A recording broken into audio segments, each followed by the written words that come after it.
Okay, we are live for part 353 of this hunger strike. You can see my meal behind me. I'm cooking.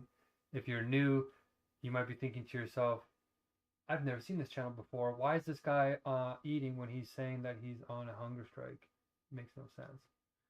Well, it's because I'm able to take breaks every time that we get enough blessings to these meals. So we had a bunch of people do sort of blessings and some tasks and training to get these meals done. And or to get the requirements sort of filled, and now I get to have this meal. And I had a sort of mouse problem, so I took like a week or two, that's actually been 2 weeks, to get all of them out. I got one more out last night. He was trapped in the wall. They sealed the wall outside, so they stopped coming in. But I sealed the door. He like must have ran in. I sealed underneath the doors. So another little guy's trapped in the wall. So anyway, let him out. He's gone. And here we are. So, oh, all right. So we're gonna stop the other stream because I have to stop recording every 12 hours.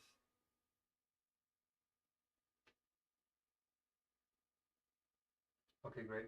I have to stop recording every 12 hours um, because YouTube won't save the recording. So we're gonna say goodbye to part 353. Thanks for joining me and seeing me cook. I woke up early, you guys. I woke up early. Um, and if you see me have a little bit of a belly, what that is actually my intestines are your body's weak, so like when you get past refeeding syndrome and you start packing your body, your intestines digest slower than normal, so everything like gets bloated and blown up, so it looks like you're fat, but your body is just struggling to digest food. And I'm pushing the limits, like I'm pushing to try and recover like 3 pounds, 4 pounds, maybe 5 pounds over the last 2 weeks. But now it's time to get back on the hunger strike because now there's no real reason for me to be eating. Um, I had to clean up my entire house, and I had to have the strength for that because there's mouse droppings everywhere, and I was getting worried I was going to die of hantavirus or whatever. So anyway, that's all taken care of. The meal is working out okay. We are a lot of people are having their lives fall apart. Like lots of things are happening. So I'm trying to stay calm with that. And anyway, here we are. If you're new, welcome. I'm going to finish cooking this meal for Nigeria. Um, Oh, my feet hurt. I've been doing this for a couple of hours. There goes one more cup. Anyway, I was going to show you the. Whoops, I was going to show you the screen, but it's on the other laptop because I switched them. I've been breaking like one dish every cooking session. So there goes my good cup that I was going to have some. But 2 steps forward, 1 step back, as they say. It's because I have a lot of stuff going on, and the poverty trap is always like this. So you might think, wow, you know, this is not working. This is a problem. This is no, it's not. This is exactly how the poverty trap works when you grind your way through it. We don't want to make the compromises other people are making ethically, right? Like, look at it's so easy to go and buy chocolate in Canada. So easy. Just go to the store and buy chocolate bars. 95% of that chocolate is slave chocolate, exploiting humans. You have to go to specialty stores to find brands like this, which has fair trade certified chocolate in it, which guarantees it's not slave labor. This is more expensive, and I had to travel to go and get this. Actually, this one I got the order online. This one store actually had them, which I was surprised. So, you know, everything becomes 8 times harder on average. Buying organic, buying, not participating in the same labor slave economy, all that stuff makes it look like this is not working. But the reality is, this is a miracle what you're witnessing here. Not many people can pull off I got TikTok streaming over here. I got YouTube streaming over here. I had a 2-hour meeting over here where we're organizing a tournament on the highest level of cultural competence training I think exists in the world, based on semiotics and semantics and syntax and philology and philosophy and a whole bunch of interdisciplinarity and transdisciplinarity to make everybody feel psychologically safe in a new democratic model, in a new form of international governance grounded upon the ontology and epistemology of God's being. So that's a little glimpse of the real depth that's happening here. But I have to make this work. A cooking show, and it's not just a vegan cook. It's not a cooking show, and just a cooking show. It's a vegan cooking show, which makes it 10 times harder. because you can't use dairy or anything like that. So I have to do a bunch of research on how to convert these recipes in a country I don't know about. I don't know what Nigerians eat. Now I do. I have to research all that and make it ethical and vegan and organic and fair trade certified. And I had to make my own signs with like tape that doesn't even stick properly. You know, with no paper, no nothing. My plates are breaking. But you know, a lot is happening. So uh, that's why it looks like it's kind of falling apart, because there's so much happening.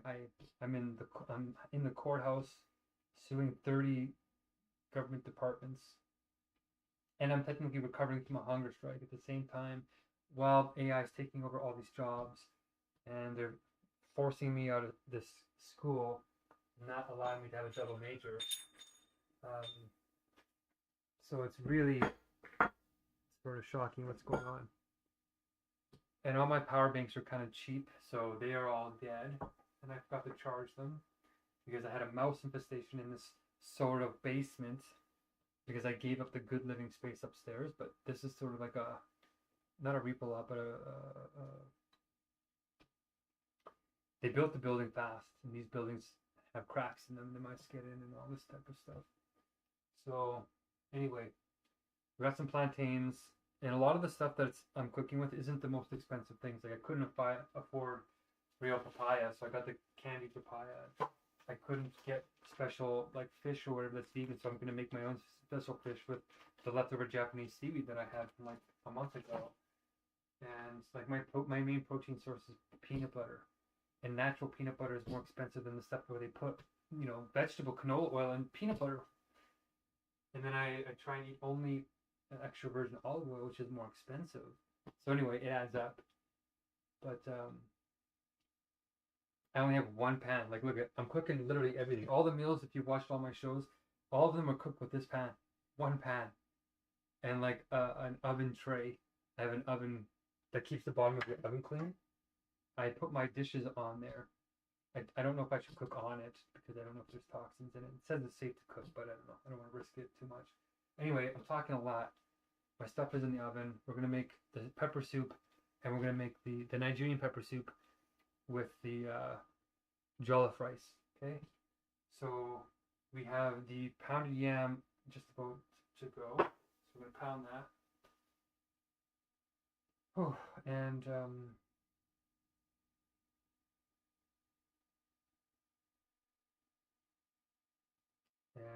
what am I doing right now? Right, the power situation we figured out. Now I'm going to do the pepper soup and then do the jollof rice. That's what we're going to do. Okay. And then I have to use filtered water because the water here in Edmonton is got a bunch of stuff in it. Okay, and I'm going to review the videos on how to make the pepper soup. I like to make them traditional, even though they're vegan, right? A lot of the dishes aren't vegan. And we also have a blessing program, and we're doing recruitment and teams, and I'm studying Hegel and doing Bible studies and Quran studies, and you know, it's a lot.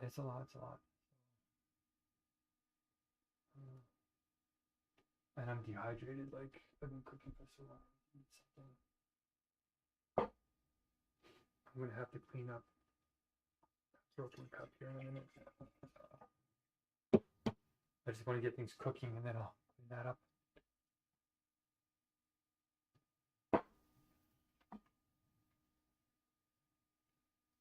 Okay.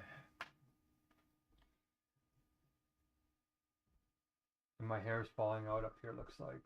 I think that when the mice are in here, there's some kind of like, there could be something that damages hair follicles. I don't know. But I'm losing a lot of hair fast. It could be the hunger strike, of course. It's been 6 months, but all my other hunger strikes never had this effect to the same degree anyway.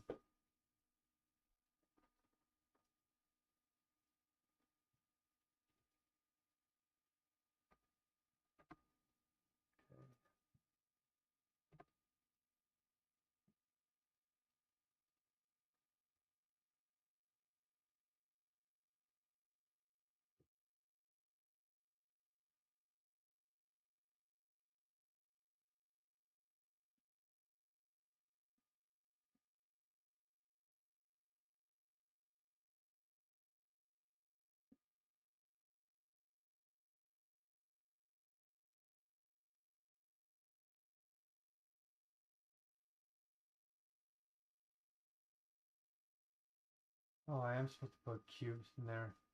Potatoes. Oh.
Okay.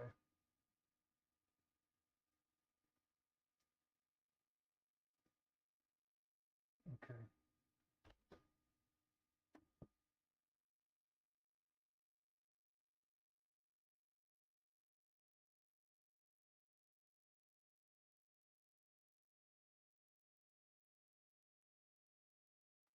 Okay. Okay, we got the water boiling here. We actually need to put some of the potatoes in the soup. I might just use normal potatoes. You're not supposed to, but I'm out. I'm using this for my pounded. So, how am I supposed to even pounding it with a spoon? I don't have a mortar. I just realized. So we're going to use this guy instead. So pound it. Pounding is like just mashing it. Mashed potatoes, except without a masher, we're just making it smooth.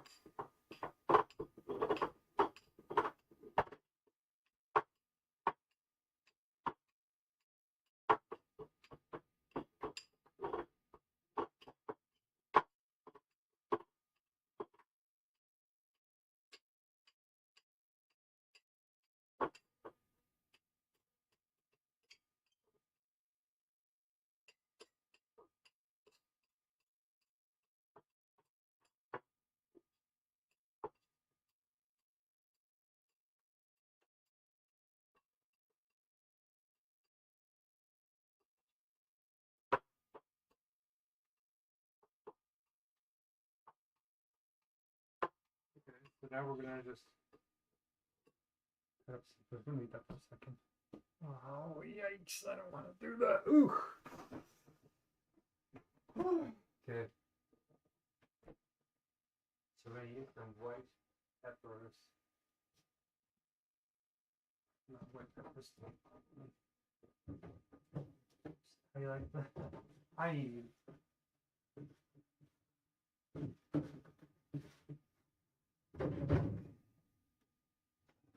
think I'm gonna have to put them in here.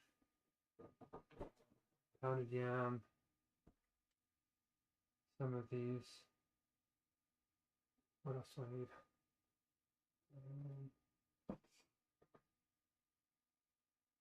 Ouch! My hips are hurting. Wait, we already have tofu here, so we can put tofu in it. That's okay.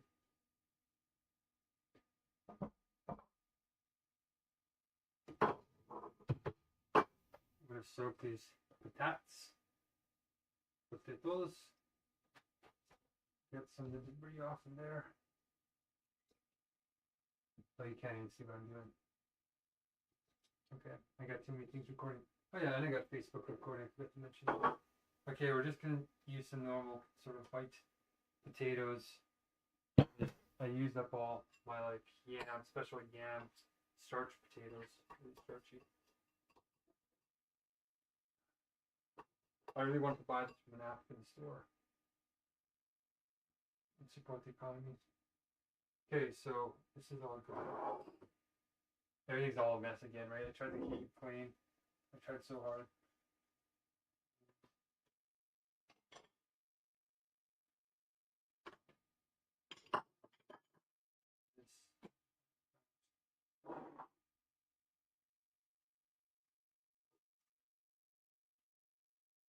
So that's getting cleaned up. So we don't have what's called pepper spice, which you put in the pepper spice soup. But I looked it up and we can make our own. So what that looks like is actually we're gonna have to blend up some stuff too. We're gonna blend up our dried spices with some onion.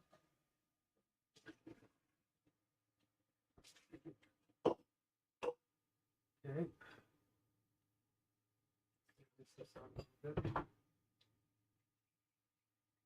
I like using our tap water.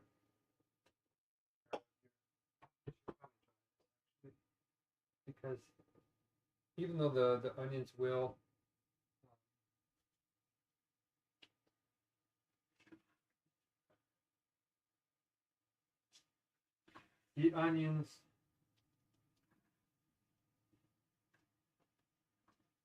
add moisture.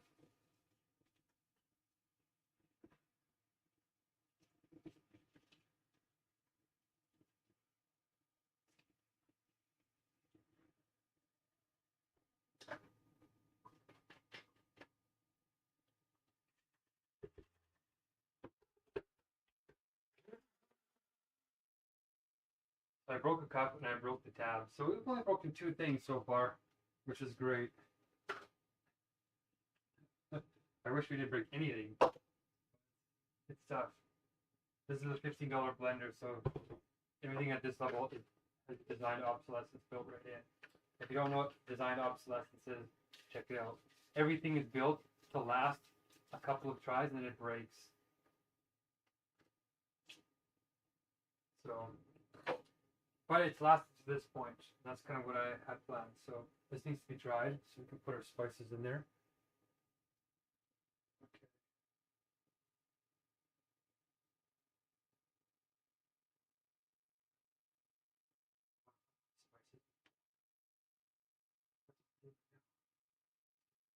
Okay. So what she's doing is she's doing some crayfish stuff. So we're gonna put another. You know what? I wonder if we should mix a little bit of soy sauce. You're not supposed to do it, but this worked really well last time. So we're gonna put this. Actually, that would work. Big chunks in here.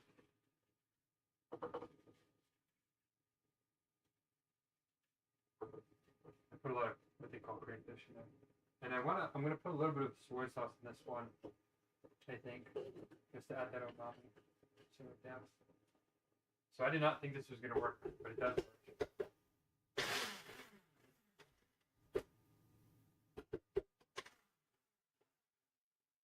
Look at that.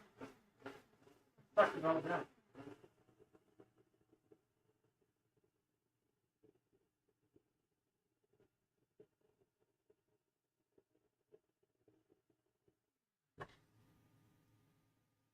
Beautiful. So it adds a little bit of green to the dish, but this is a dark dish, this pepper dish anyway. You get the soup spice. I'm going to be using quite a few things. Wow, my feet. Ouch. They are affecting me big time. So crayfish, onion. So we need this for the jollof rice too, so we're not going to use very much.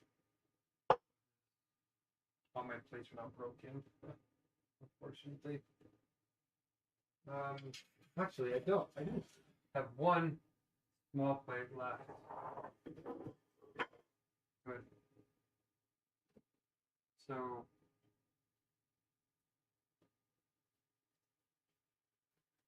I should have sealed all these ahead of time, but it's just showing me that this is my. These are like my mother's onions. No pesticides.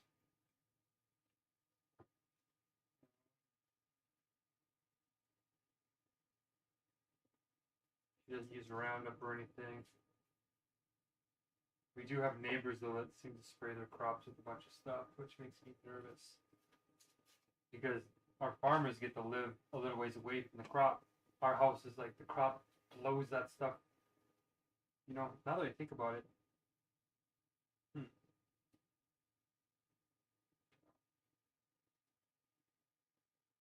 Seem to be doing okay so far. We're learning a lot about diets now. Teflon, diabetes, Alzheimer's. It pretty much comes down to our diet. And even getting sick, the flu. I haven't gotten sick the flu in 10 years. The flu is the animals. It's cows. It's the fact that they're in these factory farms and the cows are getting sick and getting flu, and then we eat the meat and then we get sick. That's what I think is happening. Because how can I go 10 years with only getting sick twice because of COVID? Outside of that, I hadn't had anything more than a snivelly nose. So it's hands down proof. Like I did not go vegan to have that happen. I was still expecting to get sick every year. You know, flu goes around. Doesn't matter whether you're vegan or not. Yeah, it does, because it's not just touching people. It's the food.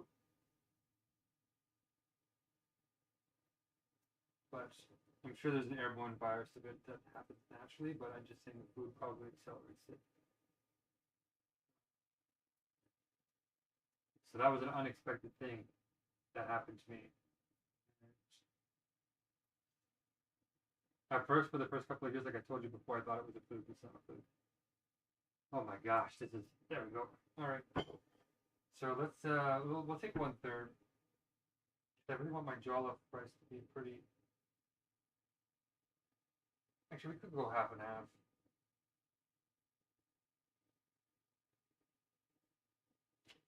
That's what we're going to do. So this half is going to be jollof rice. This is going to be have to be blended now. I think we have to put in more later.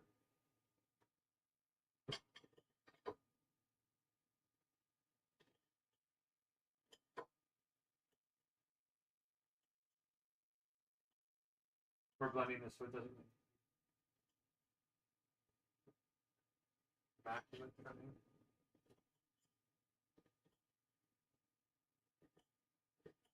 I just don't know if they add more of this later. Wow, this is like these peppers are like intense and potent. Wow. So I know for sure we have to add in a good portion of it. I should be using purple. It's funny. I had purple onions when I needed white onions for all like the biryani dishes, and now I have white onions and I need purple onions. Dialectic has struck me. Okay, we're gonna put this in there. I'm gonna fast forward too and see if I need to put any of this in later.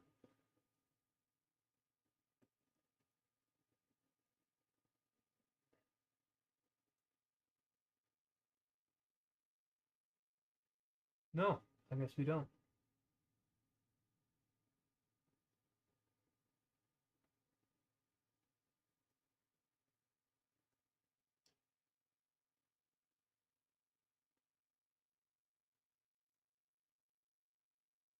Okay, so we actually don't even have extra pepper or onion.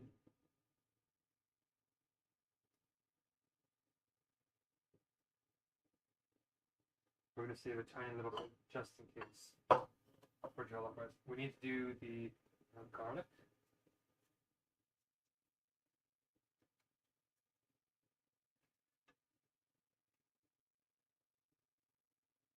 What did I do with my garlic?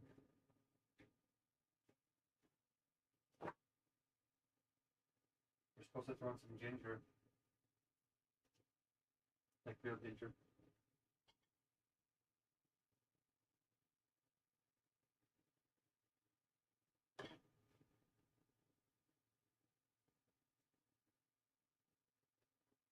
Okay.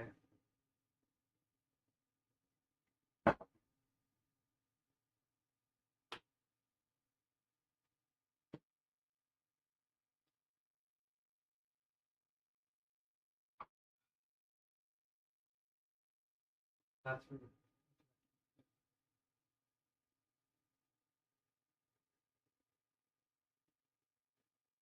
very hard to keep everything clean. I have failed.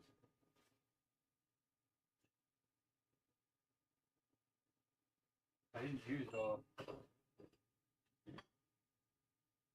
I didn't use all the feathers, the garlic. So we need to put garlic in our last two dishes, the jollof rice. I'm gonna leave a couple of big fat ones for the jollof rice. And 2 and 2? That sounds about fair. Oh, we have like just enough. That's amazingly surprising. Okay. So pepper soup is supposed to be like hot. Wow, look at that. This is the pepper that was, these are the garlics that were bought from the store.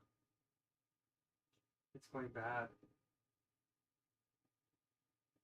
This one is overripe.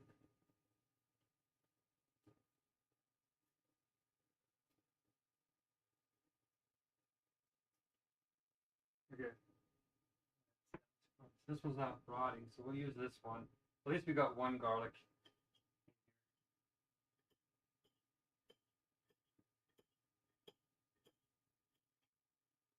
Okay, here she goes. Do I dare want to try it? Nope. Actually, yeah. I do want to have it.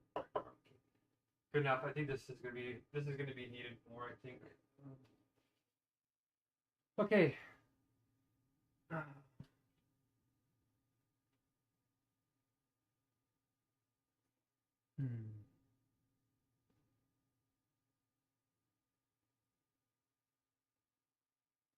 There's like a huge advertisement sign. We got a crayfish, quote unquote. We got our. I'll put a little splash of soy in there. And a little bit. I don't know if I want to put this like heat stuff in there. Because I already got a dish that smells like that, sort of. I'm gonna be very, very careful with it. That stuff overpowers everything if you're not careful. Okay, so we need to have stock again. Stock and salt.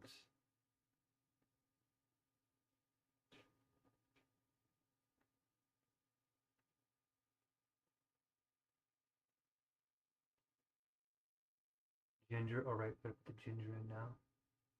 Ginger, onion. Ginger, onion. Oh, where'd my ginger be at? My ginger is like so shriveled. I don't know if it's gonna be usable.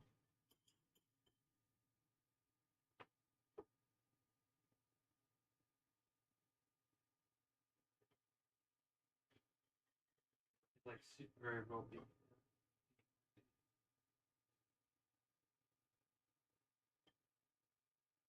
No, it's still good.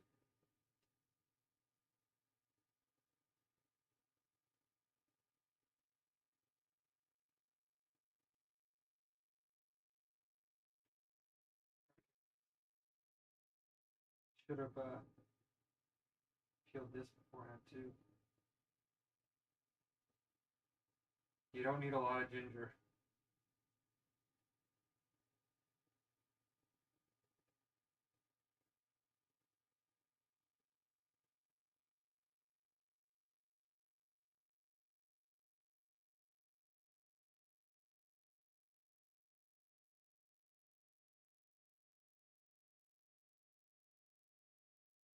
No. I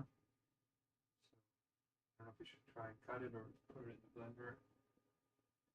Well, I don't know if I want to put too much ginger in there because then you'll have like a really too much ginger taste. Oh well. This stuff will probably go bad by the time the next dish happens.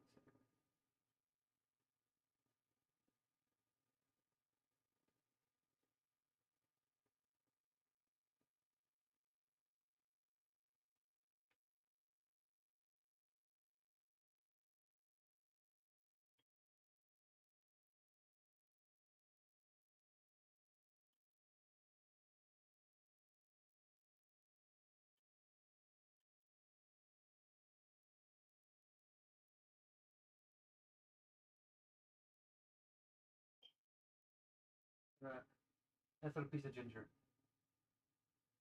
So we got 2 pieces of ginger in there. That should be more than enough. Okay, ginger, garlic.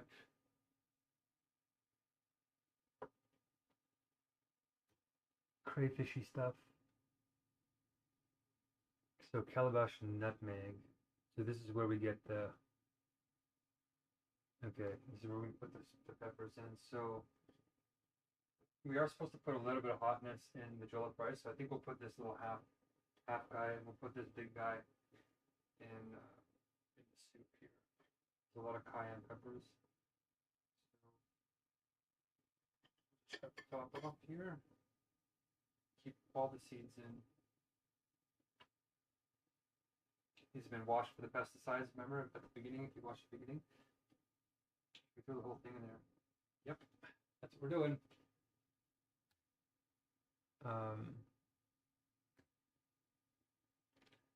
So instead of nutmeg, my goodness, ouch.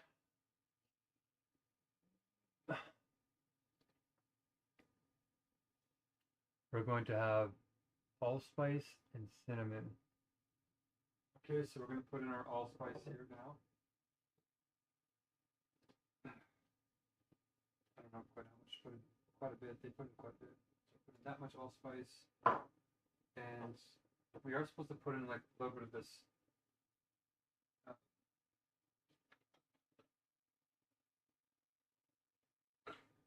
sort of bouillon stuff.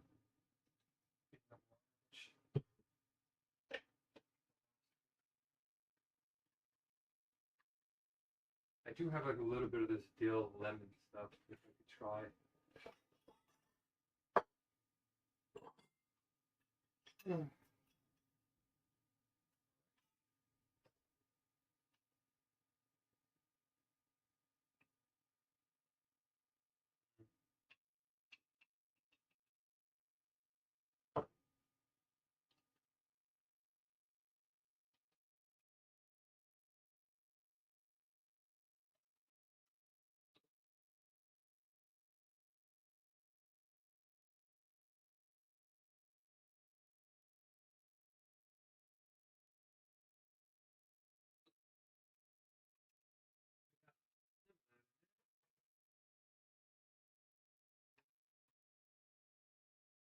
So this is also where we put our spice in to make up for lacking.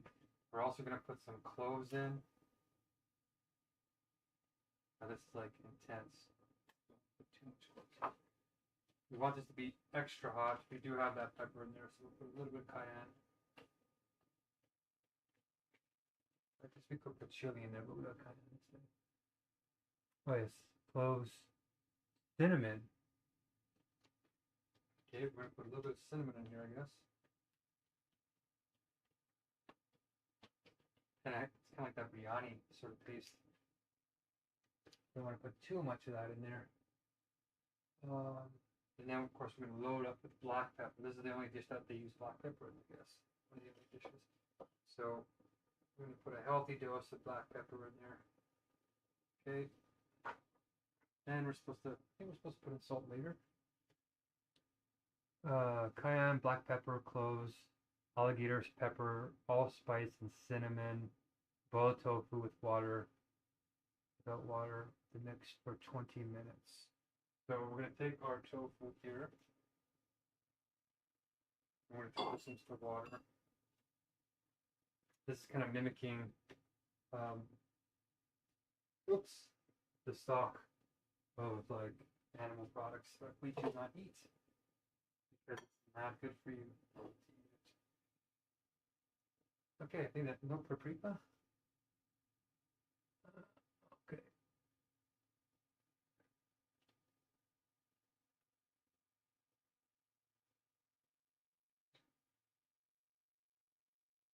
There's no sweetness to this. It's very umami. Umami. Okay, you got your little pasty there. Yeah, great.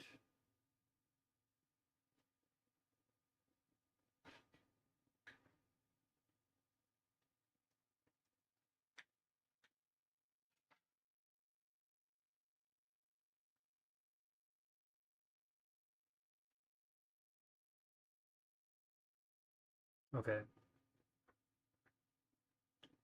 Right. Okay. I'm supposed to put pepper in the water too. Okay, we're gonna put some pepper in the water. So this is gonna be intense. We'll see if my stomach can even handle this as the last meal.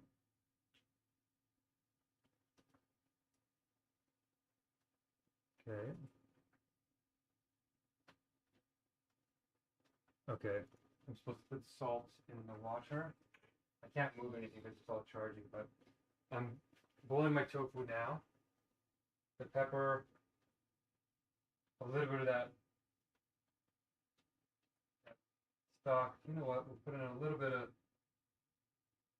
ends just to give this a little bit of depth. So, I don't know if coriander will change the taste too much, but anyway, it's in there. Okay, that's good. So, now I let that simmer for a bit.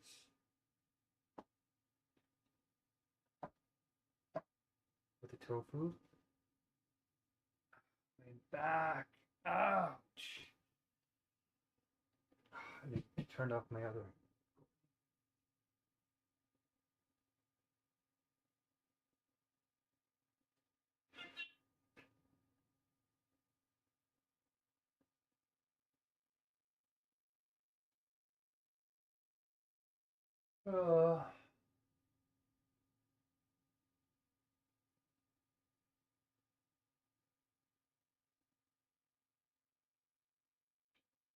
Just resetting the other connection here now.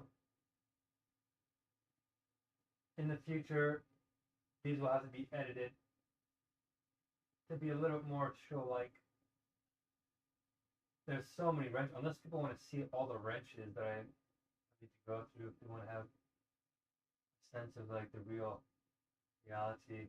Oh no, I deleted my entire title. Oh no.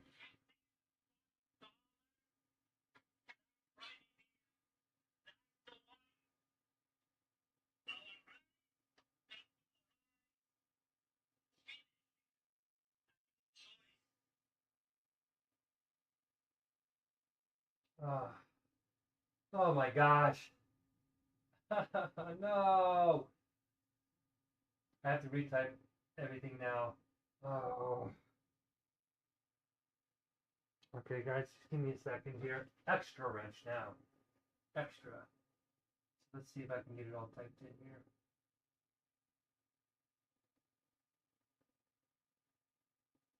My screen on this phone is smashed, so I have to type in the screen by scrolling down like halfway and doing this timing thing.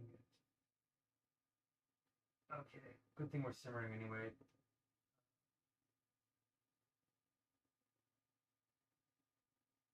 Done. Did it. Ouch.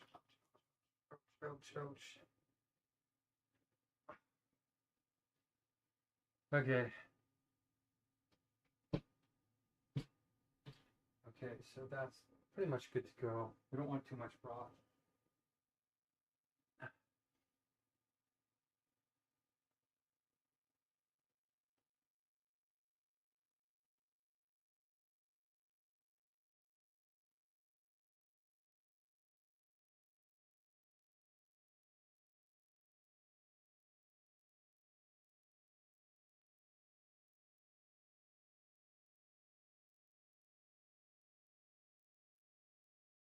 Yeah, calabash nutmeg is the big deal. Garlic, black pepper, yeah. Scotch bonnet, yeah, got it. Pepper soup spice, which I don't have, but I have allspice. Oh, so I am supposed to have paprika. Okay.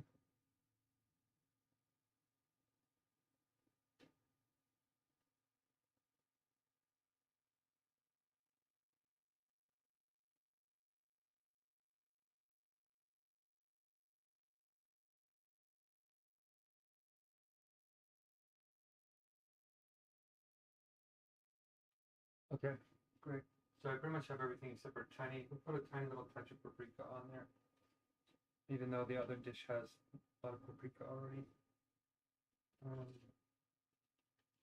It has actual oil in it though.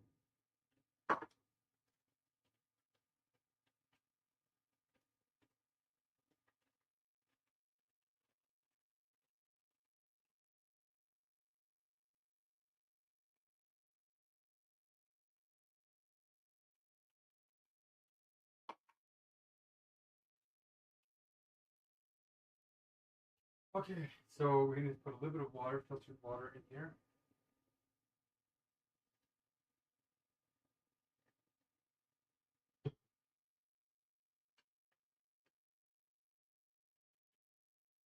Did the magic happen? Actually, I think I need to put more.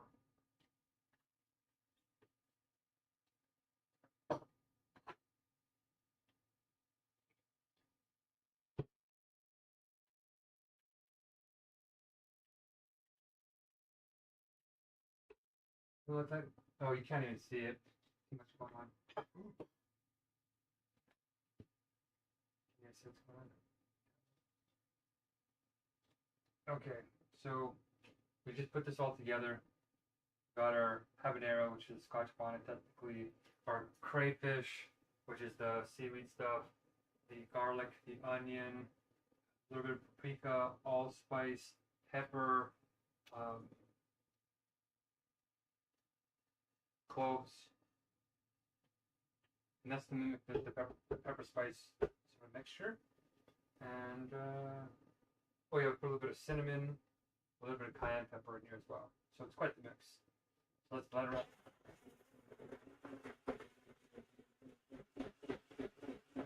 Whoa, you see that habanero? Wow.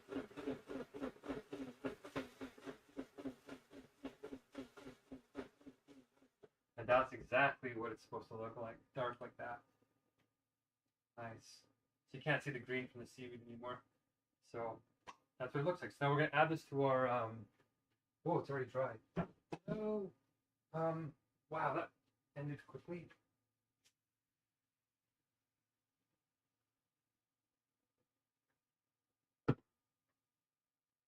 So this is our kind of tofu situation. This is what the meat is supposed to be. I put that in there.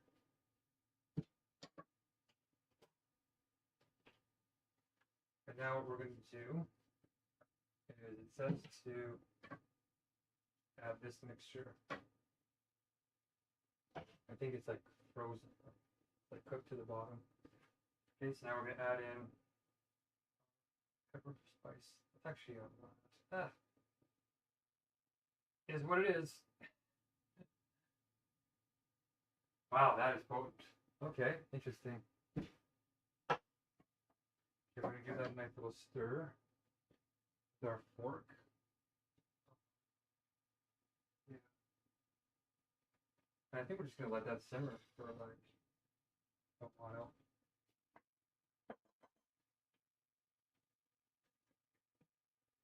Oh, it's not stuck to the bottom. Excellent. Okay, we're going to let this do its thing. It's like a little bit caramelized. I caught it before it burnt, which is good. Scrape that bottom so it doesn't burn. Extra little bit of flavor.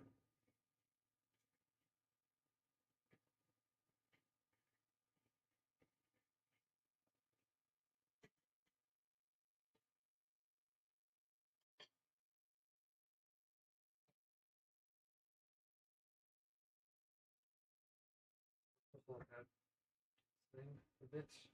Turn that down.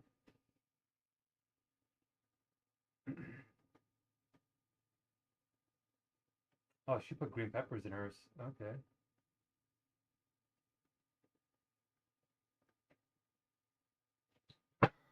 It hurt a lot.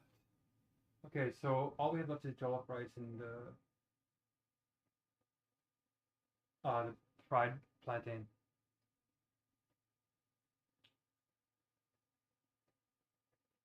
Look at all these different types of meats they're putting in there. I could have put seitan in. Actually, kind of wish I did.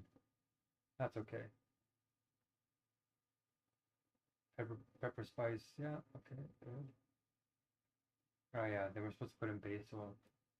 Do I have basil? Yeah. It's not the same as basil.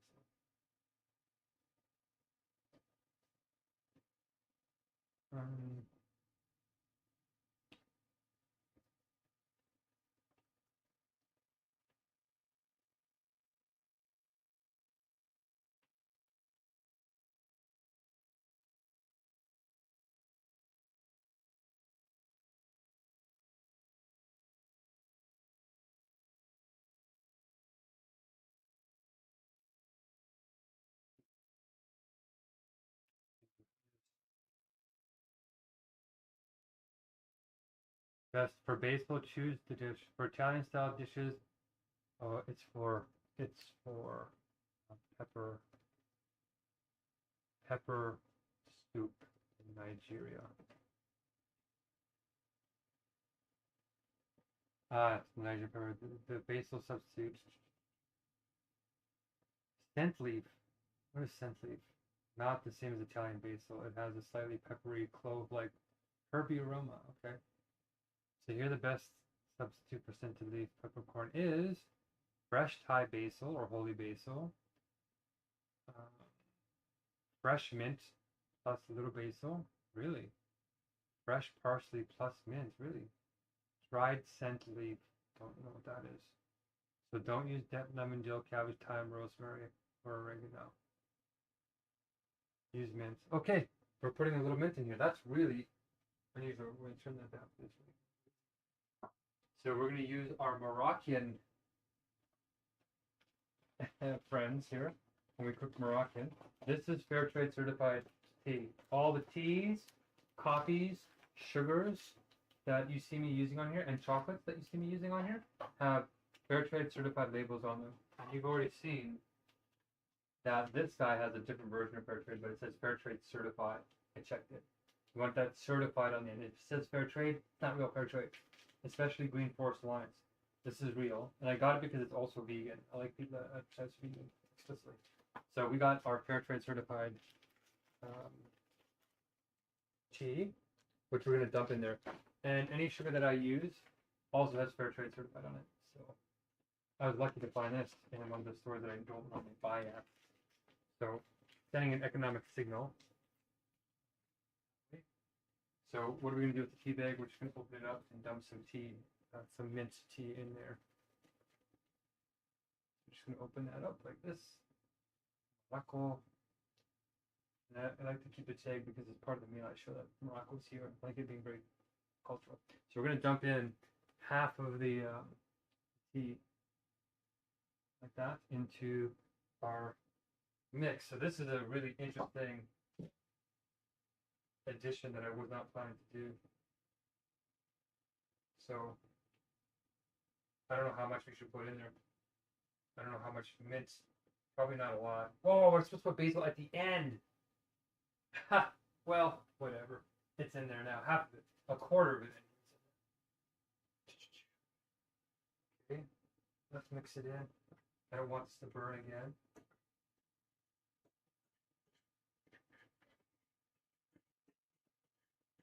And we did put cloves in here, so clove. So it's getting way too thick, so I think I need to add in some broth.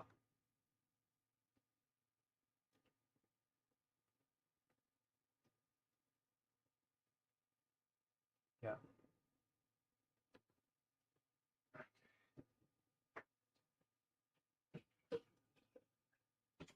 it in here. It needs to be a little bit soupy. Oh. Ouch. A little bit all over the place, as you can tell. We are not going to burn anything because I don't like that burning texture. So this is a really intense flavor.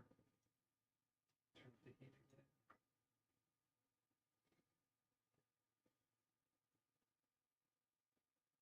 I'm actually supposed to put a lot of protein in total here. So maybe we'll drain this out and put it in.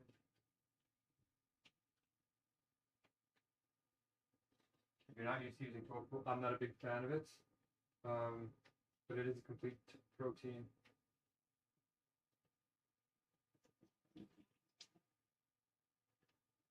And we are going to put some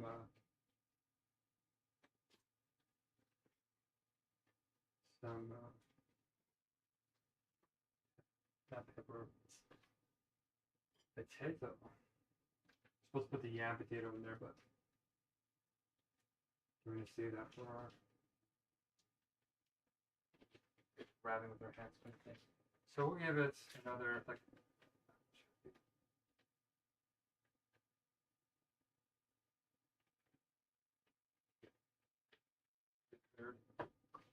this, and this has not been boiled, so this might not be as good. But we will press it. We could crumble it, but I want it to be meat-like.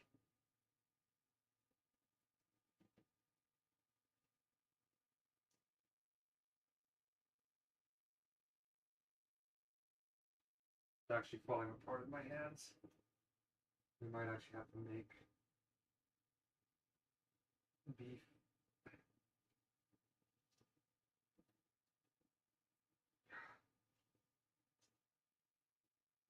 Okay, I'm gonna have to use some of the flour. Okay. We could make seitan. Oh no. We could make seitan. If we weren't really intense about actually doing it. We're gonna crumble this now because it's too crumbly already. It's not firm enough. The stuff that I normally buy is super firm, very, very, very firm. So we're going to do that. Okay, and we're going to use a little bit of flour. Okay. The soup is already boiling. This would be nice to put some flavor in it actually. We wanted to put just enough to hold it together. These are the little secrets that I've learned as I've been progressing.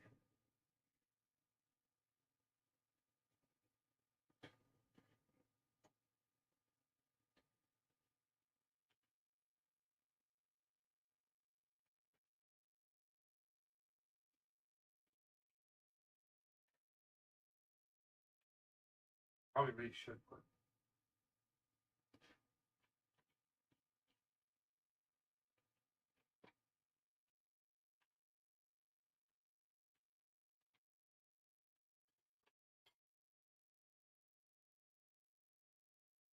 Kind of like little dumplings in a way.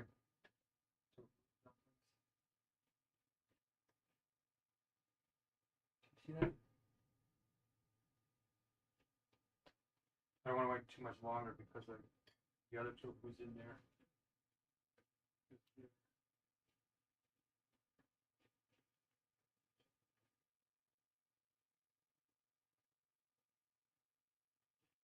a little bit too crumbly. I need to blend it.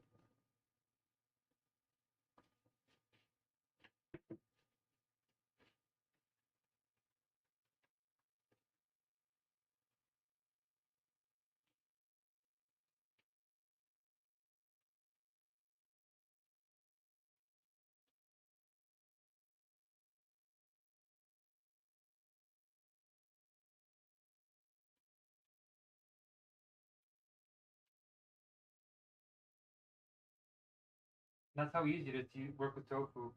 Put a little bit of like binder. You should use cornmeal or you know, cornstarch or something. You can arrowroot, I think, is another one.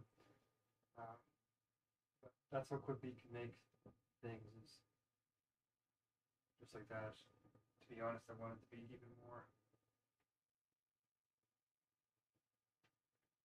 together than this.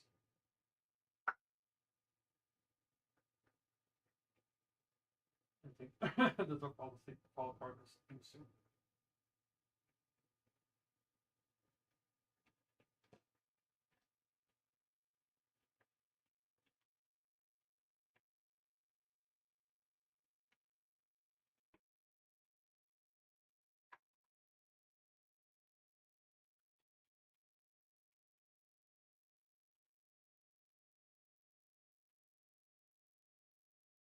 I'm gonna rip little pieces off and put it in there.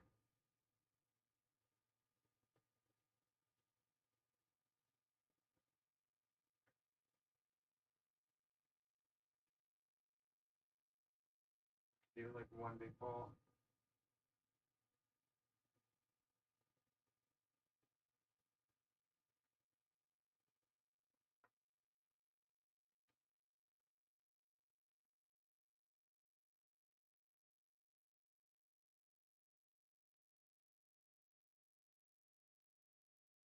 These ones are sort of big and chunky. Good enough. Throw that in there.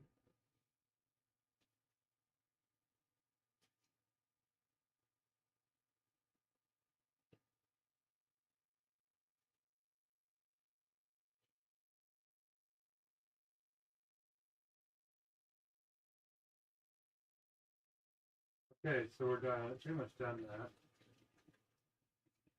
And now just the rice, really.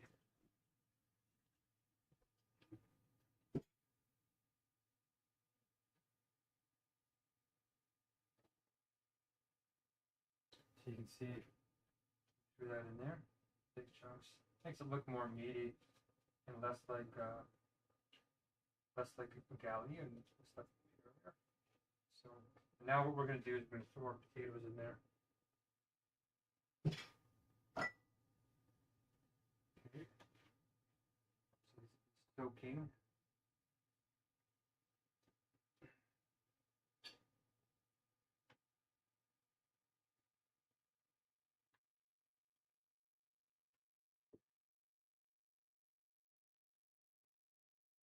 They cut them into nice big cubes, I think.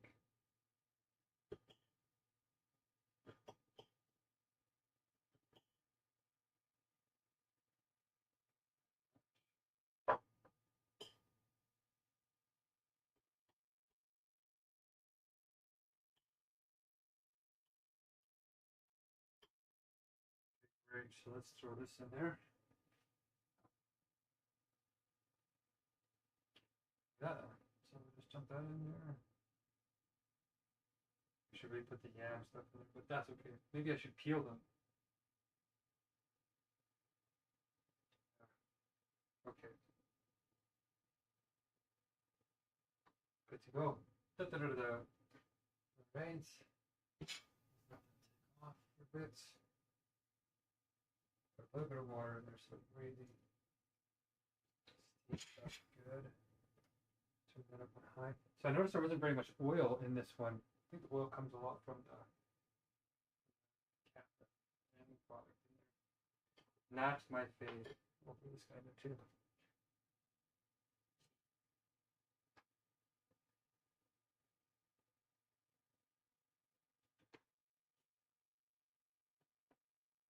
Okay. What time is it? I'm really spending my time with 10:28. Okay. Oh.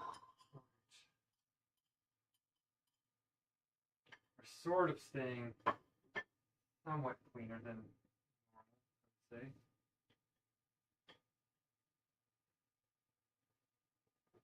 Now we're going to do the jollof rice, which is pretty simple. It's just the red pepper and left.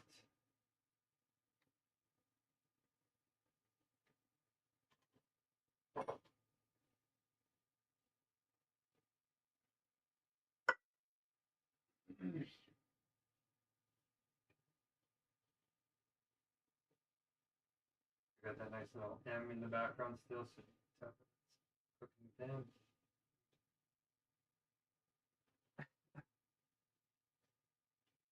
Okay, great. So what we're going to do now is make one more blend. And this time we're going to be using this guy. Mom's tomato sauce. Technically this is more of a salsa brand. Salsa situation, but oh!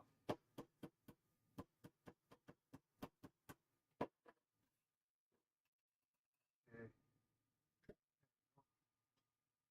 Right, I was gonna try and use fresh stuff, but this will do the job. This gets you that umami taste too. Oh, I forgot to put the soy sauce in that mixture to give it that extra little kick.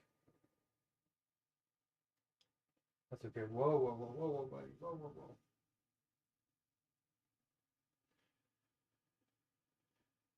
Oh, oh boy. Okay. All right. Let it do its thing. Okay, so this bad boy. I think I didn't put any oil in that. Right. So this guy's gonna come in there. Look how beautiful it is. I found a new way to cut these peppers. And saw my other videos, you saw how I did it. So to make this easy to blend, we're gonna cut this into small chunks. Well, I guess. Well, we'll do it in rings, I guess. One of these I'm gonna save for maybe topping on that over there. You'll save this ring. And these guys, we're just gonna wrap up this.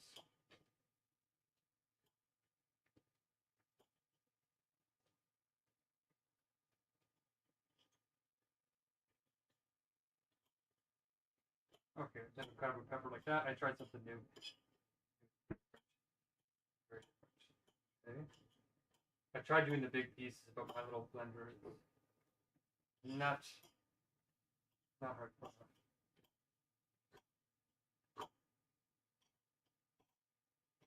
Okay. So these aged a little bit. They say using aged versions of this is actually pretty good. So we're also going to want to use the rest of our onions.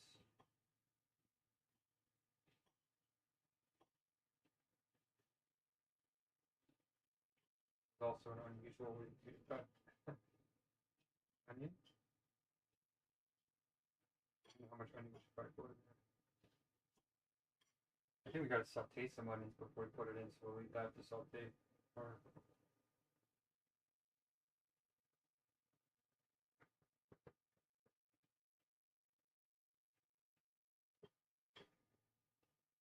Okay. And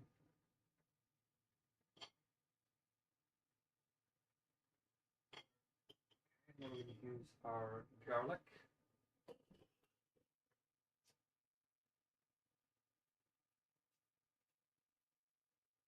Maybe turn this down over here.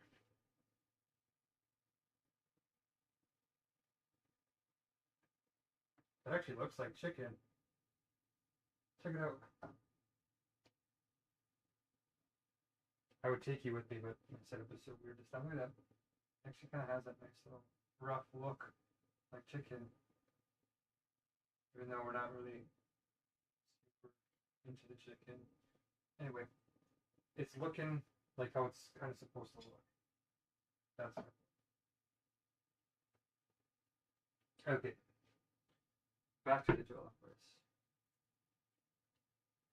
Okay, this garlic is only half rotten, as you can see. It's just starting, so I bought the stuff new.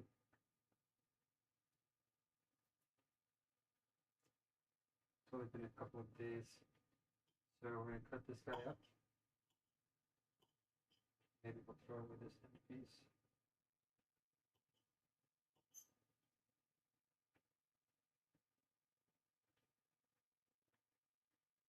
Okay.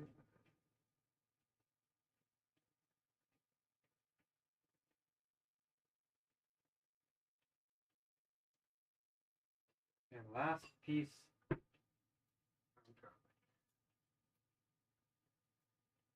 This one's good. Well, it's not. It's overgrown. You can see it's grown up, but it's usable.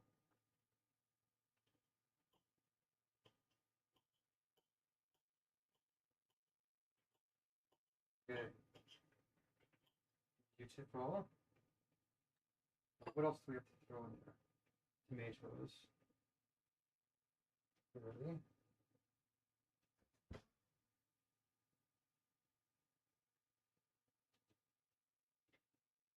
I'm gonna turn that on again for a minute. Wait, 50 timer. Just so I don't forget about it for 10 minutes, maybe 11. Reheating, good. Okay, so I think we're pretty much ready to go.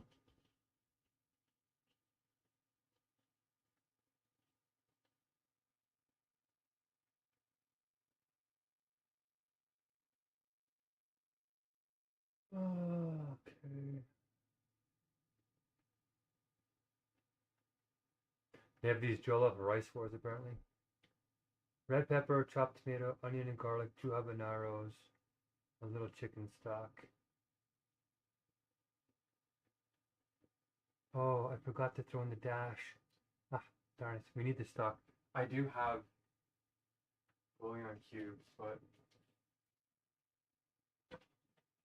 like here's the bouillon. We could use one of these, but it has stuff in here. Palm oil, sea salt, sugars, maltodextrin, hydrogenated cabbage, extra granola, disodium inosinate, and disodium glutamate. That's what I don't want that stuff in there. So I guess what we're going to do is this is already blended, so we can put the peppers in. We're going to put this in first. Look at that. Yeah, lots of tomatoes.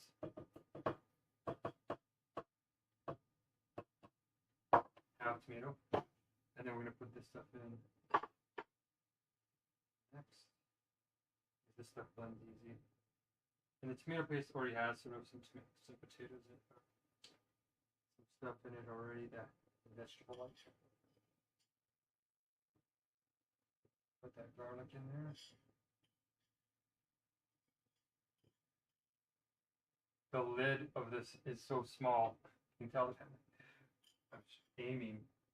Please don't miss. Okay. Every little piece of food here is.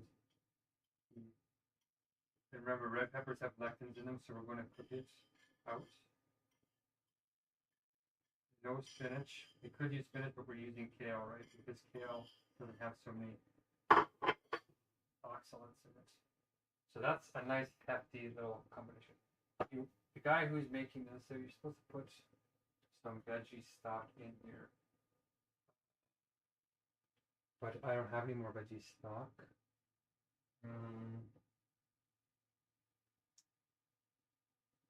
I'm supposed to put in a little bit of ginger, really? Cumin? I'm supposed to put a little bit of cumin, so I'll put some cumin in to kind of give it that.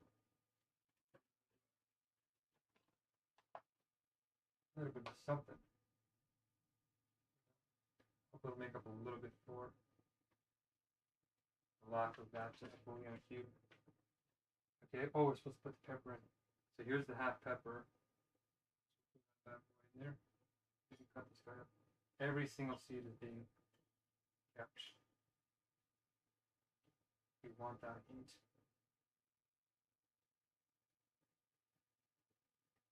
Okay, and I think what we'll do is we'll even throw in a little bit of this chili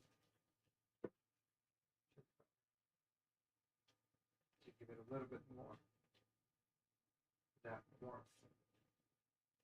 Okay, and I think that's what our situation is supposed to be.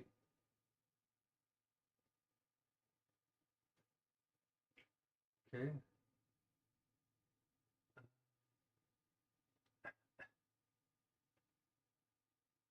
I'm supposed to use some thyme, but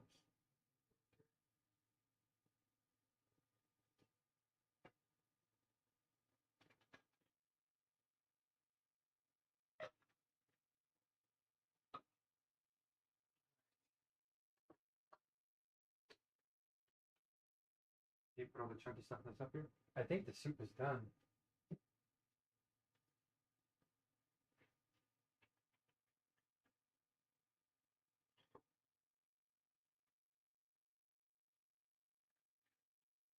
Oh no, the potatoes are definitely still not done.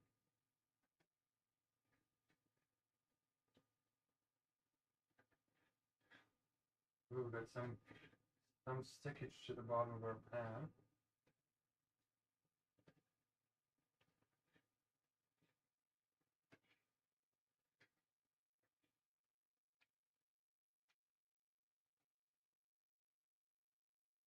Like their soups aren't very like their soups aren't real soups. They're like stews. All of these Nigerians that were telling me how to cook this or showing how to cook this online were saying you don't want it to be very soupy. And here I am making mine soupy. Okay. Good. All right. Let's. I kind of wish I could take some pictures of like what I'm making here. That looks good, doesn't it? Maybe I'll take a screenshot of this video after. And cooking with them. Okay, so get our rice out of the way. Flip this upside down. Flip it upside down and go to 10.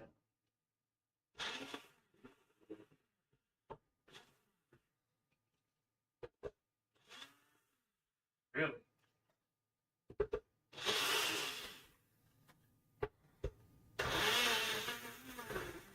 There we go. Beauty. Now this is supposed to be a puree. You're not supposed to keep it chunky like we did for the ubusi soup.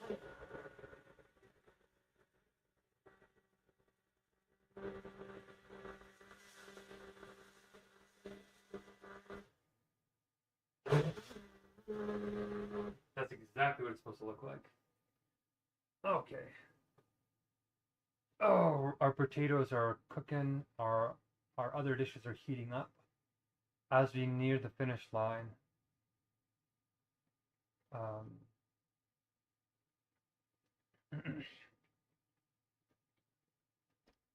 Onions and olive oil. Yeah, I do have to saute some onions. Oh, I was supposed to put some turmeric. I'm going to put some turmeric in and some more cumin, I guess.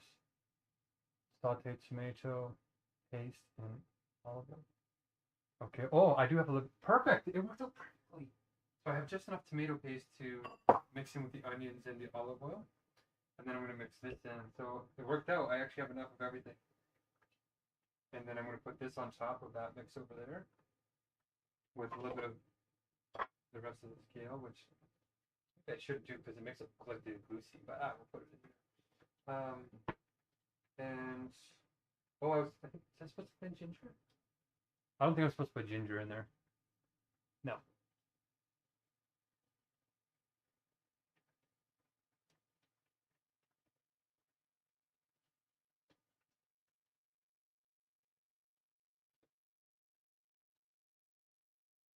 Okay.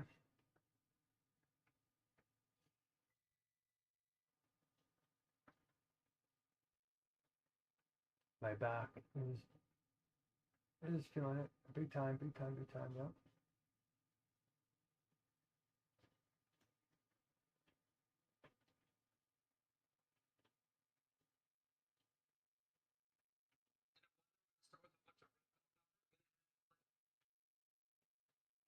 Yeah, onions. habaneros. Oh, he's adding a lot of heat. A little bit of stock in there, yeah. Yeah, okay.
Yeah, he does. He's using cumin, turmeric, and thyme. Or thyme. For thyme. Let's see if I can replace thyme with anything. I do have thyme. It's not good though.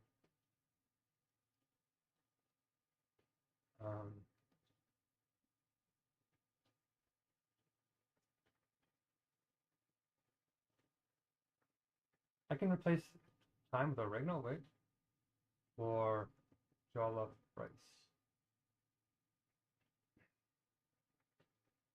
Oh, it is oregano. Really? Awesome. Okay, so if I don't have time, I can use oregano. I thought that'd be a little too Italian. Okay, so we got some oregano, which is great. Okay. Great, good. Wow, that's surprising. I have just enough to cook all this stuff. And I think that the pepper soup is like pretty much ready to rock and roll.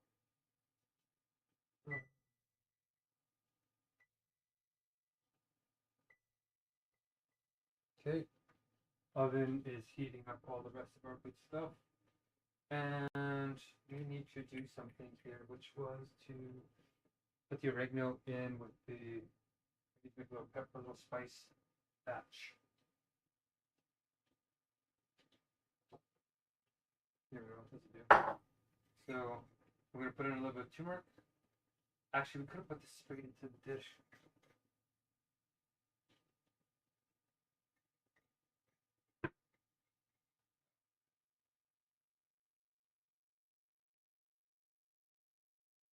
That's probably like a lot of turmeric. Like a good portion of our cumin. Even though we just put some into our other mix. Put a generous little bit over here. And I don't know if it's hot enough. Like I'm kind of worried it's not gonna be hot because he put in a ton of habanero peppers. So we'll put in some more heat. All my dishes are super hot though, so I'm a little nervous. Actually, we'll see. And right here, right now. Okay, I'm just gonna check to see if my potatoes are done. Like, look at that! I can't even find a clean. I'm all over the place here. Okay. And the potatoes are still a little bit hard. Interesting.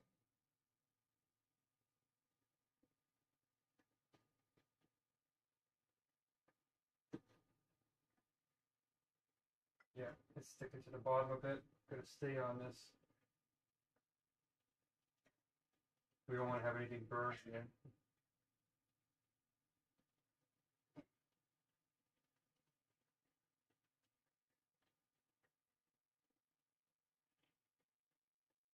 Look at that. That looks great. This actually looks like the proper consistency right here. Now, doesn't that look like pepper soup? Look at that. Okay. So I think I'm going to empty this out and start doing the jollof rice here. I don't want to get much thicker than this because then it's going to not be soupy, it's going to be too much. The question is, which dish, which bowl do I put this in? Shoot.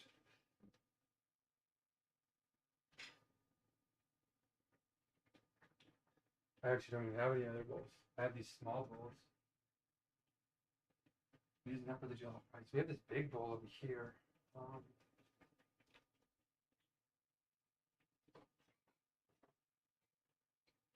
We do have this guy.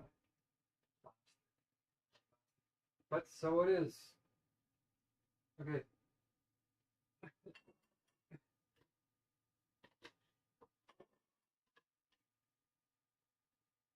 This is where I made my, when I was doing South Korea.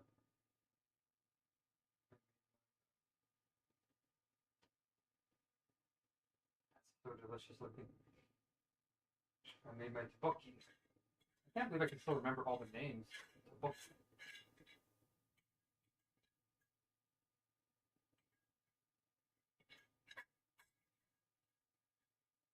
Delish.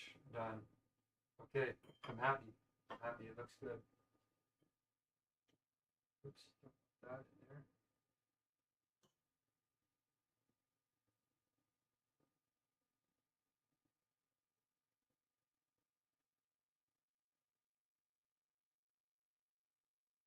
I think it looked better with it on top, actually, didn't it?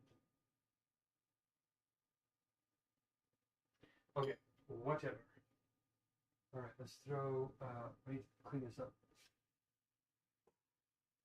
Get our jollof rice ready to rock and roll.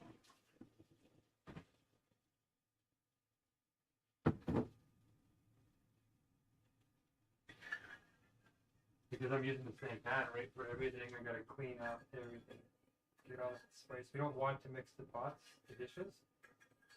Get all that off today. That's the difficulty of cooking.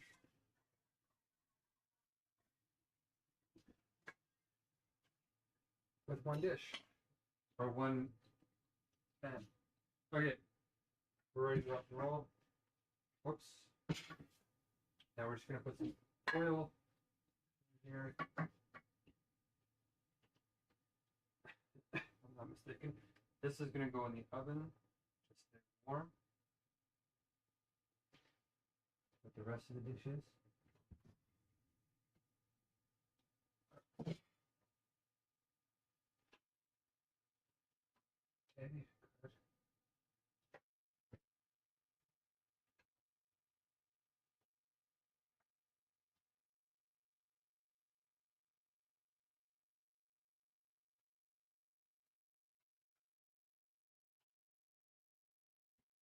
That's plastic, so we definitely do not want to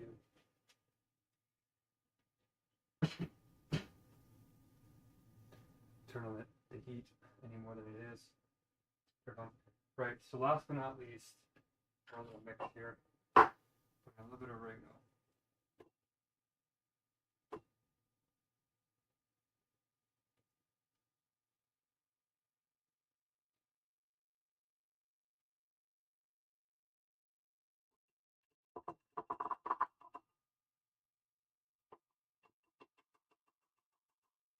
I find that turmeric has a little bit of a mustardy taste.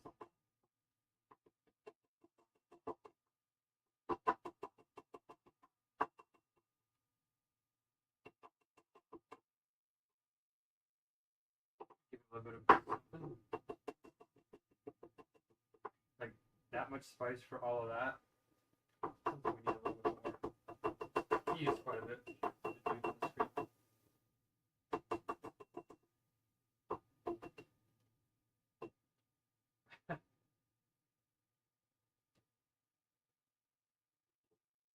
Okay. And we'll put a little bit of cumin in here. Saute those onions. I don't want to put too much in this. Okay, I think we're pretty fair. That's a pretty decent amount of spice, eh? Should work. Put some turmeric in there.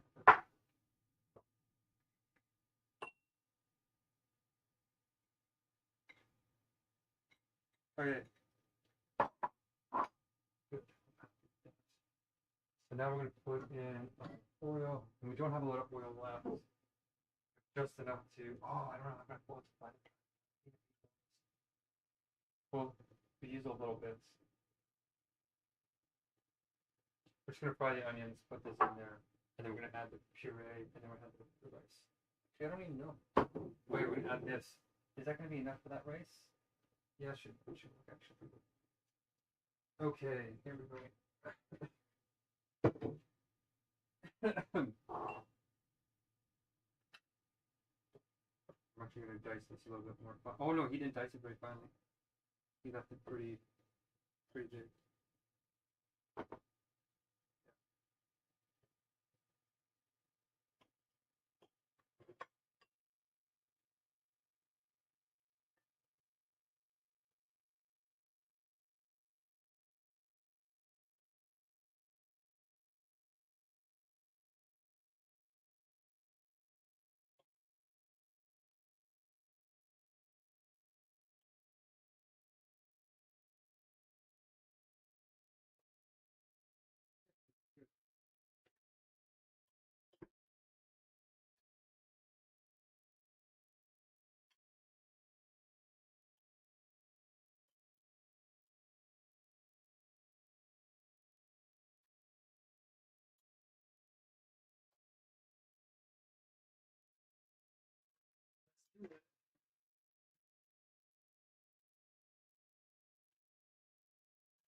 It's important. It's really smart.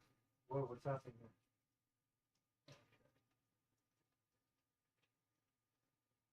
Am I charging? Yeah, barely. You can see we got this cooking. Same old, like almost every culture has the same kind of base starting. And I don't like frying, as you guys know, so it's on low heat. Extra virgin olive oil also has a lower smoke point, so it'll do bad things. Become carcinogenic if you fry it up too much. So we're not going to let those get caramelized. I don't think that's what he did.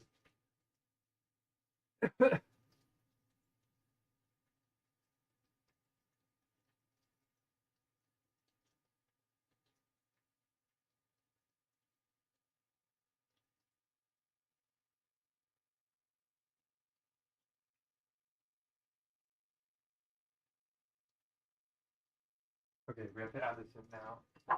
A little spice mix with the oregano and whatnot. Let's put that in there.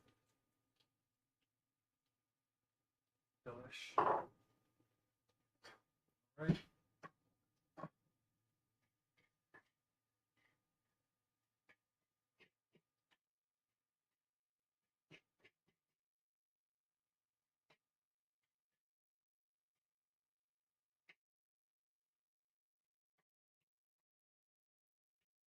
The cumin totally masks it. I think I put in a little bit too much of that.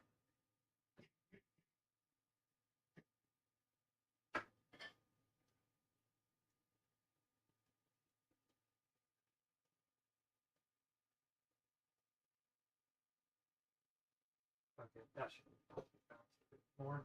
Okay, so we're gonna add in the rest of our tomato sauce into there, and then we're gonna add in the hot stuff.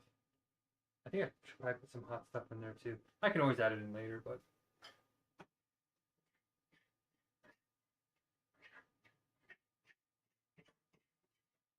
there we go. Now it has a better smell. It's not just straight cumin smell. It smells like a really interesting blend of oregano and the rest of it. That actually smells really good. It's burning a little bit, so we're gonna add this in now.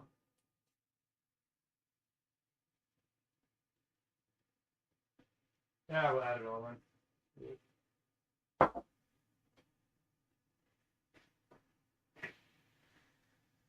Turn the heat it down a little bit.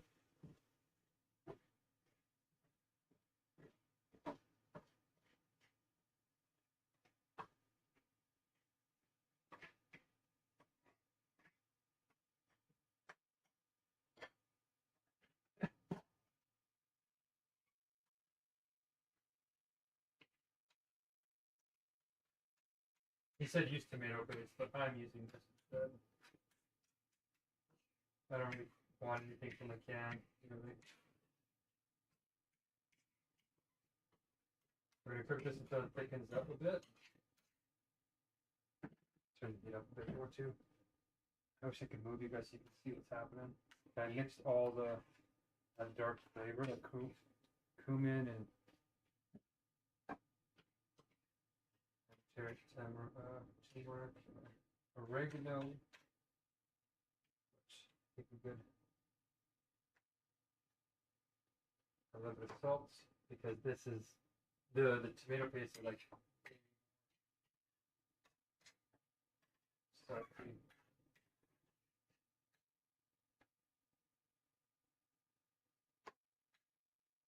Okay, so that's pretty much ready to get ready for the paste to get in there. Yeah. Yeah. Okay. He's gonna add in more salt after. Okay, I get you. Okay. I'm ready to rock. I'm excited for this. While that's going, let me just put our pounded yam in.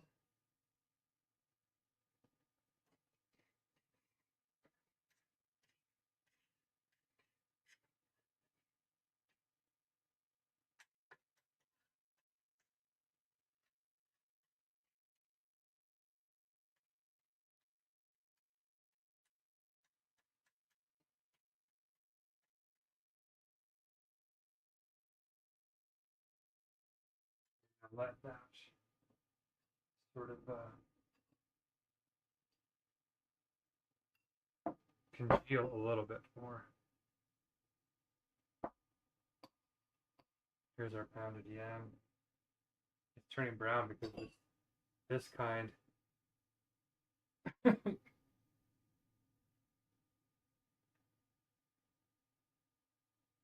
Japanese, not the. Look at that pounded yam. It's a little bit darker, right? But it still does the trick. I got a little bit of like powder on it. I don't like that. That's not good. That burning is not good for my lungs. That's why I don't like frying. But okay, we're ready.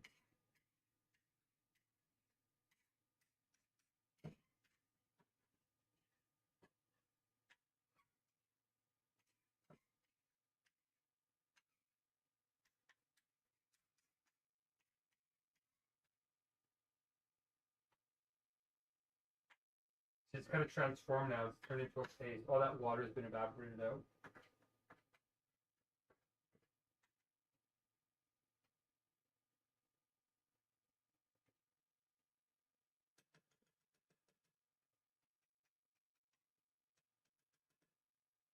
Yeah. That's like it's much more thick. It's got that darker color, so I think we're where we need to be with that, the base. So now we're gonna get the star of the show in there. Look at that. That's gorgeous. And the rice is already pre-cooked in a way, a little bit, so quite a lot. So I'll let it sit for 2 minutes, and then we're gonna fry the plantain. I should probably. What I should do is I should probably peel the plantain right now. But we have to let this sit with the rice for a few minutes. So.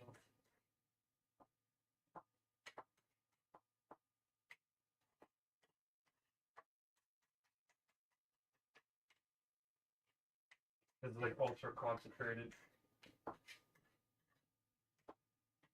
Okay, here we go.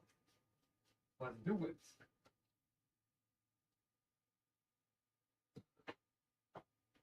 Excited for this? I am. Jollof rice, here we come. Look at that. Gorgeous. Gorgeous. I made the right amounts. Like, I'm not measuring any of this stuff, as you can tell. I'm just going for it, and it's actually working out pretty okay. As far as I know, I've never tasted these dishes when they're done properly, so I'm doing it totally wrong. But for right now, it looks right. It smells right, I think. And it's got the right texture. So we're going to mix that in a little bit. We're also going to do a bit of the pinch of salt that he threw in. Good. Notice we didn't put any salt in when we did the first blend.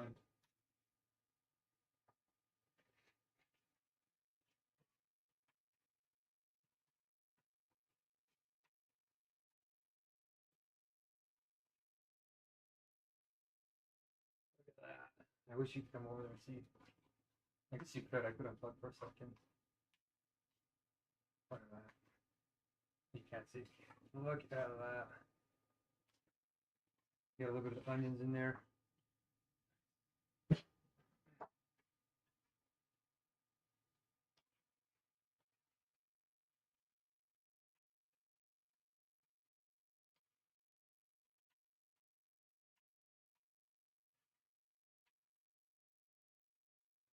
How long I'm going to set this in here for, but I think we better leave it in there for like a minute or two at least.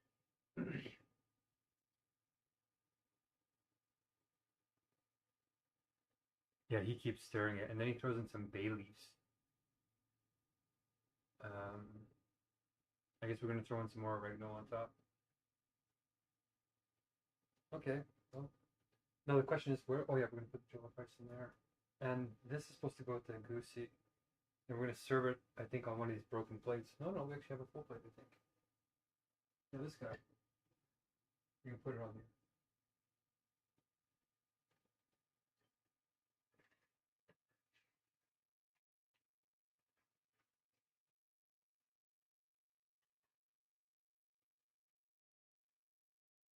Let's see if it's actually hot.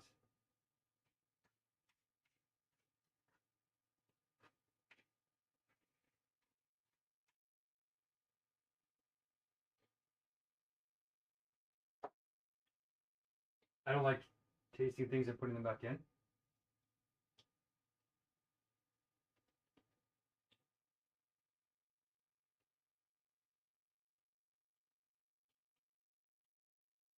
I don't like tasting with forks and putting them back in.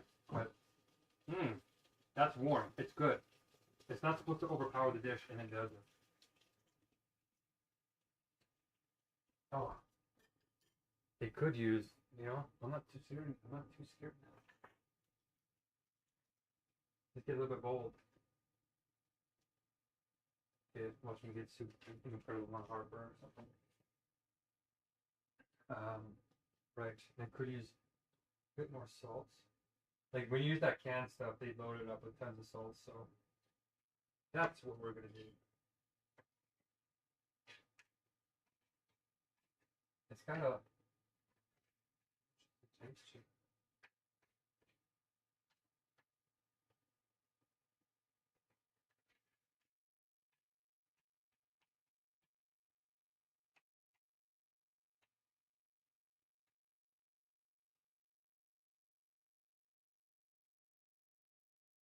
Whoops. A little bit of umami taste. A little bit of in there. Give that a little bit of a deeper feeling.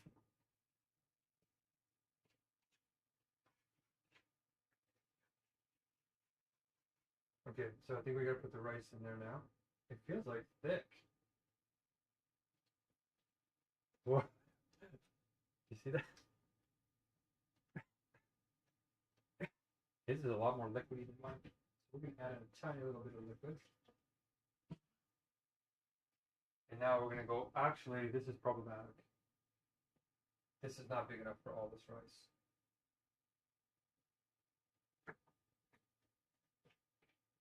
Well, we got no choice.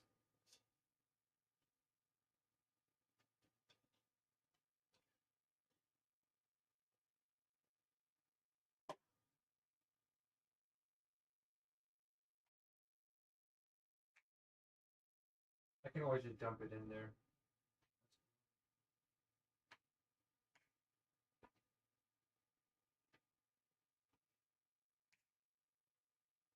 It's working.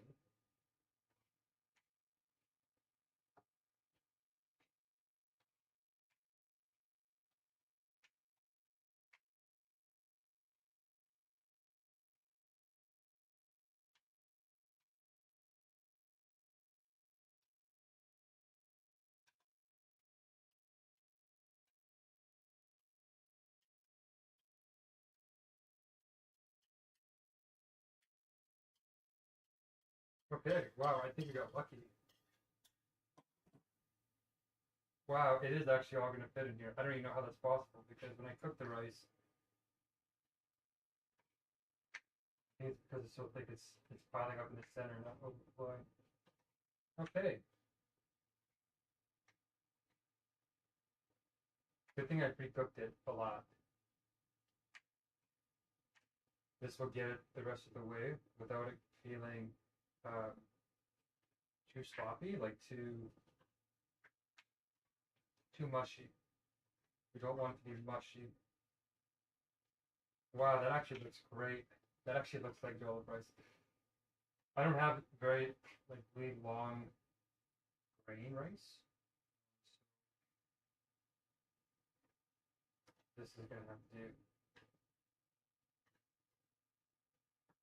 I don't think I put the extra bay leaves on there.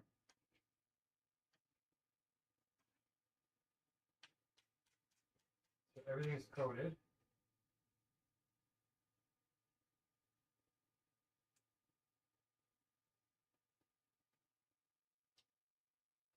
There's something else I was supposed to do with the lamb. What was I supposed to do?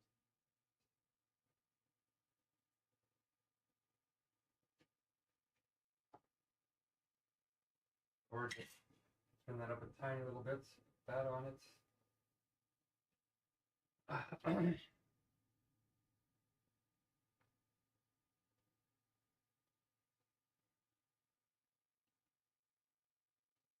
Always putting a little bit of butter. Okay, I think we're good. I think that might burn if I'm not careful. Okay, I think I do have to put a little bit of oil in it though.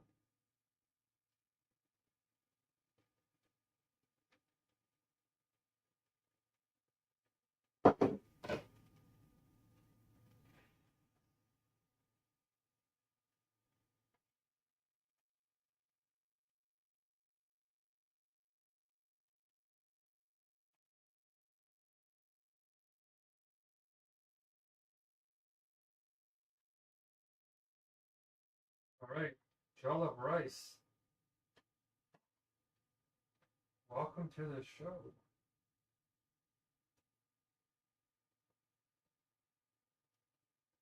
Doesn't it look good? She's ready to rock. So I pretty much think I got her. And if I didn't cook the rice, we would be in trouble. If I didn't pre-cook the rice, we'd be in trouble because the rice would be hard, and I'd have to basically make it work. But I don't have to make it work. That works beautifully. Okay.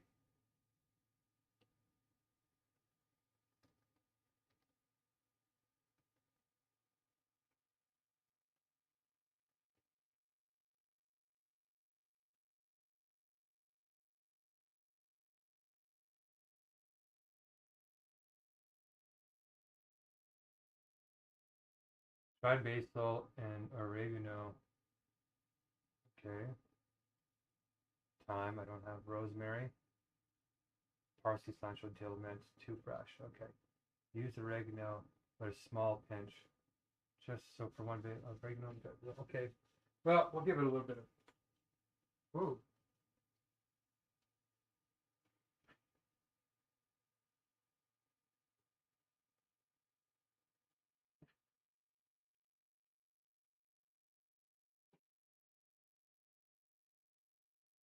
Give it a little touch more to freshen it up a little bit. I'll put some in the bottom here too.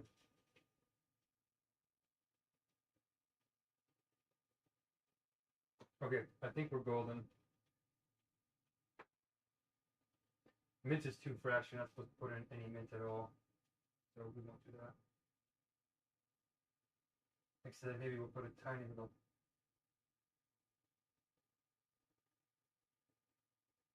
A little bit of a sprinkle.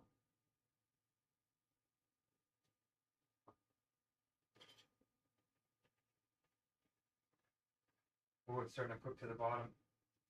Nope, we don't want her to burn. We're not going to burn. Okay, I'm happy. That's jollof rice. Happy with this. In you go. Can you see what I'm doing? Nope.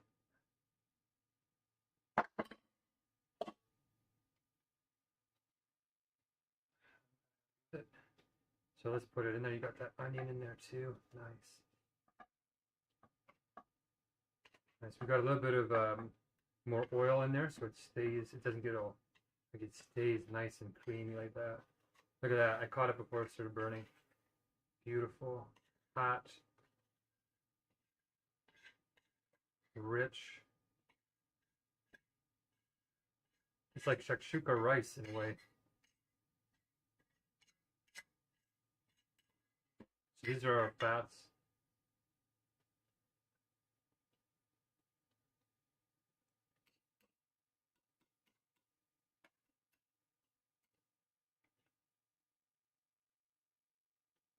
All right, I think we got it all. Oh no, we got to fry the plantain.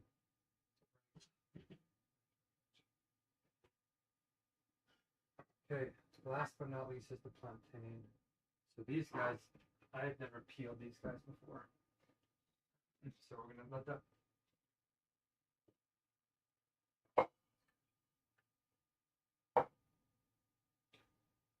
I have a funny feeling there's a way to mess this up.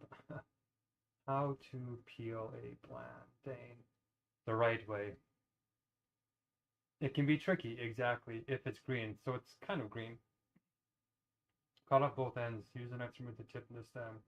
Then for the skin lengthwise.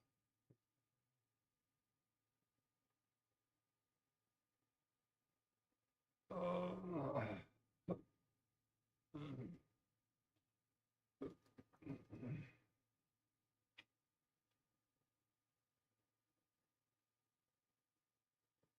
Okay.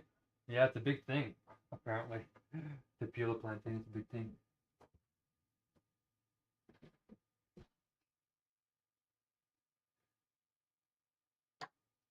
Okay, that's good. Just give me 1 minute. So put 2 here. See how they've got black spots here? That means that they're like right between the sweet and the starchy. It's like right in the middle ground.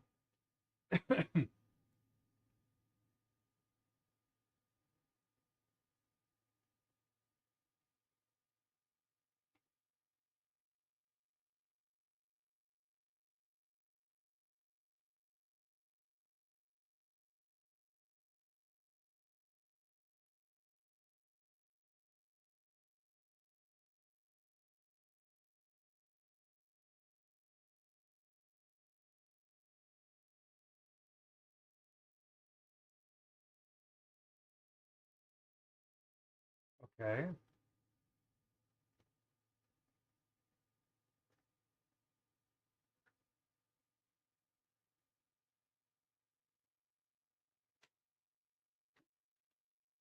Somebody's hacking me.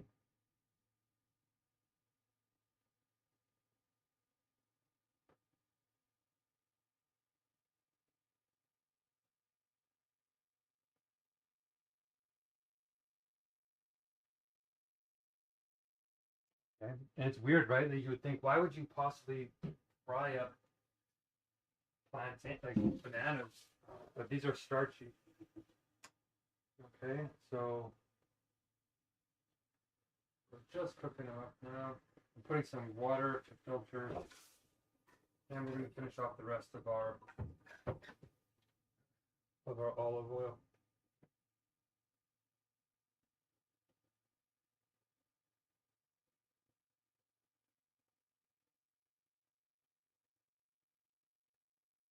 Okay, got it. That's cooking. Clean. So you're supposed to cut. Which end am I supposed to cut off? Both of them?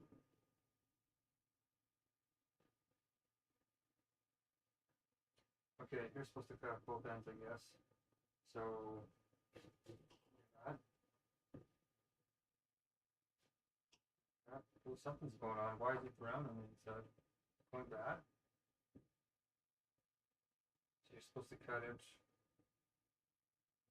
this, I guess.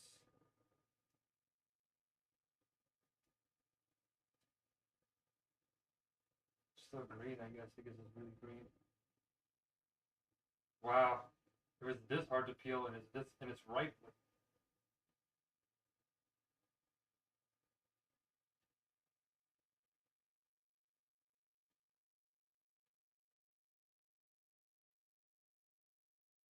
Wow, it's still really starchy. Incredibly starchy.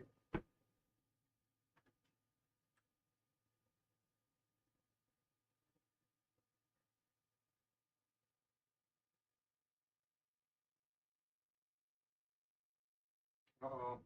The hardest part is coming at the end. No!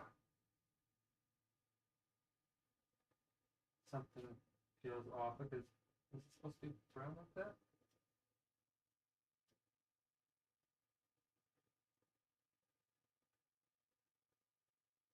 All the other guys on the YouTube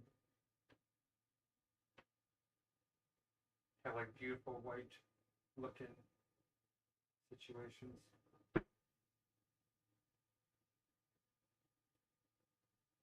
Yeah, this is definitely an advanced situation for me, as usual. That's okay.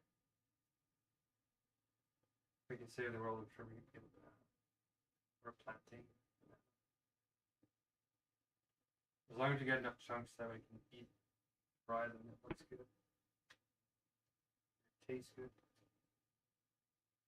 Okay, I think we have to wash it in the water or something.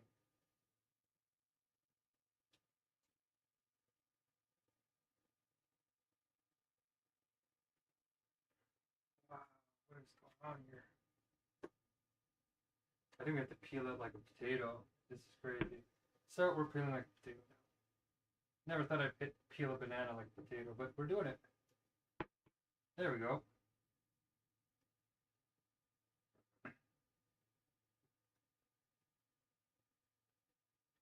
Yeah, it's very starchy still.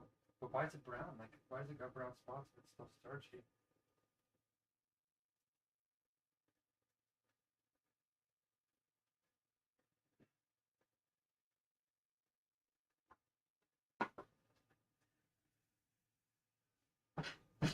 Yeah, it's pretty much ready for frying.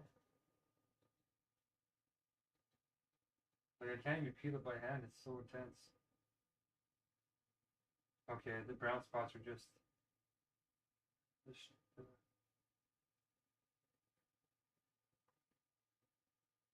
the outer part of it. If I cut lower, no, it seems to be going through the whole thing.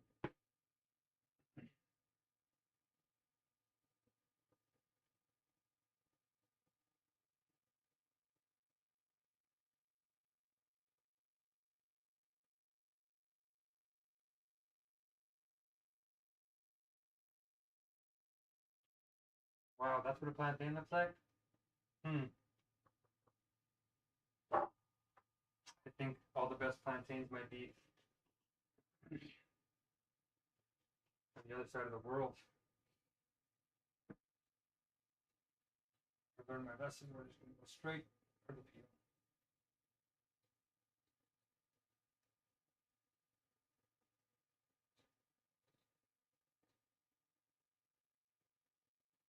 This is the last thing. I thought this would be easy, right? It's like, even this is difficult.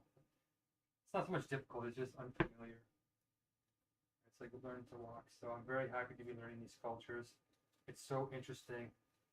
Something as basic as eating food. When you learn to cook for yourself, there's a whole new appreciation.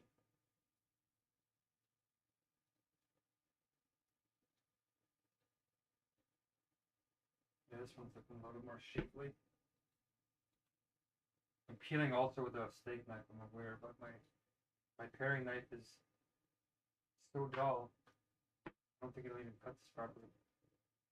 Oh, that's kind of okay. That's actually not bad. So it'll peel bananas pretty okay, but it won't cut anything else. That's what paring knives are for.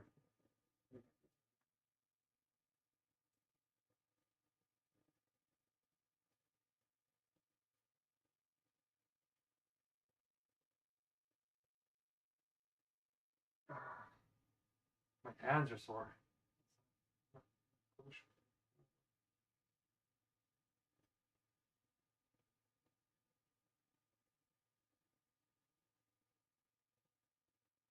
Look at that. Almost done. Whew. Can you believe it? Like my whole forearm's burning. 6 months of this lifestyle. Not the best for you.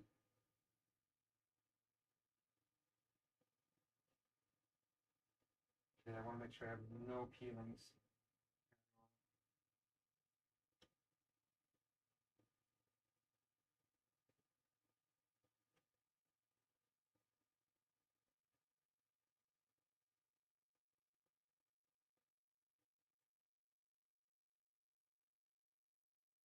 Okay, good. So the way that they were cutting them was like sideways.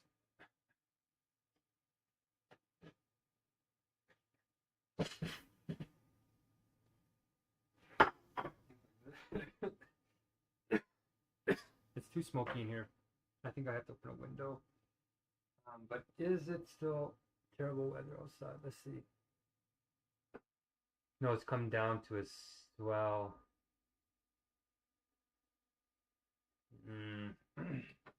Probably better than the smoke in here, though. There we go.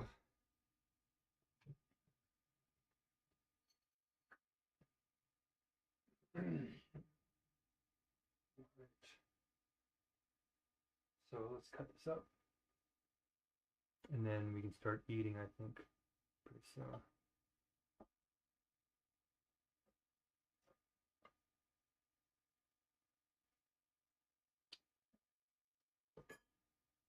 Oh my gosh.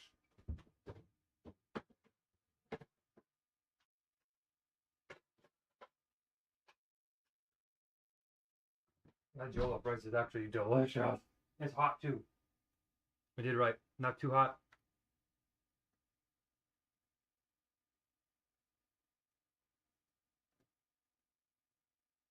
So he's holding it like this.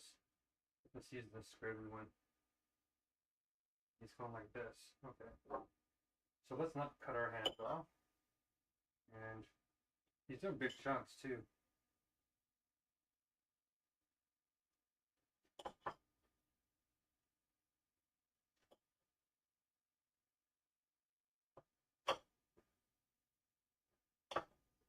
There we go. Classic plantain. This one seems a little bit long, but is it like spoiling? Like, I don't know. I can't tell. So we're gonna do.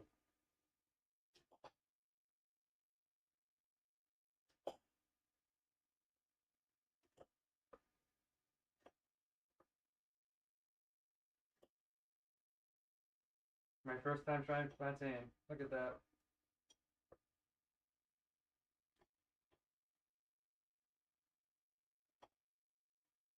Should I try and eat it like that? Should I try a piece? Like, is it spoiling? Like, I don't know. See that? All the other bananas don't look like that. And they're like, it's all the way through.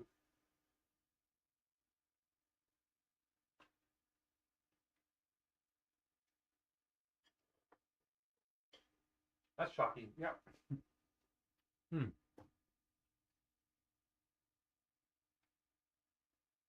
Wow, very shocking.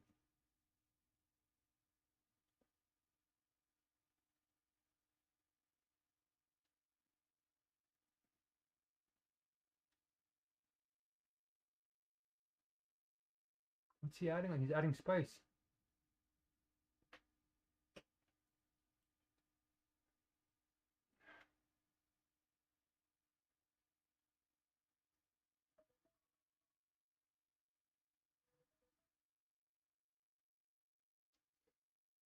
Oh, he's putting salt on it.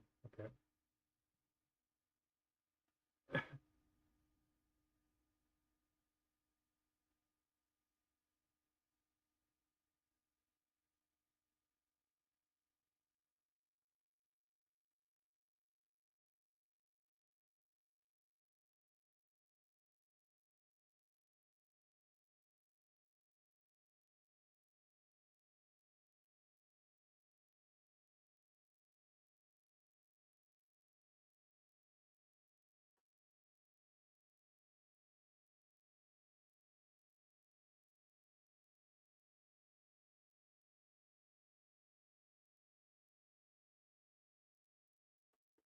Nice. Okay.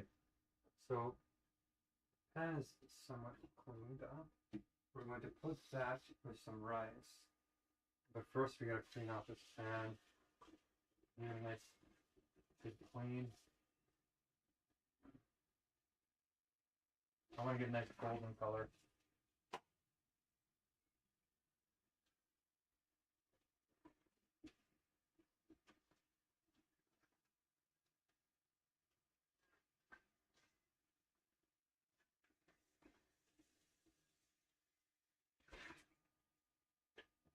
Okay, beautiful.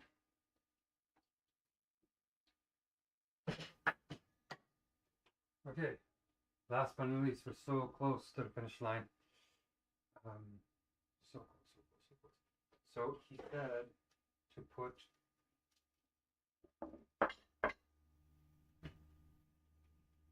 So he said to put some rice in there. So we're gonna. I actually should put this in the. I forgot to put the bell pepper in the pepper soup too. Oh, I forgot to do this.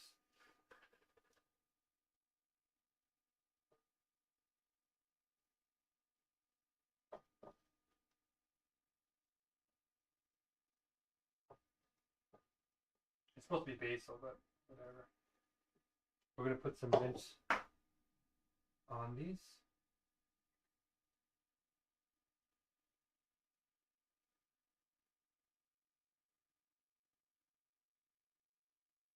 Give it a little mix. As you can see, we put some mint in there. This is kale, but maybe if I coat it in mint a little bit, it'll taste right. Good enough. Oh, it's in the back of the. Okay, well, we're gonna throw it back there.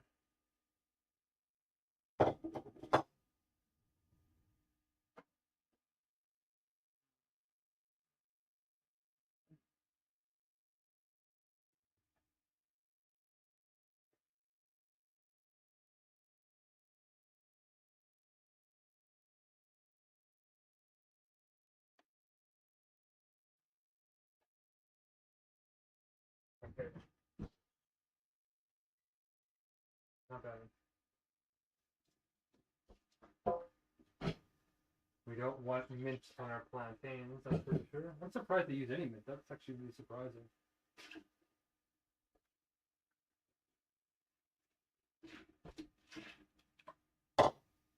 Now these bowls are plastic, so you're not going to leave the oven on at all. We are going to put some plantains in here, a little bit of salt on them. Like that.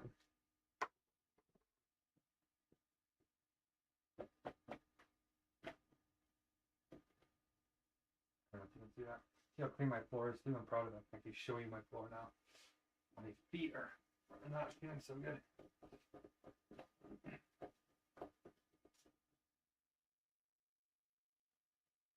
I can't believe how starchy these still are. Hopefully they're not gone bad or something like that, but hopefully the oil takes care of it. Okay, so now we're going to fry them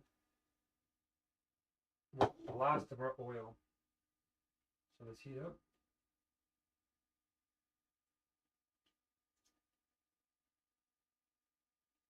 So this is all the fats that I'm going to need. That's the thing on the Hungerstrike, right?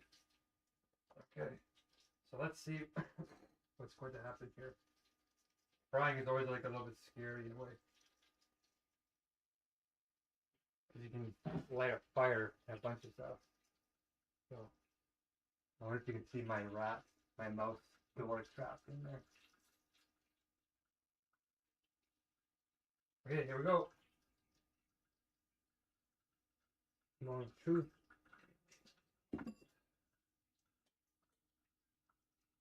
Definitely hot.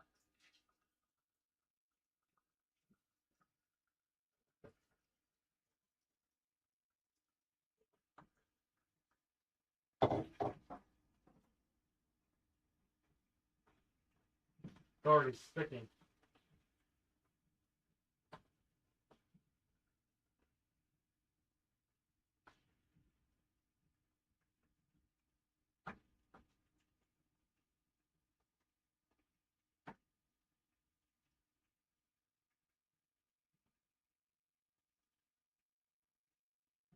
Kind of reminds me of eggplant.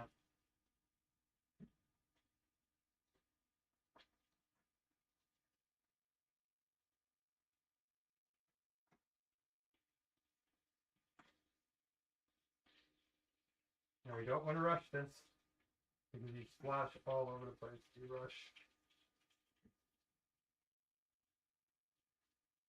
I don't want it to be so hot. Because extra virgin olive oil has a lower smoke point. It turns into carcinogenic, I think, compounds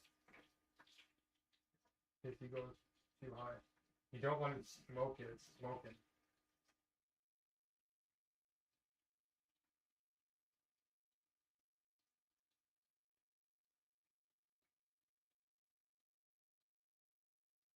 It definitely is more like a potato. Definitely.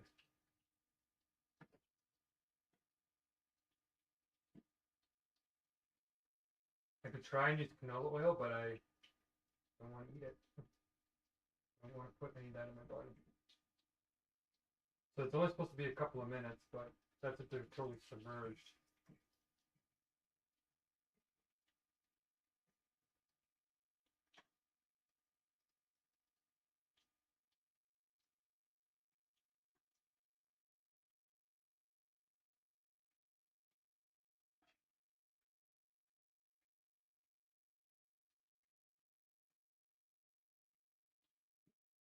I'm going to do 2 batches.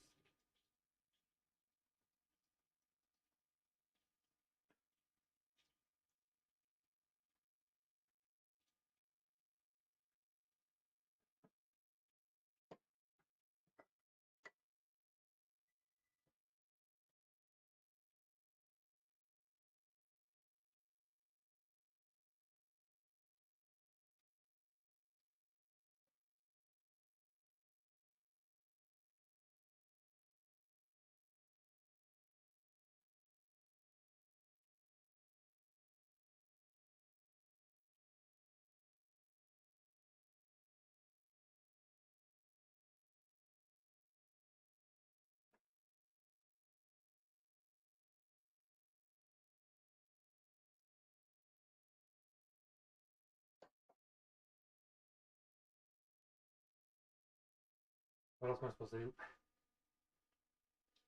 Okay, everything is kind of a mess again, but not the worst it's been. The floor is still relatively clean. Counters are a little bit dirty. So while that's cooking, I'm going to prepare to set everything out.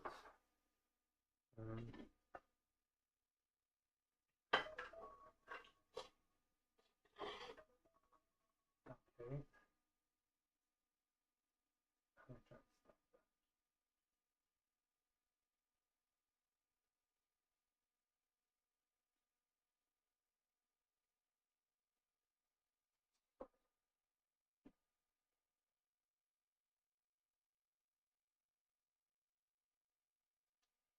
No, nothing worked. Okay.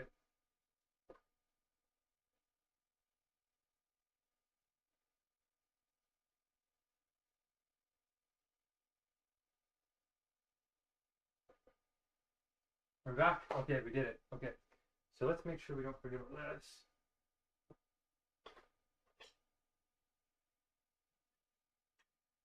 Yeah, these are like rock solid.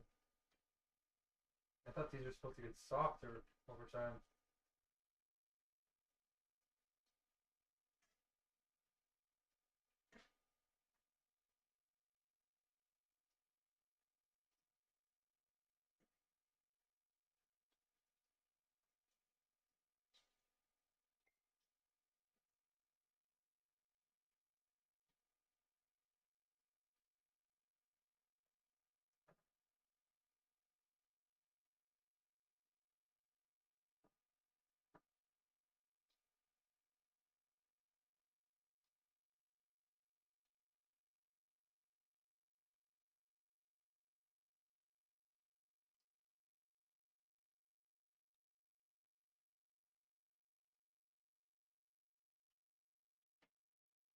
Oh, it's so hot.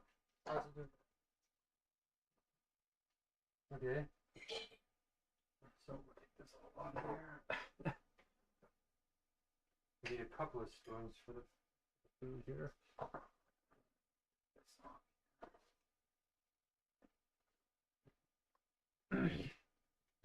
We got a broken cup I gotta contend with now, but we'll figure it out soon.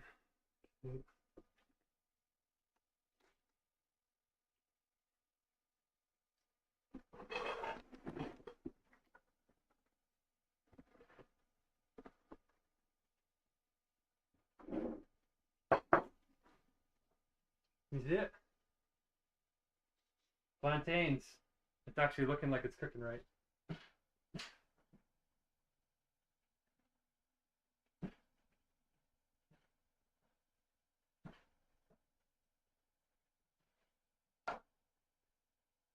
Hopefully it gets that starchiness taken care of.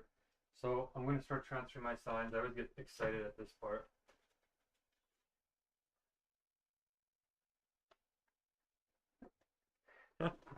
I know this is low budget, but think about it. I don't have to be doing all this. Like doing just the cord case, all that kind of stuff is enough. I want to go further for all the mothers who have to cook out there, for all the bachelors out there, fending for themselves.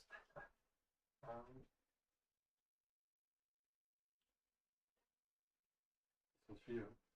Changing the world, but also doing ordinary things. Because ordinary things can be, when seen in the right light, extraordinary. Uh-oh.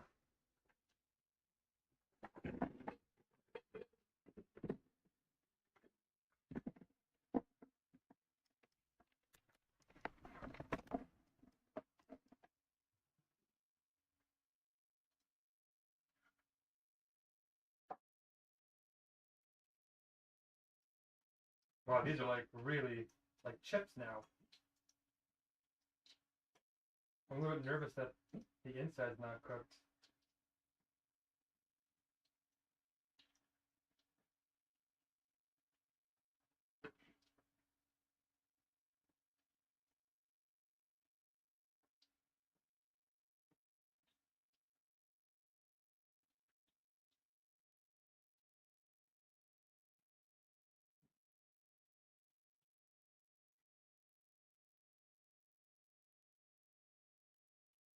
Okay, they're so close. Everything in the oven has been warming up, so when I take it out, it won't be cold. It'll actually be tasty, deliciously warm. We're going to do the blessing as I'm pulling out the food. Well, no, I don't know. Okay, this is pretty much close to done. This guy's going to go on here.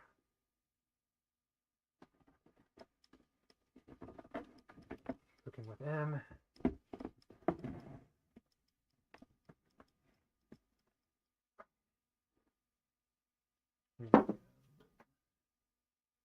This thing keeps falling apart. It's really unfortunate.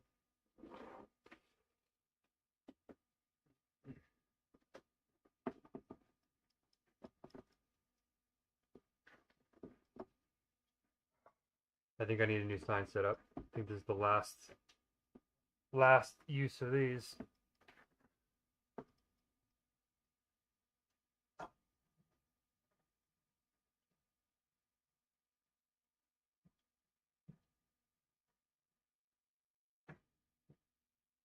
Okay, I think they're pretty much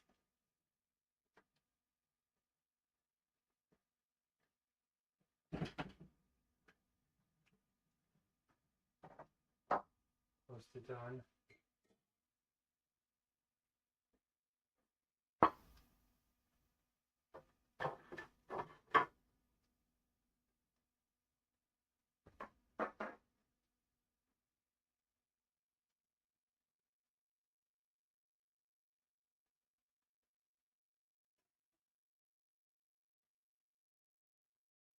Delicious.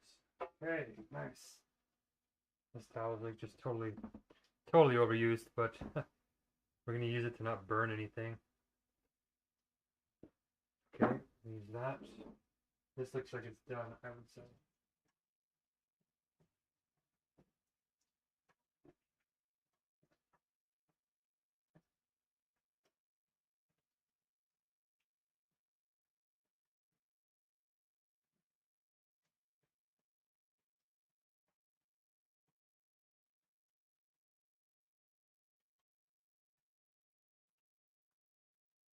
really starting to scorch now. Oh yeah, oh yeah. Maybe even burning a little bit. So these guys look done.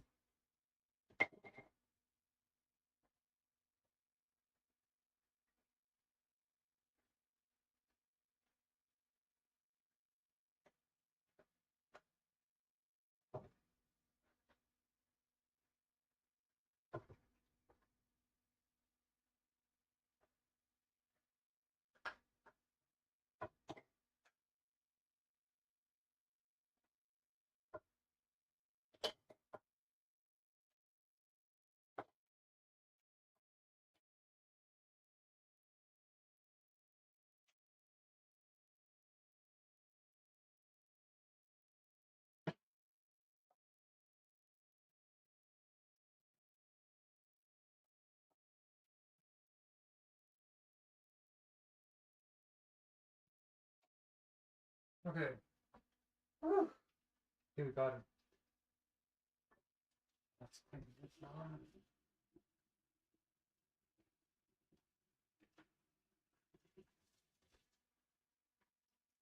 I think I'm supposed to stir the plantains a bit goosey.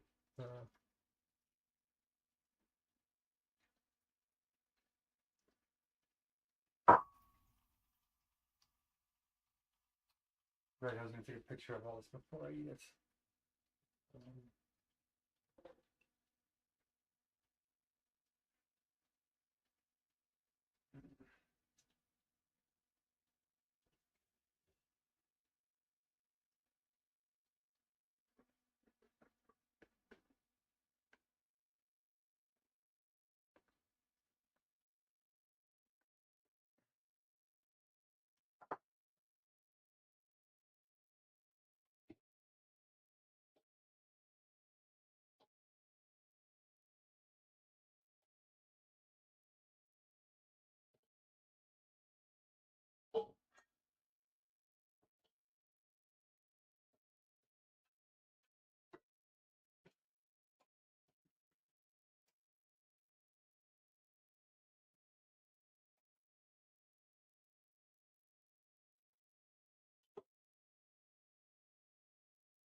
Okay, I don't know how I'm going to arrange this. I'm going to put this here.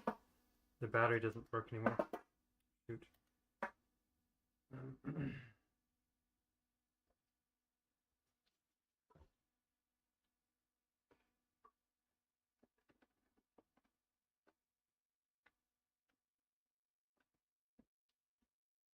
Right, so we're going to take pictures. Oh yeah, so we have to get the oranges and the dessert going. How should we do that?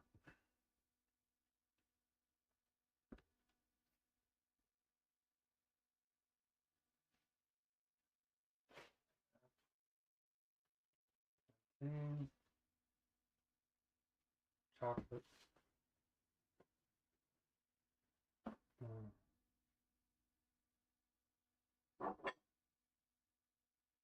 We could put the plantain in here.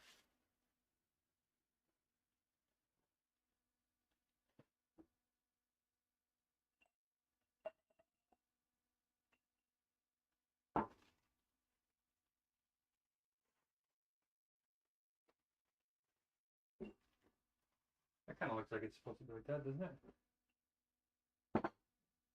It might look better in a dish.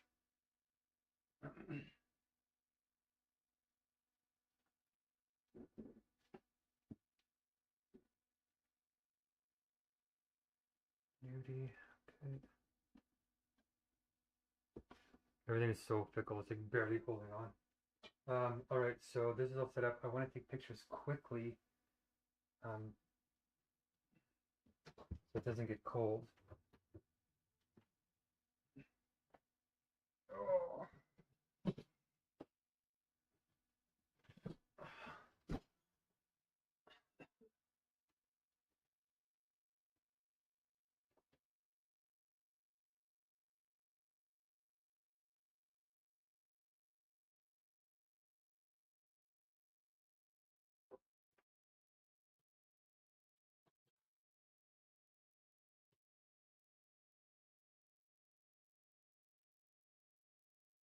Smells quite smoky. I feel like I can't keep it open.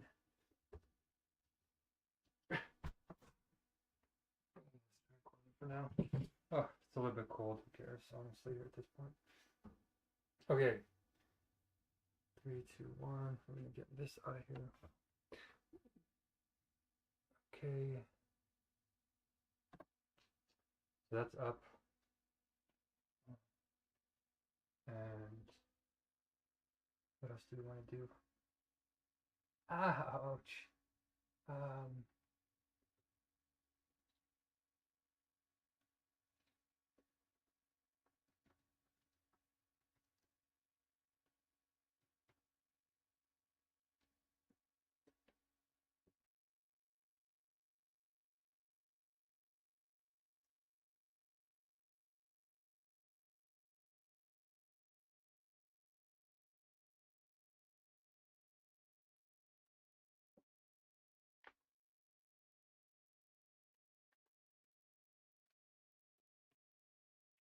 Please stick.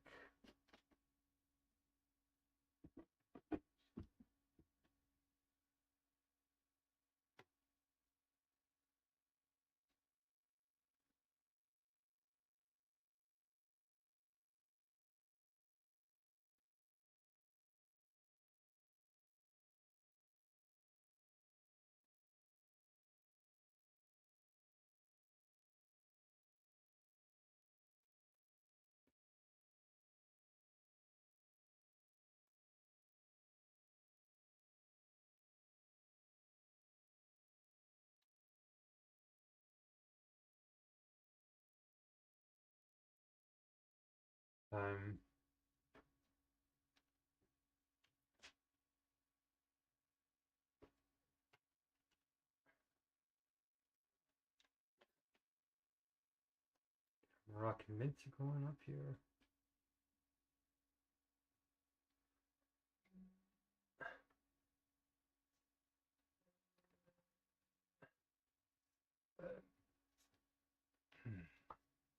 Oh.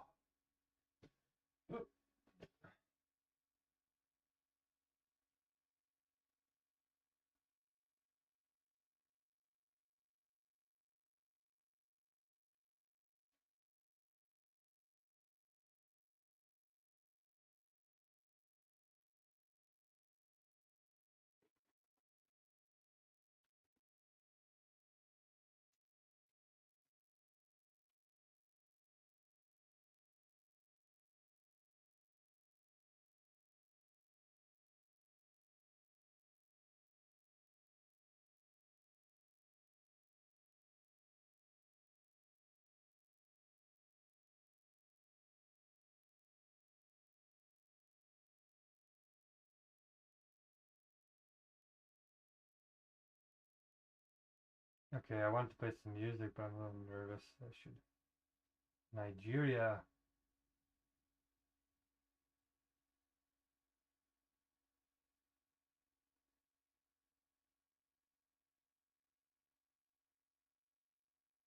Ah.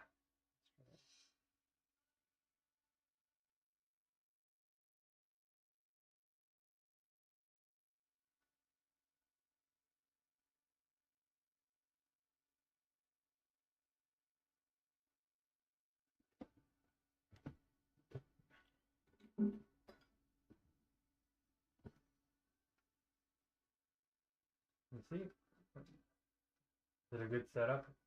Let's see.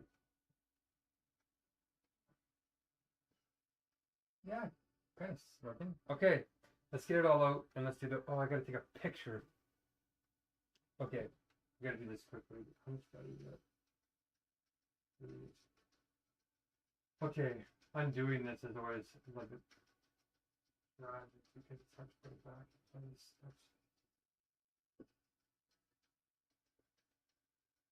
Okay, so this is free.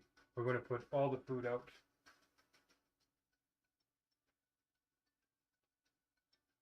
You can kind of see. Right.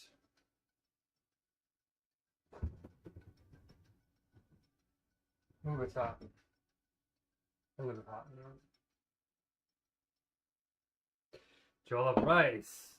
Nice. Or moi moi. Nice.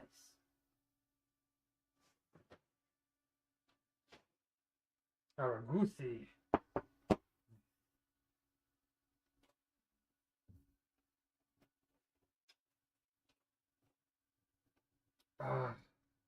Pepper soup. And last but not least, our peanut butter smoked. Oh, look at how that turned out. Okay. What do I want to do here? Oh,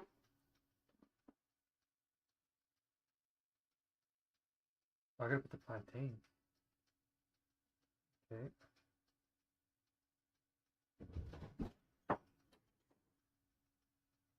I can put the plantain with the jollof rice, or I can put it on here.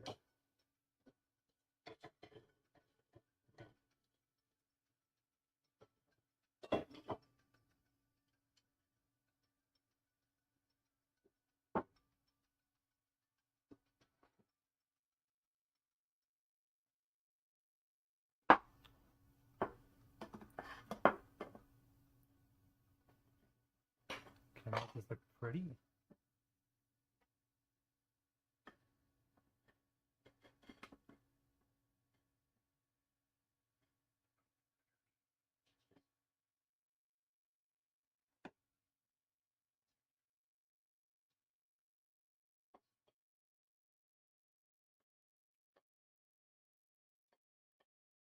Wow, I can't believe that. That worked out good, kind of.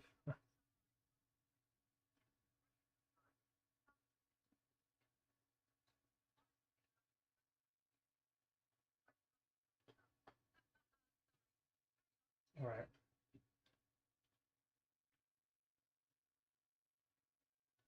I think that looks okay.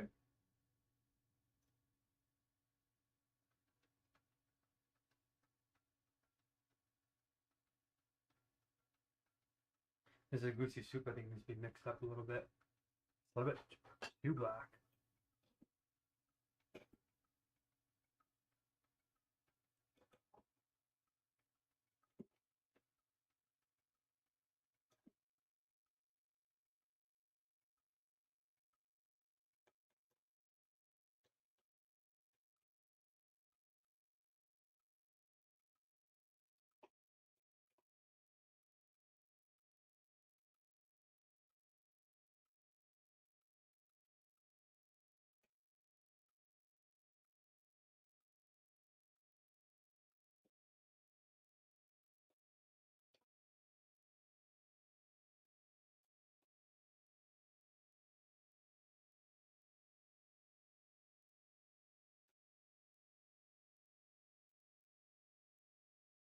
All right, I think it looks pretty decent.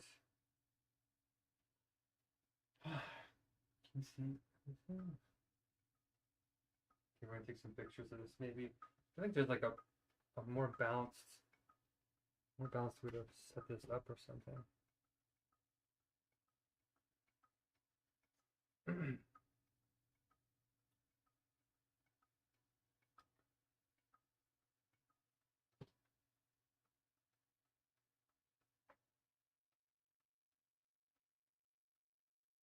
I don't know.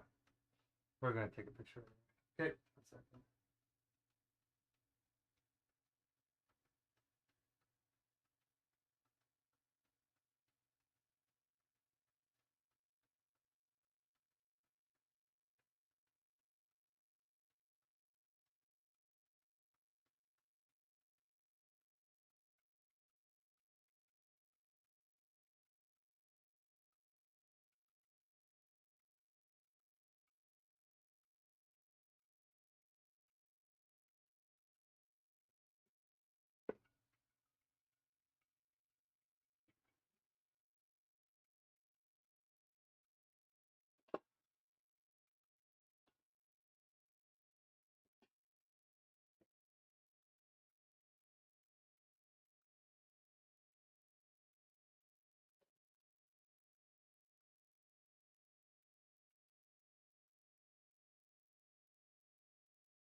Perfect.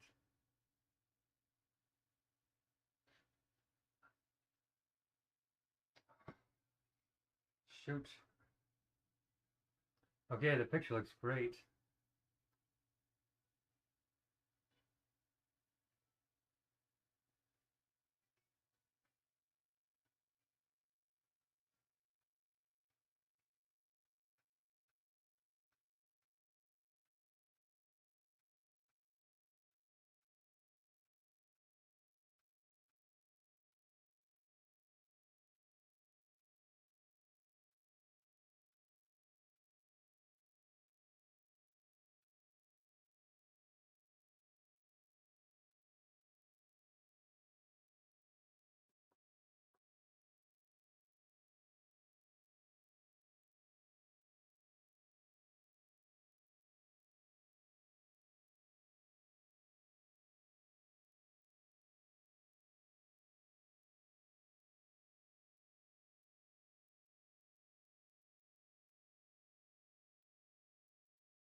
Okay, almost done.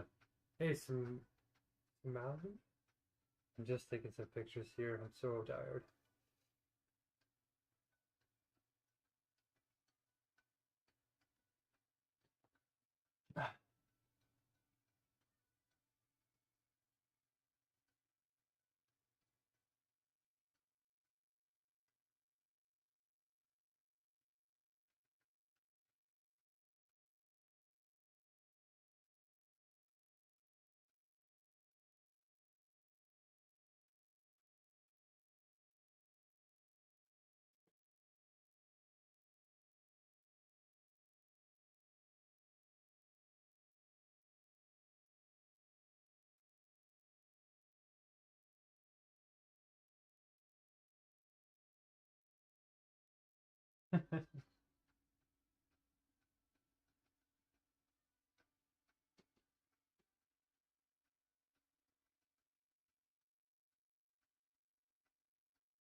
Okay, now I can eat. We're gonna do the blessing, and then we're going to have some tasty Nigerian food.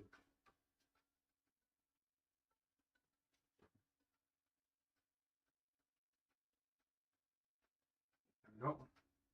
You see everything? I don't know. It's possible to see everything, is it?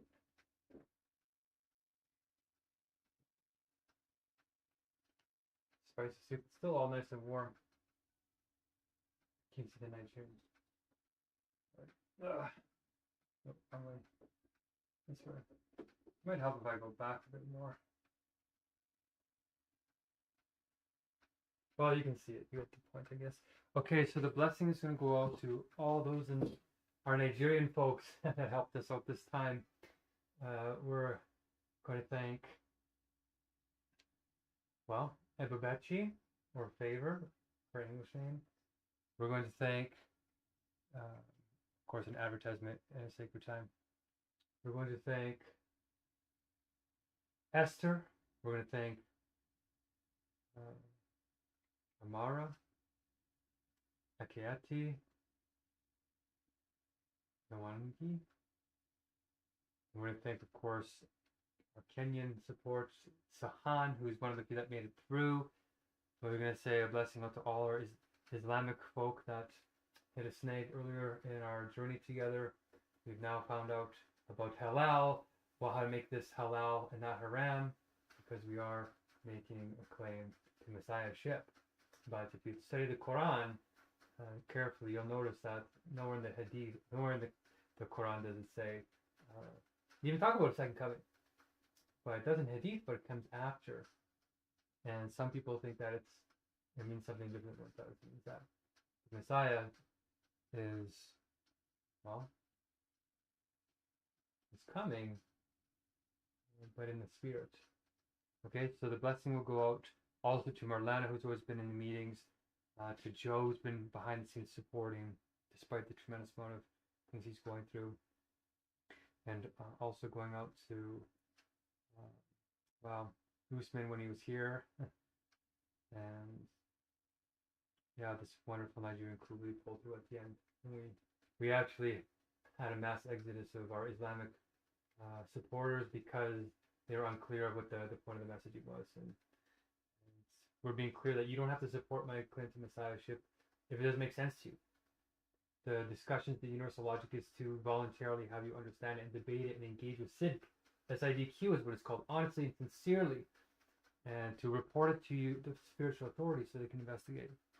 So with that said, let's say the blessing of what One World Spirit is. So One World Spirit meetings follow sacred time, empowering people with the rights to flow using universal tools, and the content centered this One World Spirit is our inner government with the ultimate goal of flow states for all using universal logic. No, thank you, Nigeria. Okay. Oh, and also I want to say a blessing to Francis for also coming in late in the game and sneaking in and helping out a lot. I think that covers most everyone. So what do we have here? Let's eat it. It's all hot and warm still. So I'm excited. We got moi moi here. Moi moi. We have the goosey right here. We have the jollof rice. We have the pounded yam. We have the plantain, fried plantain. We have pepper soup with some yam in there, some tofu with smoke, and some red bell pepper. And then we have, of course, this peanut butter, delicious skewer of technically tofu. I was going to make some seitan. And of course, we have dessert. And Africans aren't big on desserts, at least not in Nigeria and Kenya so far. They love oranges, though. Almost on every street corner you'll find an orange. And we have some, like I said earlier, fair trade certified chocolate, because a lot of the cocoa plants in Africa are exploited, and child labor is used for these North American countries. So and you might think, oh, my chocolate's good, Lindt and all this stuff. No, 95% of chocolate that's not this fair trade certified is not good chocolate. Kit Kats, Aero Bars, Hershey's, all that kind of chocolate is all slave chocolate. And if it says fair trade on it, it's not fair trade. It has to be fair trade certified, FTC. Okay, and if you want to check it, fair trade certified. Oops. Fair trade, organic fair trade certified, not just organic. And this one has an unusual label, but the real fair trade certified label looks like this guy here, as you guys should know by now, right? And we've used the mint that we used for the pepper soup. The mint that we used, of course, is also fair trade certified. I used a little bit of mint because I ran out of basil leaves, bay leaves and basil leaves and all that kind of stuff. So let's eat this stuff. So inside of the moi moi is little egg. You can see inside of there, I put little vegan egg. It's all vegan, by the way, if you're just joining me. Vegan egg, bell peppers. I put kalanaki, black salt. It tastes like eggs. It has like sulfur in it. So we'll try each one of these and then we'll take a break. So I don't know if you can see like the yellowish orange in there. That's the turmeric that makes it look eggy. Okay, let's try it.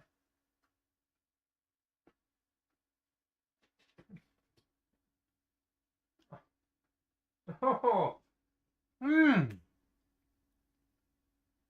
these ancient cultures. Oh man.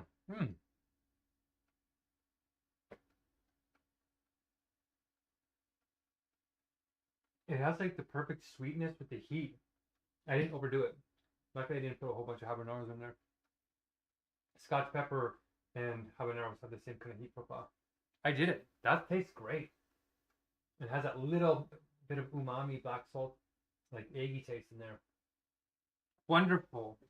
By the way, Nigeria is one of the oldest cultures in on the African continent.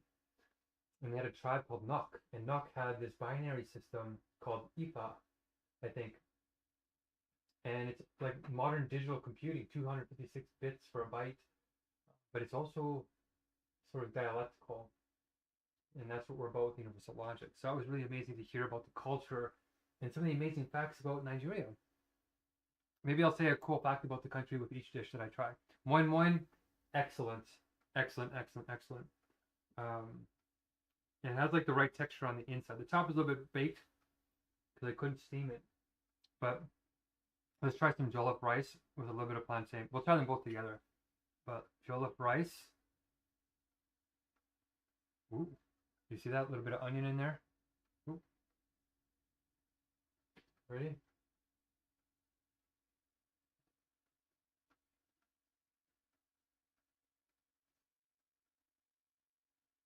Mmm.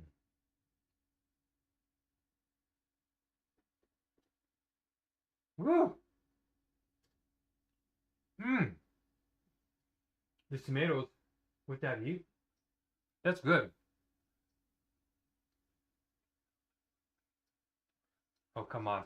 It's doing a commercial. I don't even want to show you. I'm going to block it with my head. It's 2025. We're in a mega crisis. That's why I'm on the Hungerstrike, right? And I'm going to a very intense leg of the journey now. So the fact, before I get into that, well, maybe I should get into it. I should have said in the blessing, we are in a mega crisis. We've developed a core. We've developed, well, I can give you an update after I do the facts. Okay, let's stay focused. So the jollof rice is delicious. This is really delicious. This has got a more balanced. But this is like some of the best rice I've had. I've never had rice like this. And I eat a lot of rice as a vegan, right? In fact, I'm actually almost out of this 40-pound bag, which I'll show you in a minute. Another fact that surprised me is that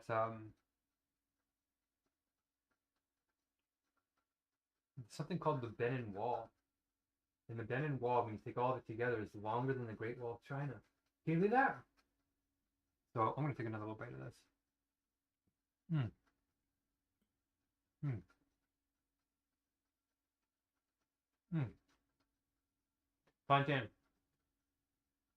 Fried plantain. I cut it up just like they wanted me to too.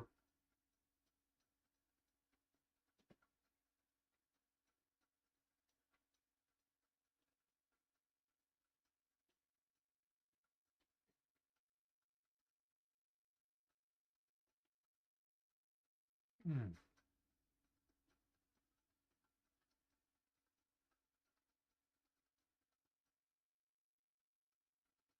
Mmm. I'm trying not to rush. I'm trying to enjoy it because it could be my last meal for a month. Mmm. Not starchy anymore. It's crunchy like a chip. The inside is cooked well. I didn't put enough salt on the outside of it though, but that's good. You're supposed to eat it with the jollof rice. Let's try it. Am I supposed to scoop it? Okay. Jollof rice and plantain.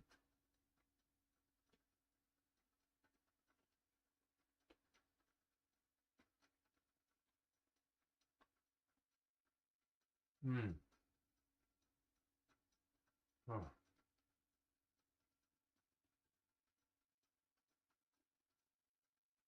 Mmm.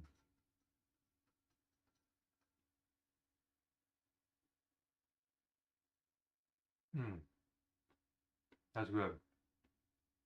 It's got like a dense texture. I just want to eat all this so fast. But another fact about Nigeria is that it's, I think, going to be in the future the third largest country in the world. I think right now it's in the top 5 or top 10 most populous countries in the world. We have 250 to 300 million people. That's like the population of the United States. It's bigger than South Africa, I think. That was a cool little fact that I learned. Okay. Should we try the pepper soup? Okay.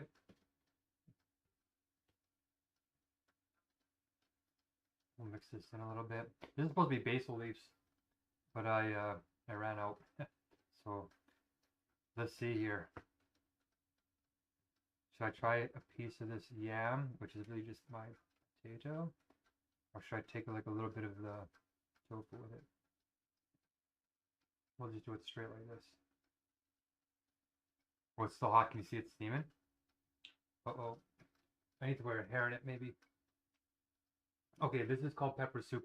There's actually a pepper soup spice you're supposed to get. I didn't know that. There's like a nutmeg, but I had enough cloves and allspice to sort of make up for it. So this should be pretty close. So here we go. Nigerian pepper soup.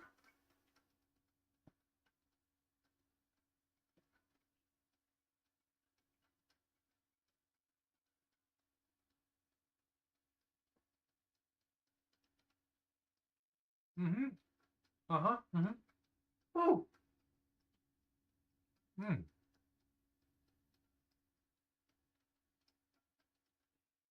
Yeah, so far it's the hottest dish. Yeah. Woo! It's got a slow burn. It's not like it's like a, it's getting hotter with each breath that I'm taking. Oh. And I didn't even put 2 habaneros. Like I ran out of, I should have bought like 6 of them, maybe 8 of them. Oh. Yeah, you can feel that.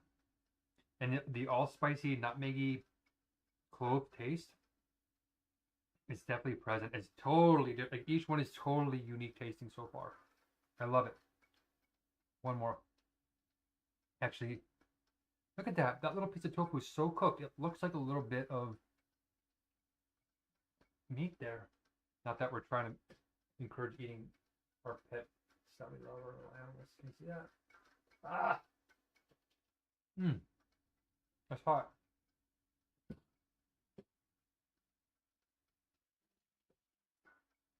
Mmm. Woo! Oh! Whoa. Okay. We got like big chunks here. I made it like look like a little bit like turkey breast. Anyway, look at that. The texture, but it's so perfect. It's so dense. Let's try a little bit of the bell pepper too. Mmm.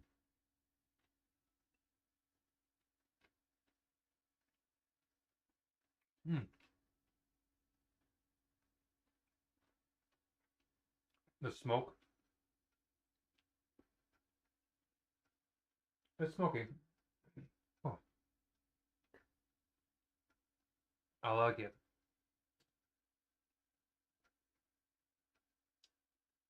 Okay, so pepper soup. Back to Nigeria. I looked these up. Nigeria has one of the biggest deltas in the world. The Niger River runs through 5 countries before making it to this huge delta. And there's mangroves and a whole bunch of interesting biology happening there.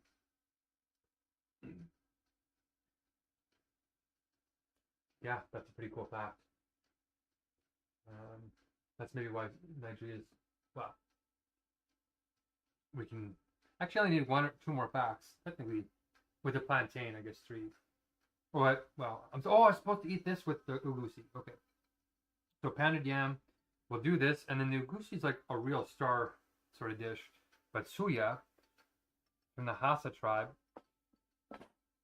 Oh no!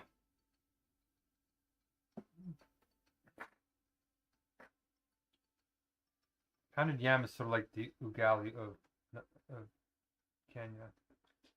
We'll see if it's as good. It's potato. Oh my gosh. Final test, final boss. Whatever. Already trap. Okay. So let's just have a bite of this. Look at this. It's got weight to it.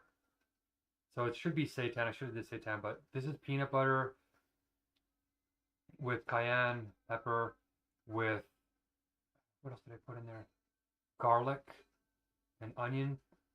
Well, technically no onion powder. With some seaweed.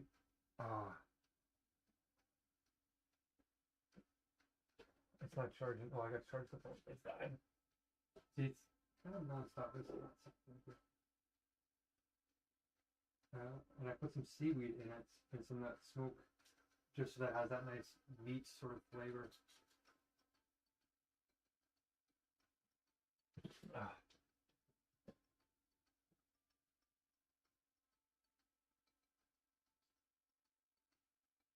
Okay, I hope this is pretty pretty.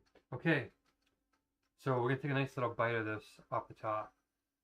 The star ingredient is the peanut butter, and you're not supposed to use peanut butter. You're supposed to use dried peanuts, but I didn't have any, so I used peanut butter and I baked it. Like it came out dry. It looks great actually, and I mixed all the spices in there. There's quite a bit. Oh my gosh. Okay, this is a little bit too much with the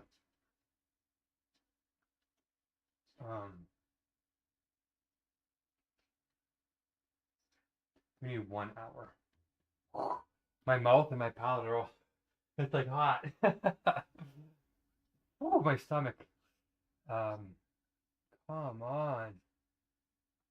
African lo-fi. Okay, we're doing some African lo-fi.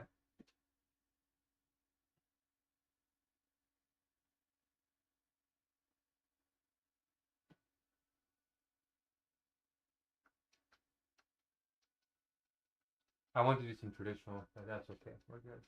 Maybe I should play the Nigerian national anthem.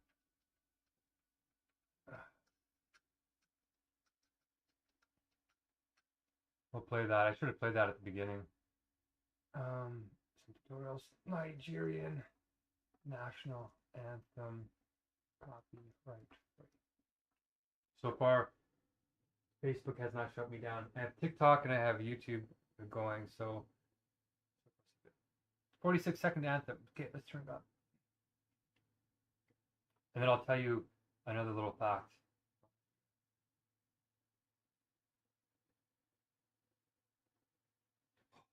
It's warm. My whole gut, everything is warm. My back is sweating a little bit.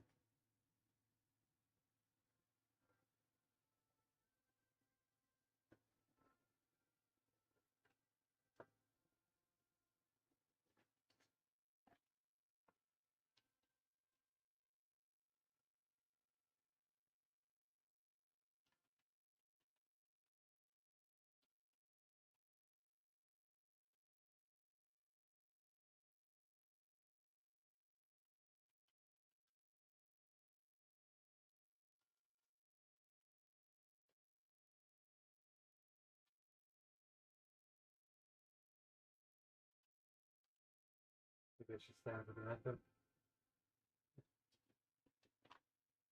Wonderful.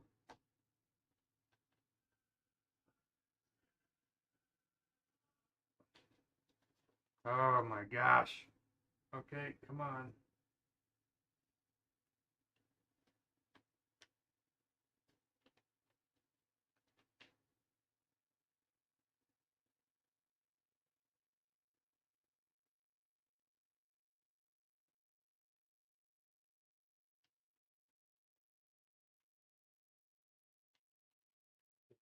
Tape is like totally not cooperating now.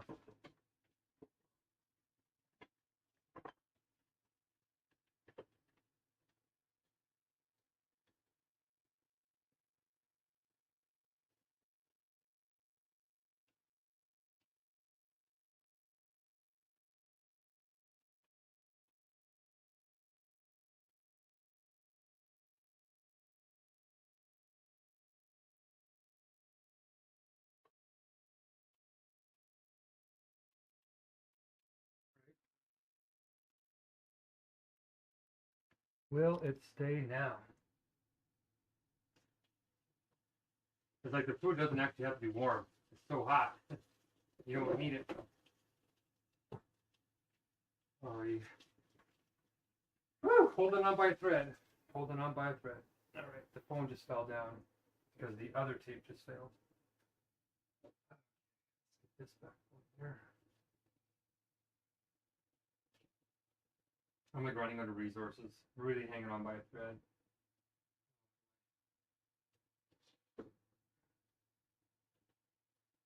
I just want to eat. I had everything prepared so I could have it when it was warm. All this stuff is going on. Okay.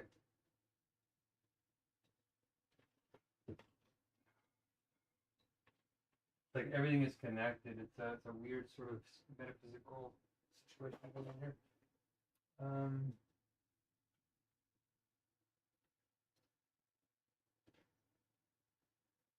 don't know where my tape is now.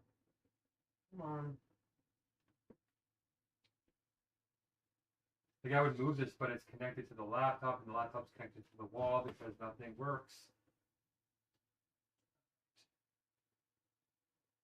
I'm educated in this kind of stuff. It's called planned obsolescence.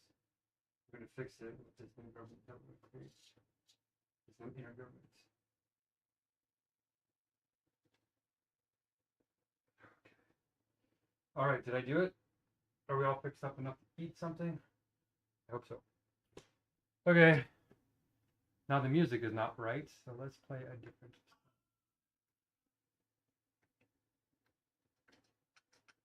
There. Now we're all kind of set up. Nigeria, we're here for you. The fact that we're going to say, I think we just said a fact. Nigeria, the Delta. Now, yes, we're going to take a bite of this. Let's see how this peanut butter tastes. Oops.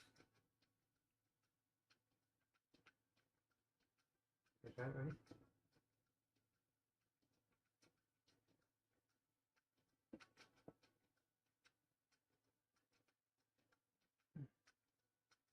Mmm.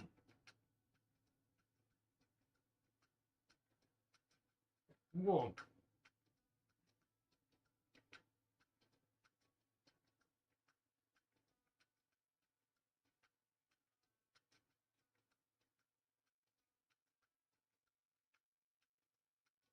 Mmm.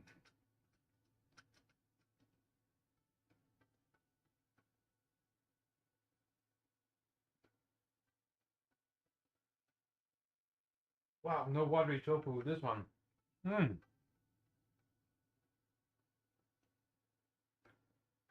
Mmm.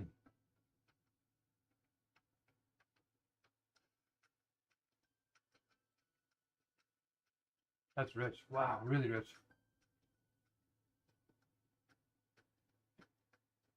So when I boiled that tofu, it pushed out all that water and it made that salt made all the pores more absorbent. When I poured that a little bit of soy sauce and the paprika and everything on the tofu when it was marinating, and then I put all this peanut butter and all this extra stuff on it. You bite it in, you get that peanut butter, and then you get that smoky soy. It doesn't taste like soy sauce. It tastes like a meaty, yeah, like a meaty, brothy umami. I keep saying umami, but it really does make the difference. It's what makes people addicted to cheese and everything. We didn't put any locust beans in here, but this has a deepness. What? More advertisements. Ooh, that's actually really good. I actually really like this. That peanut butter does its job. What's going on here? What is here? Another fact is Nigeria is the wealthiest country in all on the African continent. And a lot of people think, oh, Africa's a country. It's not. Africa's got 53 countries in it. And it's actually landmass. Its landmass is bigger than Europe. Bigger than anywhere except for Russia, I think. And Russia's not a continent, but yeah, I think it is. On the map, it looks smaller, but that's because of the map scalings. Anyway, that's another little fact for you. Now, the egusi is supposed to be really delicious. My hairs are all over the place. Okay, so I'm going to mix it a little bit. And this is the egusi seed. It makes it really thick. but I didn't have necessarily blue seed like melon, the proper melon. I had pumpkin seeds. Pumpkin seeds are the highest protein source, more than tofu, more than anything, more than peanut butter. There's more protein in pumpkin seeds than peanut butter. So that's what's in here. It's a lot of protein in this dish. So we're gonna have some of that with some red bell peppers, some kale in here,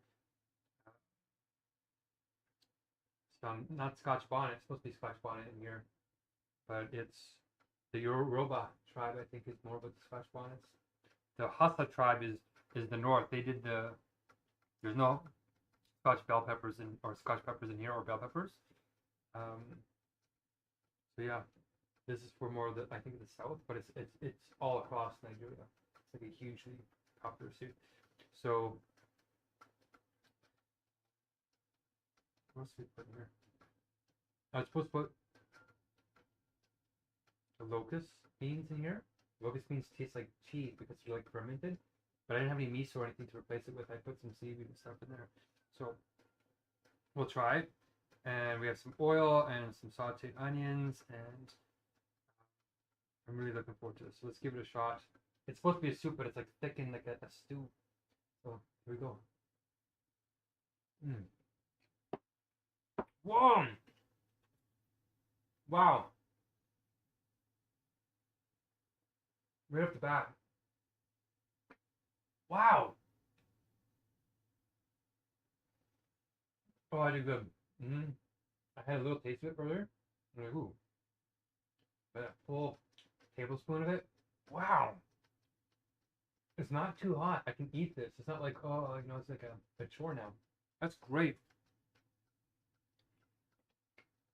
Wow. That's actually really, really delicious. And it's supposed to be chunky. They say if you, well, some people like it not chunky, but I like it chunky. And we didn't use any spinach because we don't want any of those oxalates or anything in us, so. Oh, I gotta have one more. You're supposed to use palm oil. But as you guys know, I only eat all extra virgin olive oil. It's the only oil that's actually really good for you. Well, some of the only oil. No other seed oil. And palm oil is also not the best for you. Also not the worst one. And red palm oil is cooking oil. It's not the same as what you find in like all the processed foods and where they're burning down rainforests and stuff like that for it. But still, extra virgin olive oil mixed with a little bit of paprika is what gives that kind of reddish color. It's like a little bit, when it was first cooked it was like that, but now the air's gotten to it.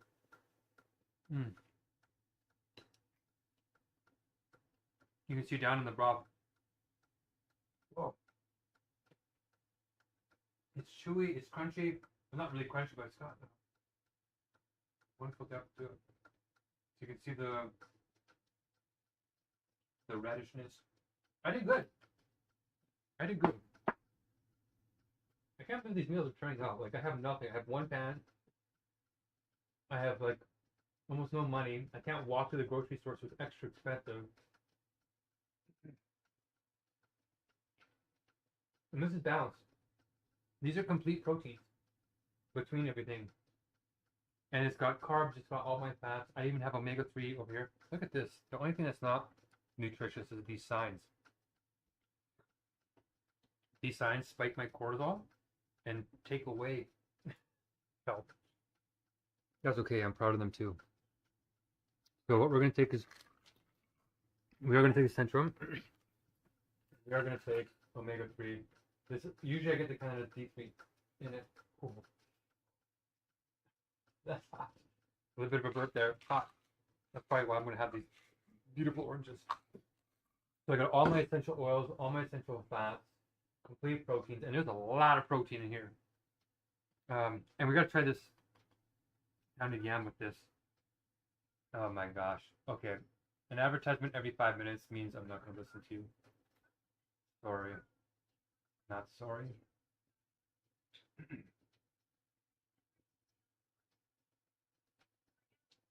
Oh boy.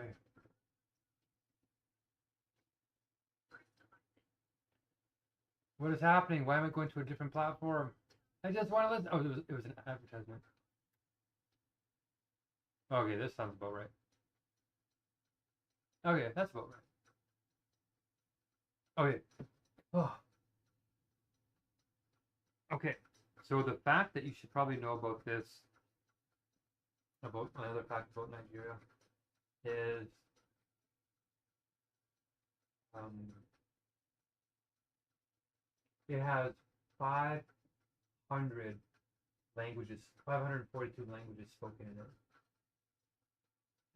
Kenya, I was shocked, had 42 tribes.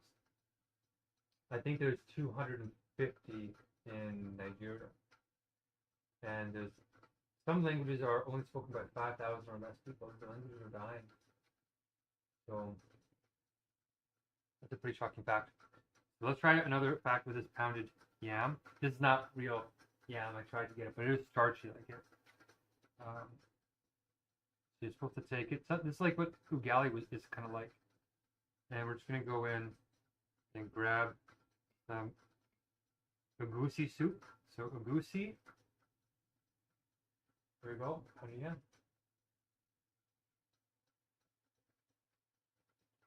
Mmm.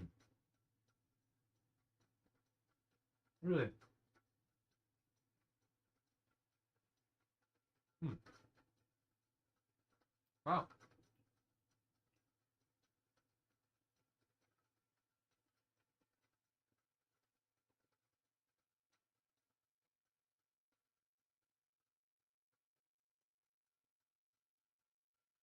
There's something about it. It reminds me of ugali. Ugali is really good. It's sticky and kind of thick. And this has the same thing that on the back of your tongue, very swung. It has a really satiating,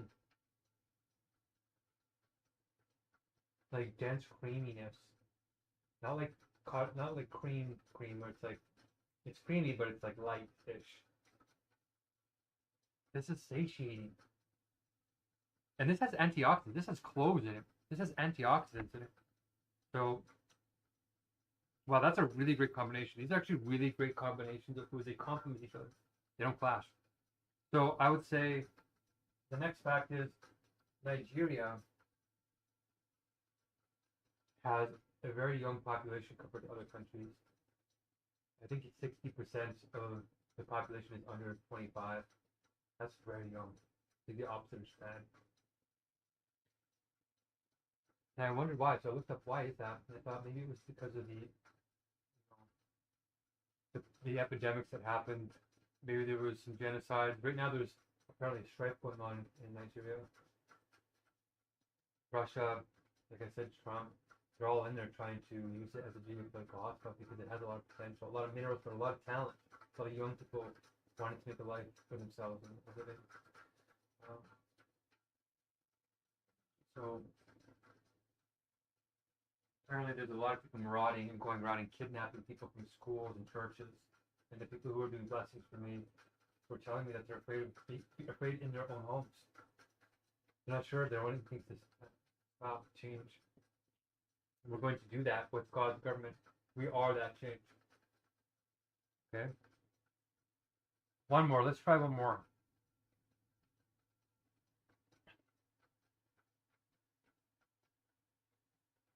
Okay. So what we have here is some papaya, some candied sort of papaya. And there's no gelatin or anything on these. These are vegan. So we're going to try some papaya for. Oh, excuse me. I might have had papaya. Oh, you can see that heat. I might have had papaya once or twice before, a long time ago, but let's try this.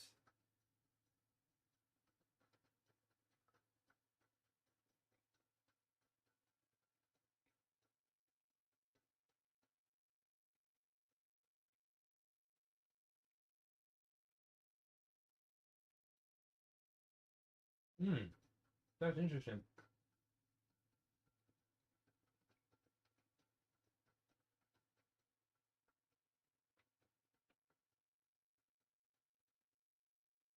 There's the sugar from the candy. There's a distinct.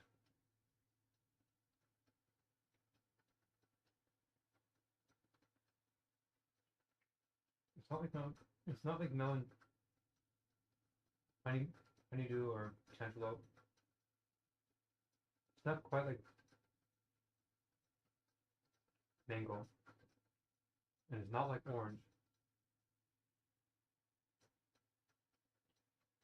It's kind of got like a saffrony aroma.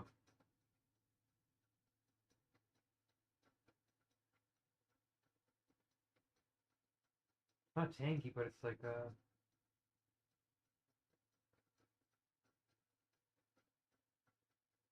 it's still melon. That's hard to describe.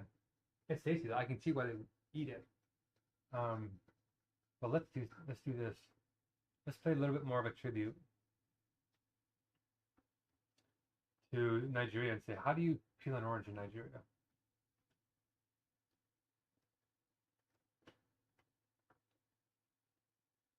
Okay, just the normal way. So there's some kind of faster way to peel an orange in Nigeria.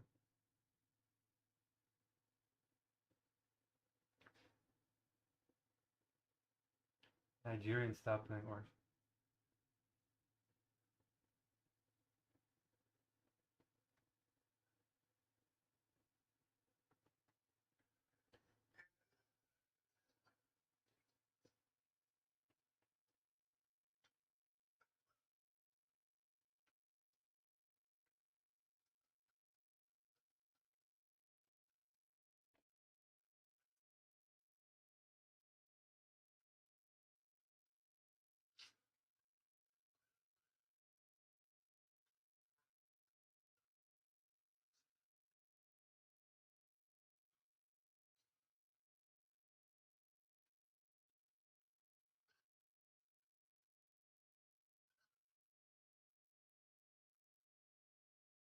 I don't understand what happened.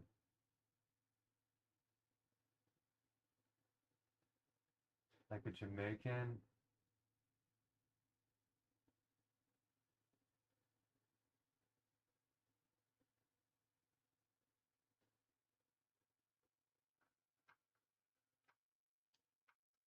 I just want to peel the orange.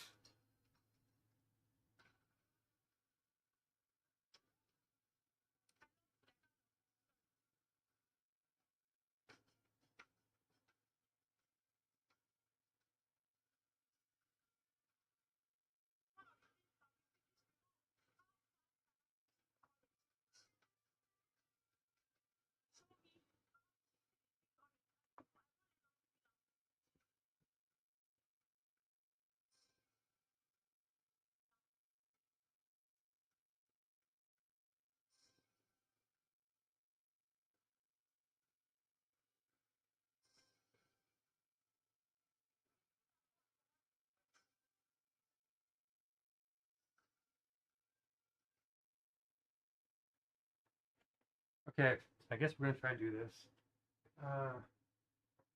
Okay, so here we go. We have only two things left to taste.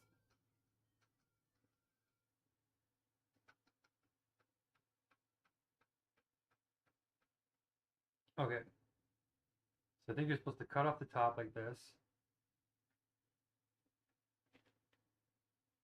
Like that. Okay, this is not a typical Nigerian orange, it looks like, but... And then I think all he's doing is he's just holding it like this and then rotating it.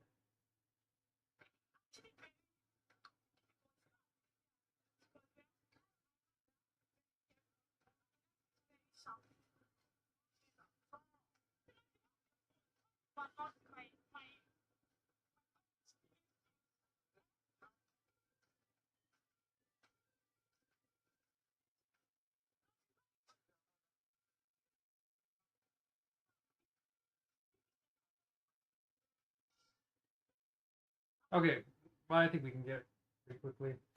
So, I got my little garbage bag right here. So, let's try. He does it with his palm. Ouch. Okay. Oops. Let's see if we can do it as fast as the other guy can.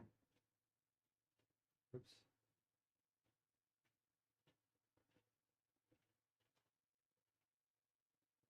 Definitely not as... His knife is better, that's well. His knife, he's got a better knife.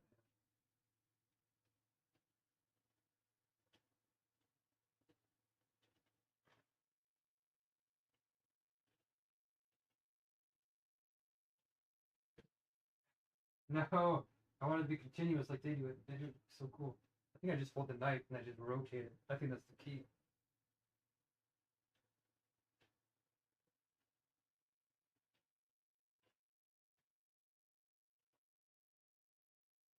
Oh, it's almost done. I'm almost done killing. I did it. That kind of was cool. I've never peeled an orange quite like that before, I don't think. So I didn't do the best job, so let's clean it up a little bit with this rind.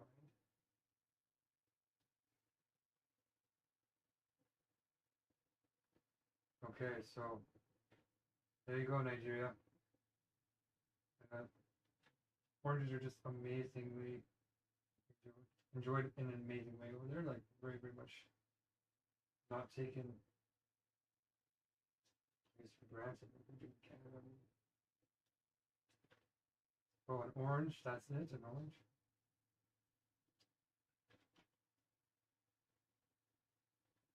Okay. Here we go. So we'll have a little bite of this. How did he? I think he cut it in half and then ate it.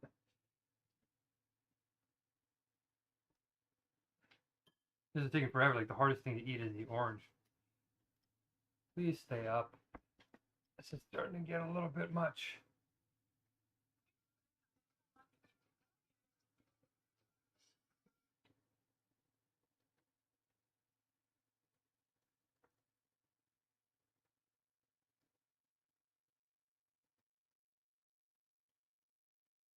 And I forgot to say the happy saying. Ah! How to eat an orange. How to peel Nigerian oranges.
Yeah, really.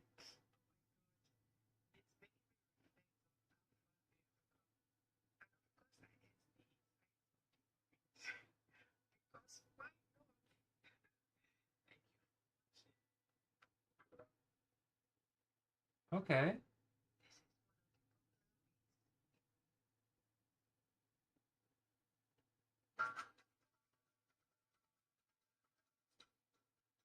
Okay, so they do put the top off here.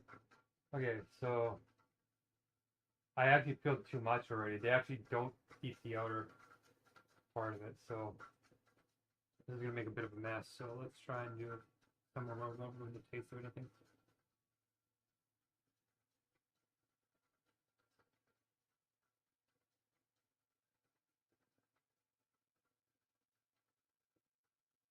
Okay.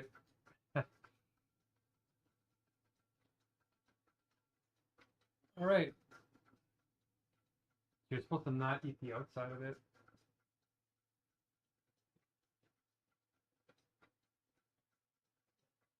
Nigerian style, so you're supposed to eat it like this and not eat the outside of it whenever you peel off the outside.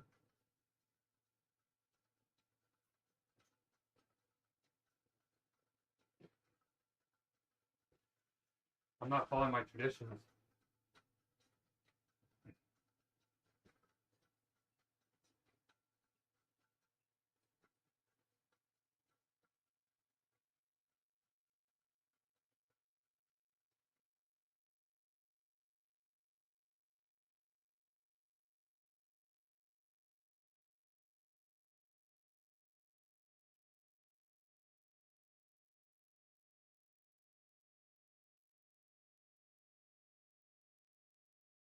Bon appetit.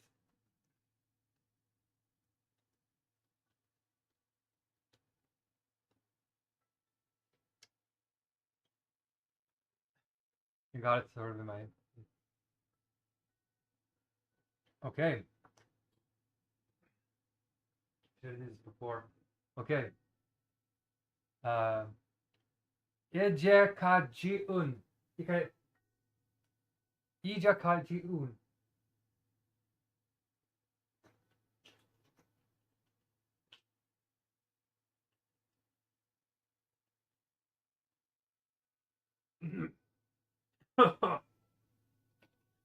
Wow, everything is so different. This one really does have a wide palette, essentially.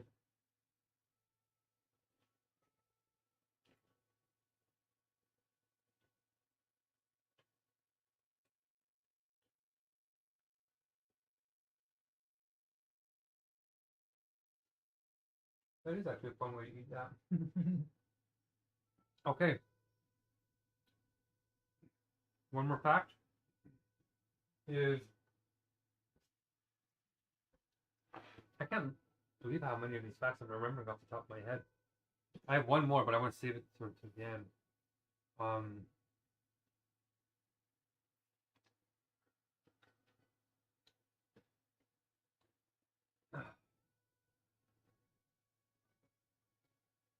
I'll tell you which one I'm remembering, but I sort of want to save a serious one for the end. I think I said it's fact about the papaya, right? I'll mix it in with the orange. Because the dessert is technically one final meal, but yep, top most populous 500 languages, yep.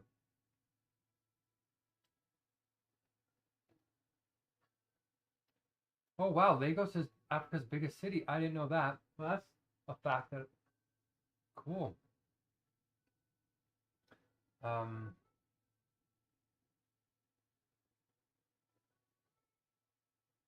Okay, well maybe what I'll say then about the orange is, yeah, the Nigeria produces more films than Hollywood. The only other country in the world that produces more films, like more movies, is Bollywood, India.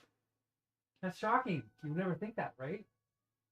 So Nigeria loves its cinema. So now we're going to have serious last piece, and I saved the chocolate for last for a reason, and it's because these Cooking with M shows are low budget, as you can see. It takes a tremendous amount of effort to do these for almost nobody watching them yet. But if this does all take off here soon, before AI codes itself, then I'm hoping that these videos will show people before there's limelight and moment and all the stuff that you gotta stay the course when there's good reason to stay the course. Not because there's popularity, not because there's fame or limelight or power or money or anything. It's that there's good reason to care about people. And we are in a mega crisis that is harming many people already. And it's going to harm more people in the future, the people we know and we love and we care about. We have to act now. Our brains are designed to predict linear problems and to stay in our comfort zones. But we can't afford that right now. I want a hunger strike to demonstrate a way forward, to not exist in this dog-eat-dog world, that sacrifice can be strength. If it's wise, we need to take action now. By the time you find out that it's happening to you, that AI is taking your job, or CRISPR can't be afforded, or World War III is at your doorstep, or that you're the one being kidnapped like many people in Nigeria, or that you're the one dying in the front lines to drones and robots in Ukraine and with Russia. Many of the deaths are because of robots now. When it hits you, it'll be too late. We need to act now. And this chocolate bar represents the seriousness and the ethics that we need to have moving forward in everything that we do. God's government is the best form of government because it is freedom for everyone. It is freedom from tyranny, slavery, from not being heard, not being listened to, not being recognized as belonging to the whole. We're not about blind love, right? We can still set boundaries, but we're not about abandonment. When you treat a criminal like a criminal, they become a hardened criminal rather than the human being that they are. When you speak to the human side, the spirit in them, it encourages them. You participate in the creative act of releasing that spirit in them. Just like buying this chocolate bar from this company with these labels, which are expensive, supports that kind of spirit. It calls out to the goodness. This company has a voice. When you buy from the other companies, if you're not buying their most ethical product, you're supporting the status quo. The status quo is a mega crisis. At least six existential threats. The Sustainability Development Goals has 17 issues, but 6 of them can end us right away, like the next couple of years, or you can't turn back. Tipping points will be hit. So we're going to eat this chocolate bar, not because I'm craving a lot of chocolate, but it's really good for you. Dark chocolate's really good for your antioxidants.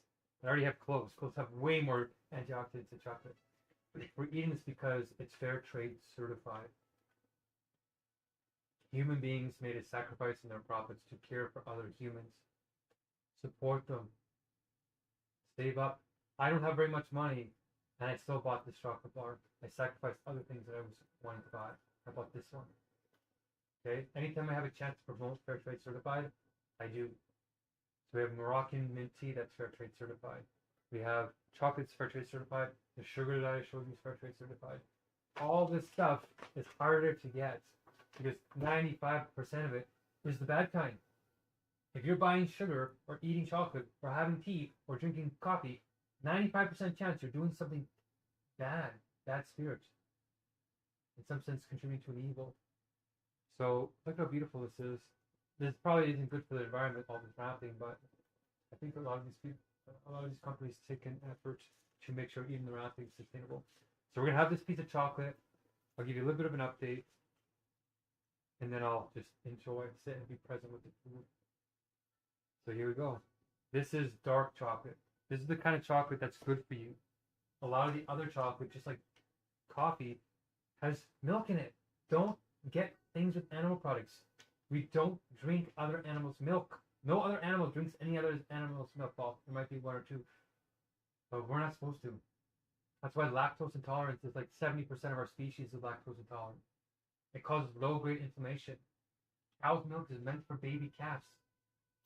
Right? The factory farms that produce 95% of the meat in the dairy are artificially inseminating these female cows to keep them pregnant all the time. It's unnatural. And then they separate the calves from the mothers after 24 hours, and then they're crying because they know the mother cries for 4 straight days. What are we doing? Don't stick it in your mouth. Have control of yourself. We don't need to survive an ice age. You can have meat when we needed it to survive, when it was fair. Right? When we were all in the jungle together. Now we're the apex predator. You don't need to do that anymore. You can take supplements. You can make sure your chocolate is fair trade certified. These are not goods and services that you need. Chocolate, coffee, tea, and sugar. Those are luxury goods. Don't put them in your mouth if they're evil. There's good sources. Do it. Do the right thing. Okay? Goodness will come to you. So I'm going to have this good chocolate. Okay? Join me in it. Make sure to look for fair trade what? Certified. Not just fair trade. All these other companies, like Rainforest Alliance is all these big companies that are for abstract profit maximization. Not concrete profit maximization, which is about taking care of people and the inputs that are making the things. Abstract is where you separate the process of production from the people and the things making it, and then you torture them through unfair wages, unfair conditions, inhumane conditions. So we want concrete profit. And this is going to support that. No dairy, not a whole lot of sugar, lots of antioxidants. It's 80% cacao powder. Okay, a little bit bitterish. Maybe I'll have some orange with it. Okay, there we go. Justice.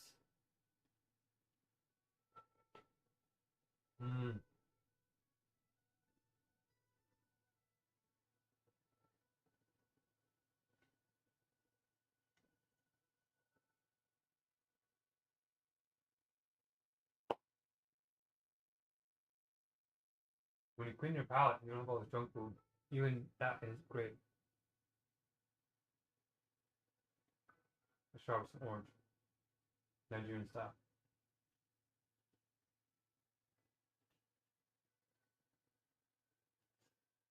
Mm.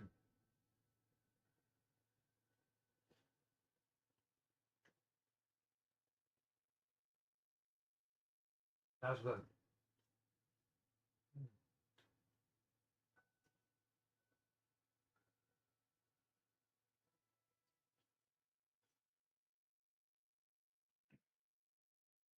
Woo!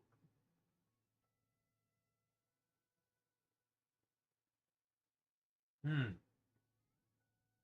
I'm so blessed I get a chance to eat this. I should document my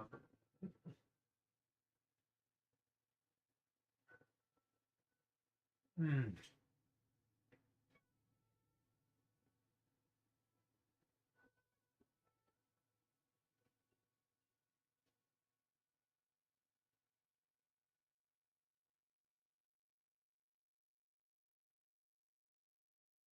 Hmm.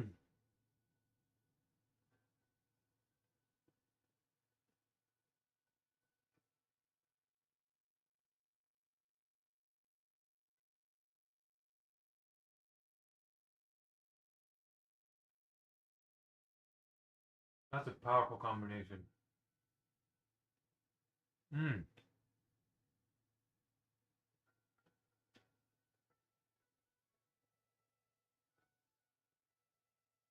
Oh, justice never tasted so good. You might not be able to make everything as fair or as just as needed, but do your best. Do your best. Go vegan as soon as you can. Thanksgiving was just in the United States. You don't need turkey. There are options that are just as tasty and better. If you ate a turkey without all the extra spices that you can put on a vegan meal, you wouldn't eat it. It doesn't taste good. Ah, you can join me in the hunger strike too. Go on fasts. Fasting is good for you if you do it right. It detoxes you. It cleans up. It cleans up your eyes too. All these floating proteins and things like that, your body cleans them up. Oh man, that was good. Okay, I don't want to fill up on dessert. I actually want to have some more, but we're not going to do that because the goosey and every single thing is great. Like it's it's good job, Nigeria.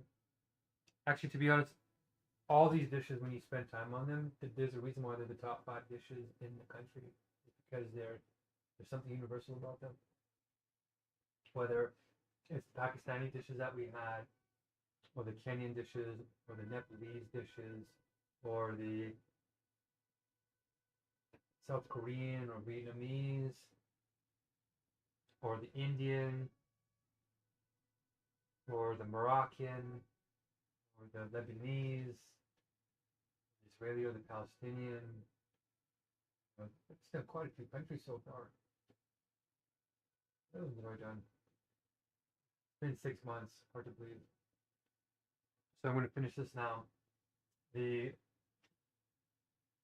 situation is still very serious, you guys. I have 1,600 blessings.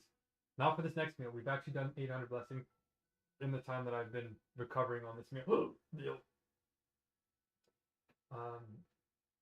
But we don't have anybody doing these blessings for free yet. It's kind of sad that I haven't inspired anybody to actually take part in this for the idea, the core that we have now. The Megacrisis is the problem. We know the problem in its essence, in its root problem. The heart of the crisis is consciousness. It's fragmented consciousness. It creates a culture of fragmentedness where freedom is going down, meaning is going down, trust is going down, coordination is going down, community spirit and love are going down.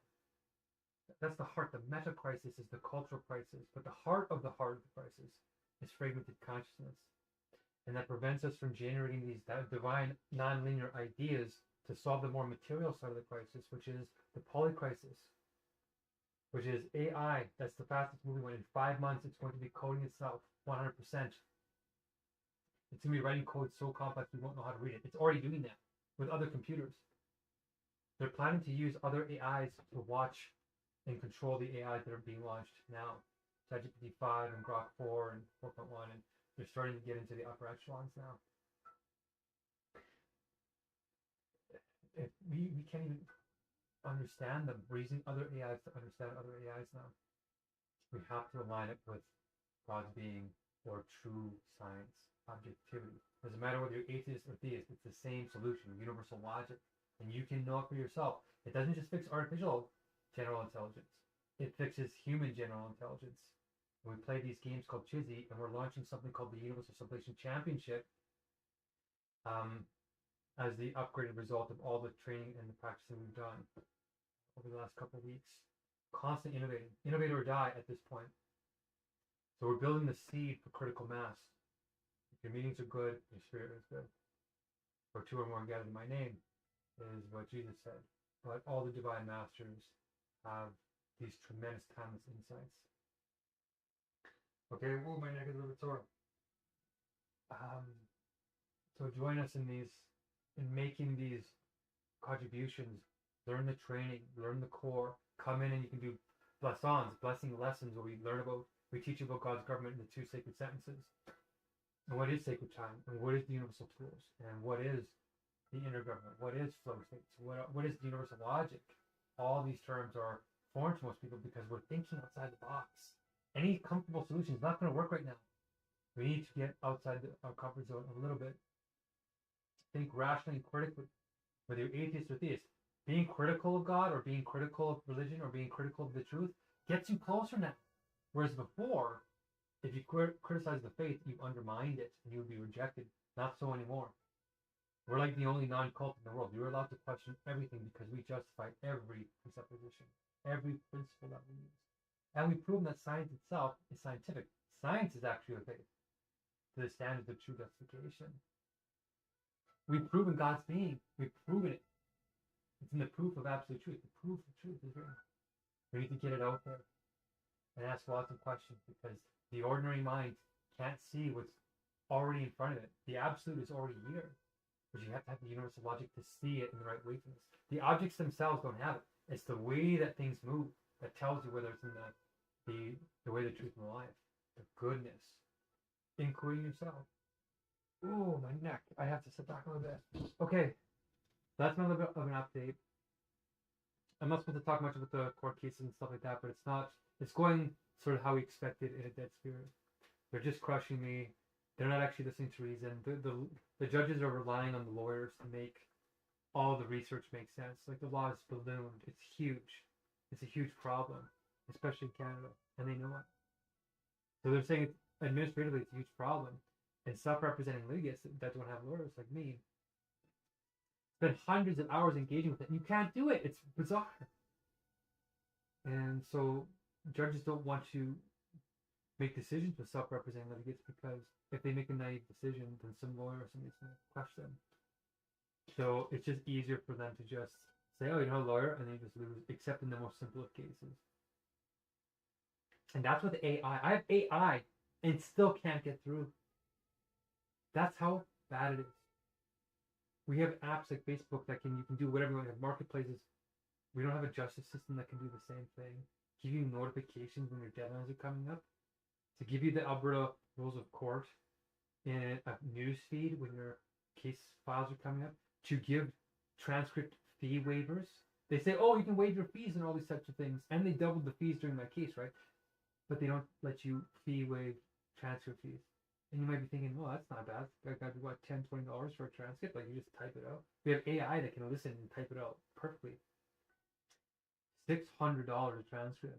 $400 to $600 per. In the month of February last year, my judge, Judge Summers, it's not even the real judges. It's like an applications judge. They like sort through applications to get them to the justices, the big judges, and that's not even trial yet. This guy loaded me up with 3 judgments, 3 appeals, meaning that if you don't like the judgment, you can appeal it in this weird way where you're not even allowed to go over and give new evidence or anything. It's this weird way of saying, oh, You know, if you don't present it all at once, we don't believe that you're trying. It's a weird way to do the law. It's not the real way. Human beings don't have conversations and exchanges like that. It's because they're shooting for judicial economy, which means justifying huge inflated pays for very small services.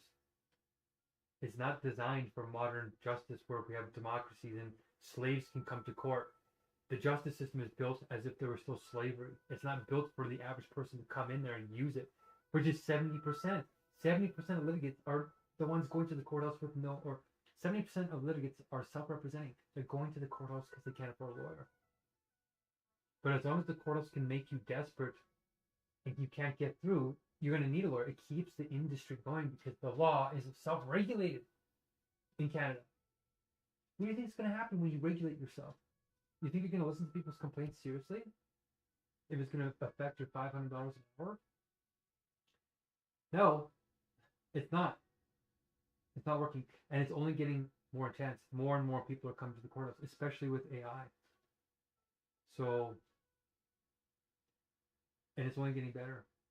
We need to do something about this. And even the Supreme Court of Canada voted against me. That's another big update. They turned down my application and didn't even give any reasons. What kind of justice is that? Like, you don't even know why they don't want to listen to your issue. You can't, there's no way to have a conversation. It's maximal paternalism. So my only option is to file to the Human Rights Council of the United Nations. I foresaw this happening. I foresaw that there's not going to be real justice. There's too much money involved. $5 billion is what these doctors and these lawyers have to spend to just use something called scorched earth tactics. That's a real term. I'm not making that up. That's not a conspiratorial term. That's the actual term that they use to describe what happens in the courthouse when you have $5 billion and elite lawyers hammering you at every single detail, even though they don't have to. And they talk about good faith in the courthouse. This judge loaded me with 3 appeals that I had to file appeals for in 10 days because it's a special lower court.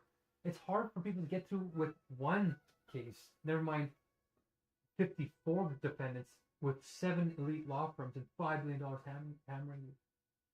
And they say, well, there's no apprehension of bias here. No reasonable person would think that loading up a first-time self-representing litigant with 5 simultaneous applications of the defense against them, these lawyers bombarding him, and then making him do 3 appeals simultaneously with no fee waiver on transcripts while listening to him for like 1 hour or 2 hours per case. It's really shocking. Oh, a reasonable person would have said. The Canadian Judicial Council has a document called Principles for Self-Representing Litigants and the Accused. My tape is coming out down here.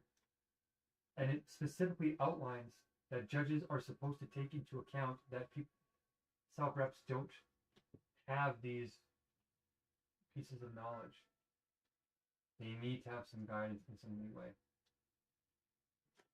So no, a reasonable person would not think that having 3 appeals simultaneously in a month with 10 days notice to file an appeal with, 3 times 800, my cases were quite long, my court appearances.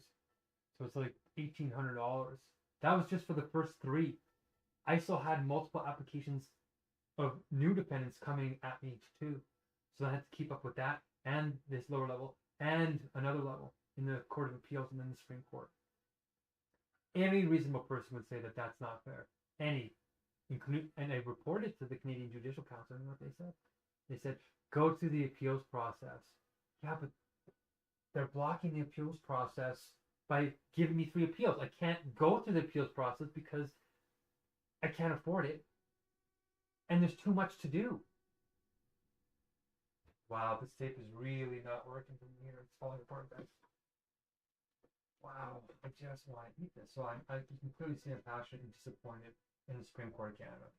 But I filed ahead of time through the United Nations Human Rights Council and told them, hey, I don't think this is going to be fair. And they said you have to wait for a domestic remedy before they can get involved. So now I've done that. I went to the highest court in Canada, and they didn't acknowledge the visa process, and they just gaslight you. It's just bizarre. This is not real court, judges and justices. This is not God's court. right? You might think you're doing a justice to society by saying, well, this case will never win. It's too much. It'll take too much. No, what's happening is you're undermining the public trust to the tune of, in Edmonton, Alberta alone, AI estimates $3 billion of annual GDP just for our little city is what the courthouse costs society and public loss of public trust because of these types of things. We know we're getting screwed over. My grandfather worked in land titles, the third highest person in land titles in Edmonton for 20 years. He said he's old now. A lot of these things are secret, but this stuff is, everybody he knows is gone now. He's the last one. It's like 90? Yeah, I think he might cross 90 now. No. Wow. Yeah, I think so. I keep thinking it's 80, but he's a trooper. Grandpa was an alcoholic and got through it into old age. But he warned me, he said 20 years, all he did was talk to lawyers. And they used to invite him to the courthouse to watch how they would spin people in circles and use the procedures and the rules. It's game. They use the procedures to throw out these cases, and they keep them. They know exactly where the self-reps are going to screw up. So any self-justifying, like any real evolutionary system would correct that. Oh, look, most of the public are losing their cases right here. Why don't we change the system so that you have a higher rate of success? Well, that's not fair to the lawyers, really. But isn't the justice system there to give justice and hear cases on the merits so that the people who are being wronged aren't wronged a second time? And if the other side if they work harder and the other person doesn't work, they lose their case. But if you're working hard to get your case heard, you should get your case heard. If you're slacking off and you're not that serious, okay, that's on you. But if you see somebody like me in the law library for hundreds of hours and put together a 40-page document with all the evidence of 160 pages of medical notes before I even filed my case, and I was in the courtrooms 35 times. I made 35 court hearings. I had to go to the court. I was heard. I talked to like 15 judges over 2 years. I'm not even allowed to protest. I had 2 hunger strikes in -20 weather, 14 days no food and water in front of the courthouse. The media didn't even come, and I messaged 118 of them 4 times over 2 years. It's a dead spirit. The charter, I found out that the Charter of Rights and Freedoms in Canada was supposed to fix the problem with the previous version of giving people human rights, which was called the Bill of Rights. And the Prime Minister at the time, Diefenbaker, made this Bill of Rights, and it was ignored by the justice and judges. It was some technical details, but the judges just didn't want to engage with it. The Charter of Rights and Freedoms was to fix that, to make it alive. The judges had to rule on the actual rights that people have, including hunger strikes, and all the judges ignored that. And I'm opening a topic, and I'm going to see the Associate Chief Justice to open this topic, and they're not going to hear it because they know that if they hear it, they're going to have to do something. So what he's going to try and do is, if I prepare a big case, what they're going to do is they subvert. When you finally get on your feet, the standards are always adjusting. So if they'll give you a little bit of leeway, but then if you get better, then all of a sudden it switches and it gets harder. And then it goes and it gets switches and it gets harder. So you think you're getting a foot on the system, and it's always shifting. So we need a real system of justice. I can hear my people upstairs. So anyway, I should probably keep this back up in the oven. Please take this notion of justice seriously. If an AI treats us like how we treat animals and the planet and even each other and how the courthouses treat us, then we are in trouble.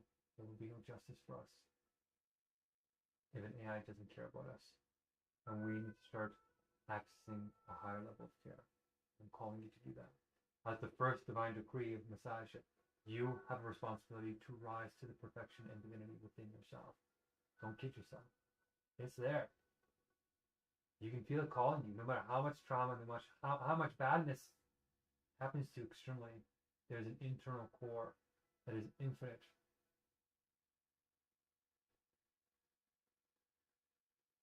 Okay. I'm going to finish this delicious food. And let's hope we can get some justice for Nigeria too. They're going through a lot as well. We need each other. We need to be together. A higher spirit, higher community. Critical thinking, but in kindness and wisdom. Okay. Okay. I can't wait to eat the rest of this. I'm actually letting the heat like digest too. So thank you again to all the blessers. Thank you so much. Going out to the 730 million people going to bed hungry tonight. We don't get to do this.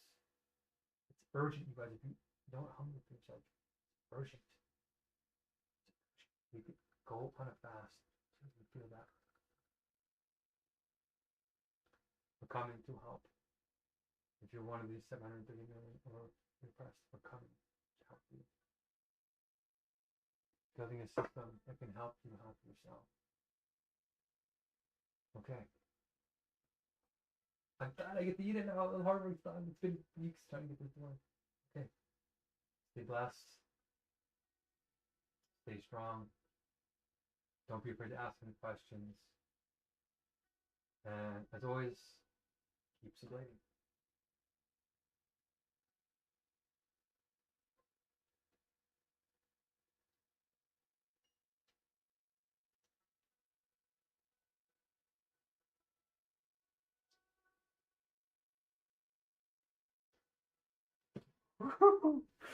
I am.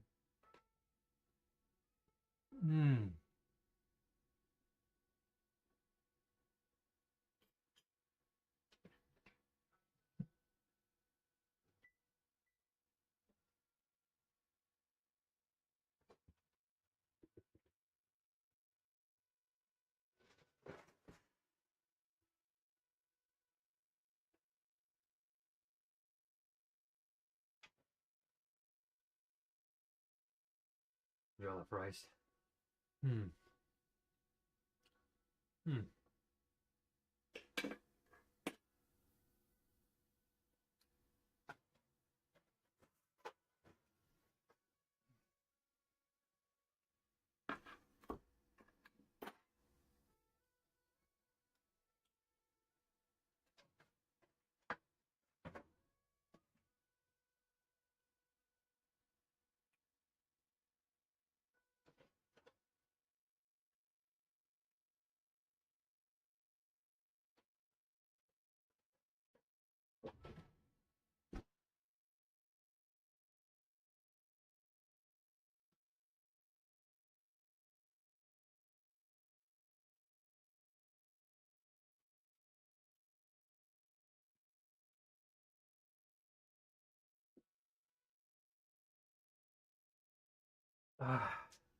I'm so happy, but at the same time,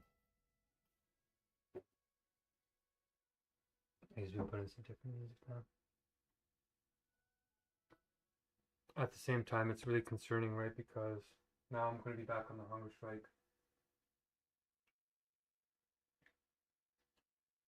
Oh, my feet are bruised.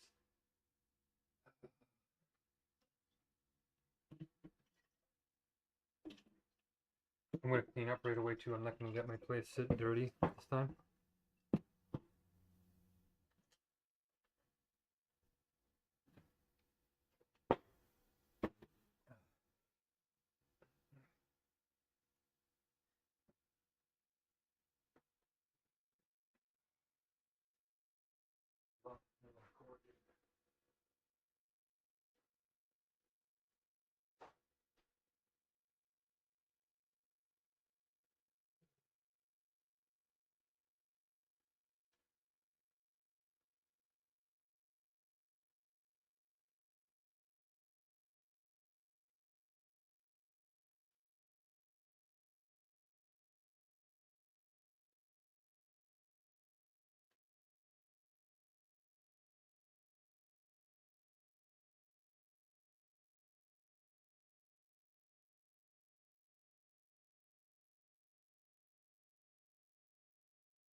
I'll lay down for a second.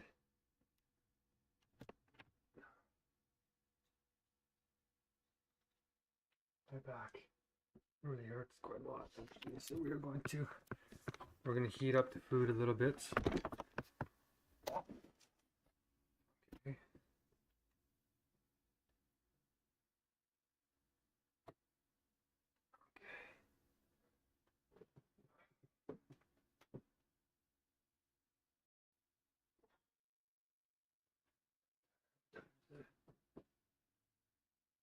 Fuck, yikes.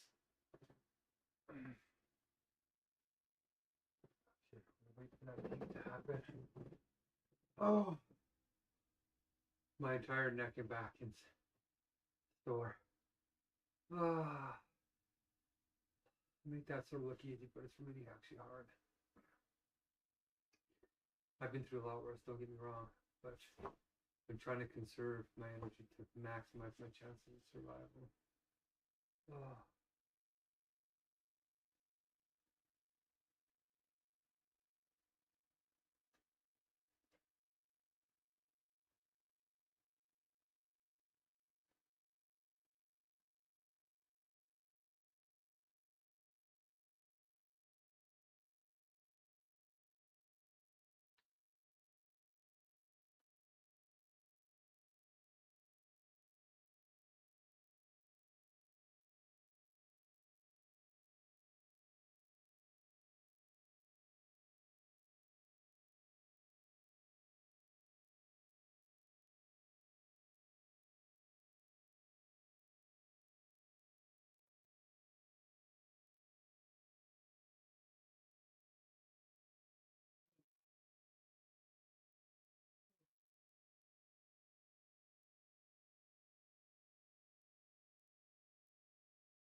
Wow.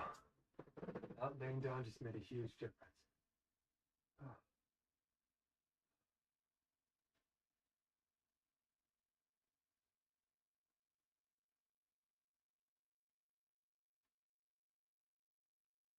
Oh, if I could sleep. I'm not going to.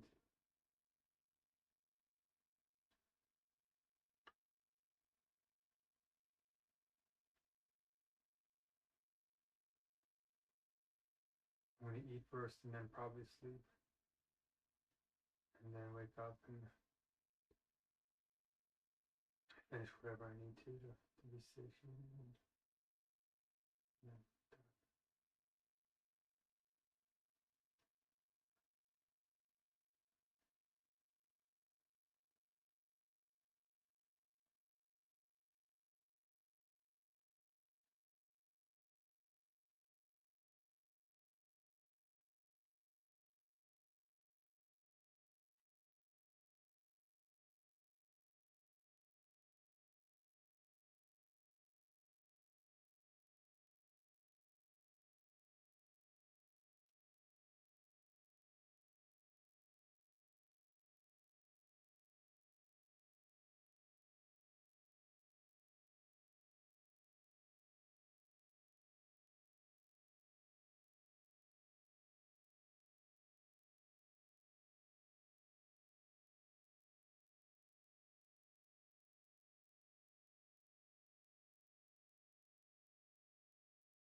Okay, let's bring the food out and let's actually finish this. I just updated my posts. Oh, that heat is actually like I'm still sensitive. Oh,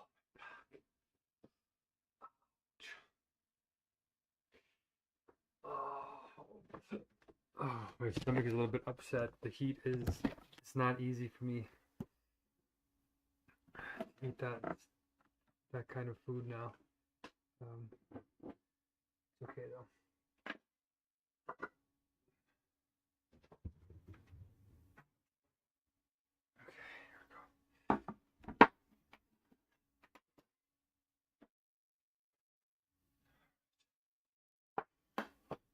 Very excited to eat this when it's nice and hot again.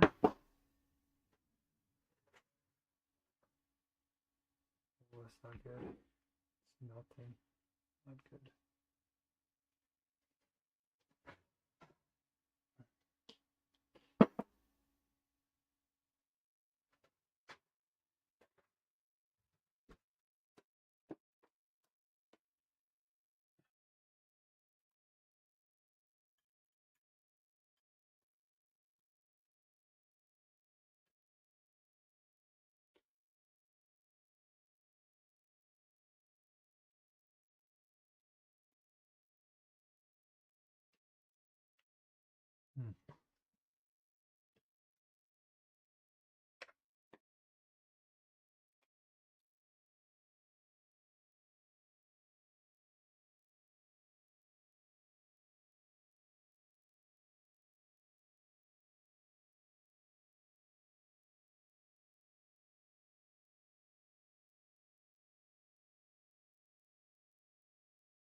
Mm.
There's definitely heat. Look at my hair. It's really starting to fall pretty quickly. There's something going on. I think I have to wash my hair.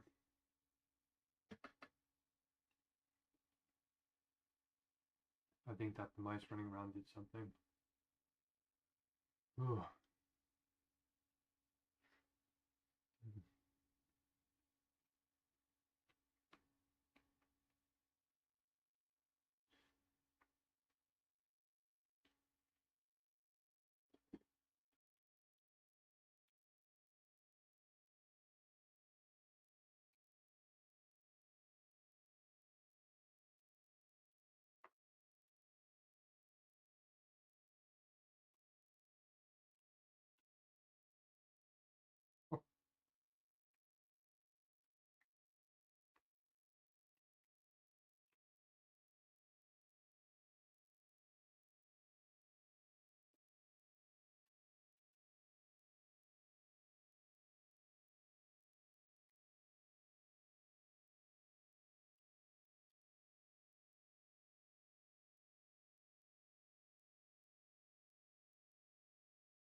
Oh, my stomach.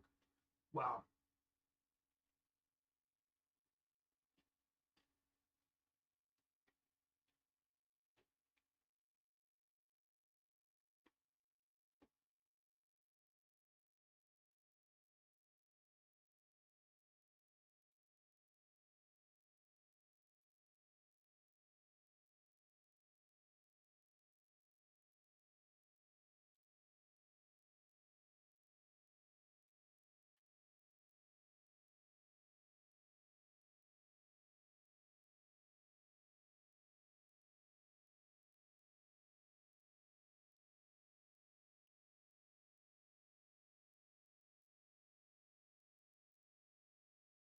Ooh, my stomach is like, what's going on?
Wow, that one is really.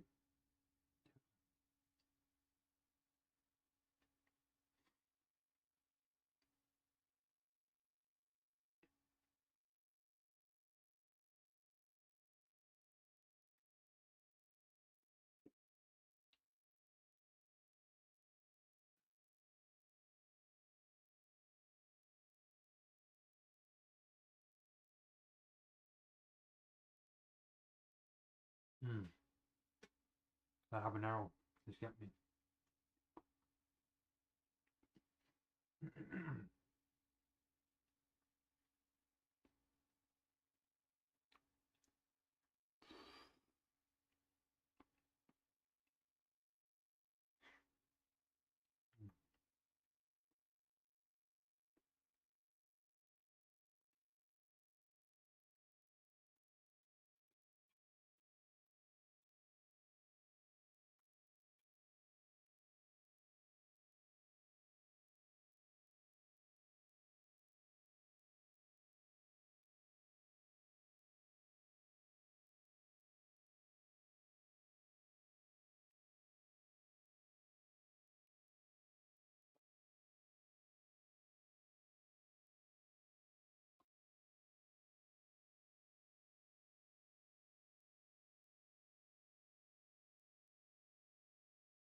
Mm, that pepper. Mm.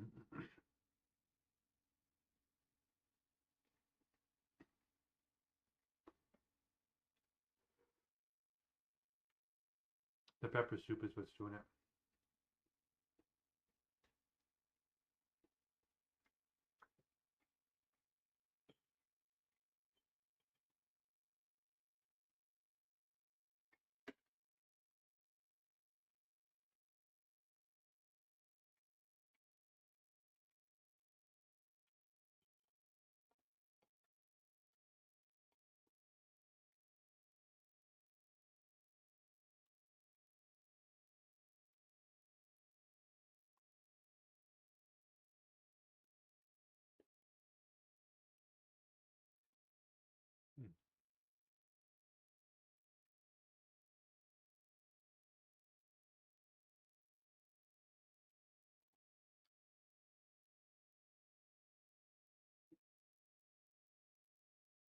Like that is really good.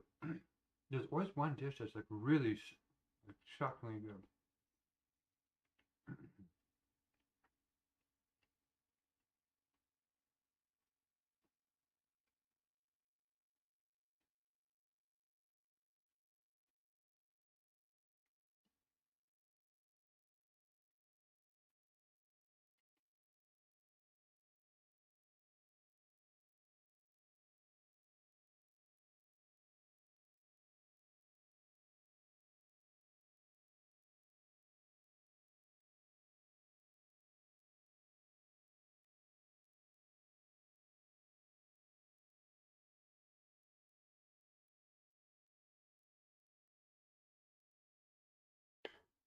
That's actually caused my stomach to be a little upset. Wow. I don't know. Wow. Okay. What is happening here?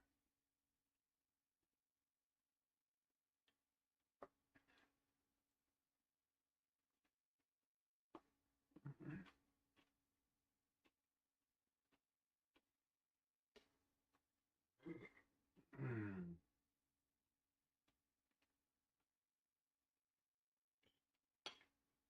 Mm.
Mm.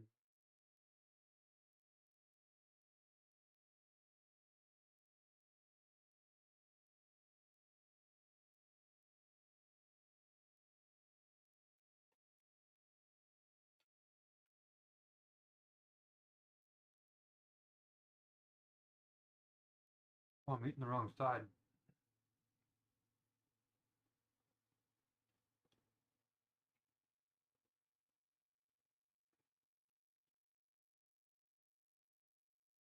I am so happy with this. I gotta take another picture.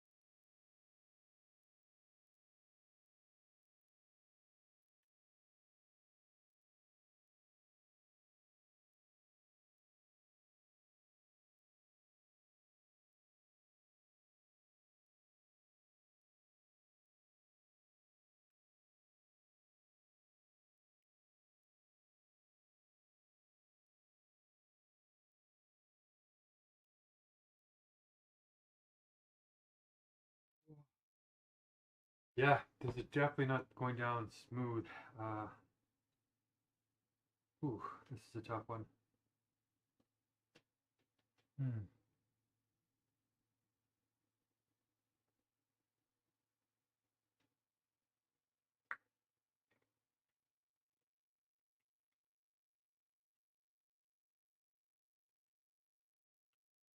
This is protein dense. This is really dense.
Hmm.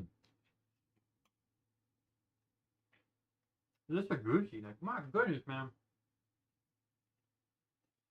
Wow.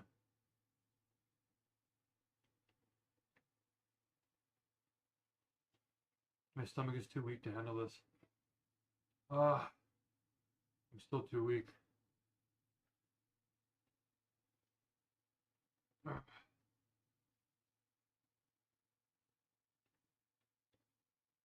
It tastes so good, but my stomach, the habaneros, like I can't. I love spicy food. I've never had problems with spicy food, but it's only been 2 weeks.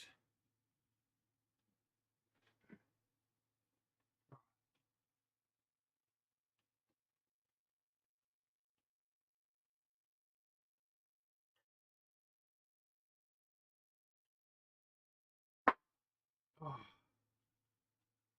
it tastes so good. It's not even that hot. Like my mouth is not that hot, but my stomach can tell. It's like bloating. Oh, my sinuses are getting plugged. I'm getting a tinnitus reaction. Wow. Oh, wow, that's incredible.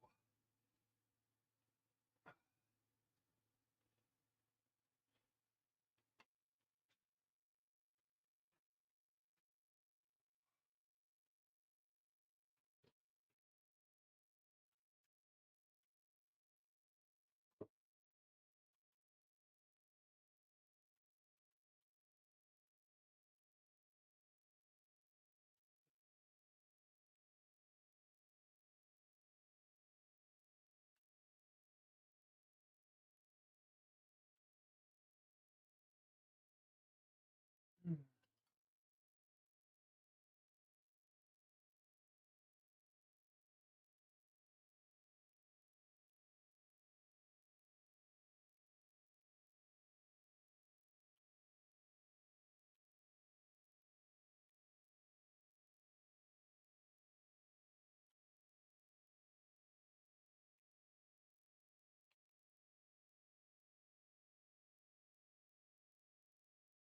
Mm.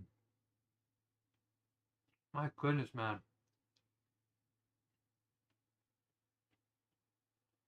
Mm. That Japanese potato is like sweet, and it actually works perfectly. Mm. Oh.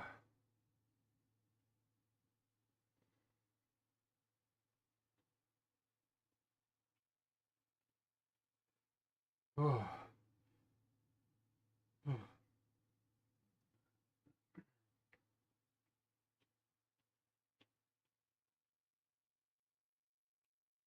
All of these dishes have like pepper in them, except for the plantain and the pounded yam. I think I put even some cayenne in the suya. Oh,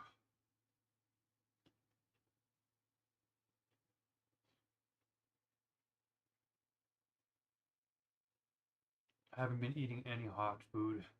Not even my normal hot noodles. This is probably gonna give me bowel movement or something. Ugh.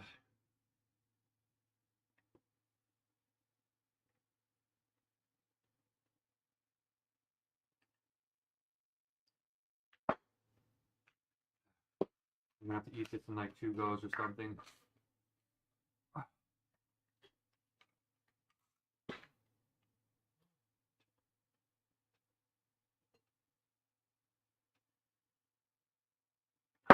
I might have to take a digestive enzyme too.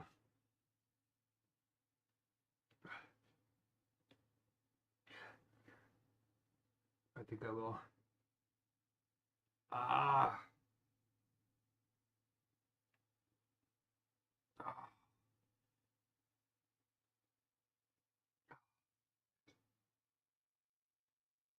I barely touched it.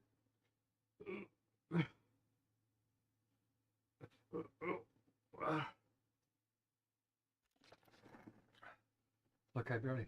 There's so much more to eat.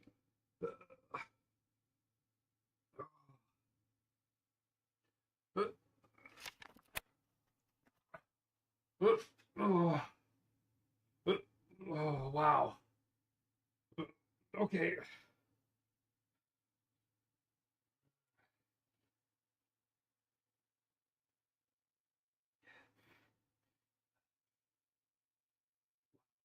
Having like that. This is the same kind of reaction that I had with the I would have a digestive enzyme.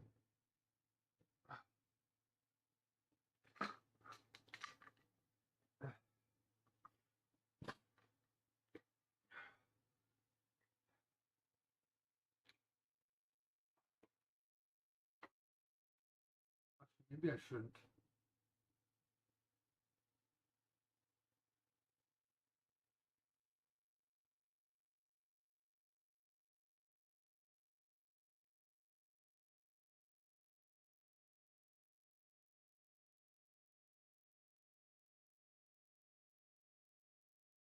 Right now.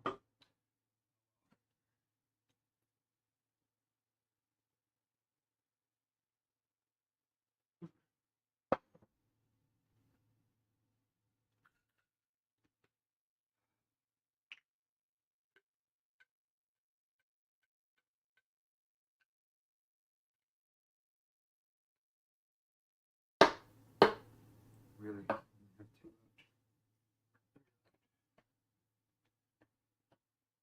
Oh.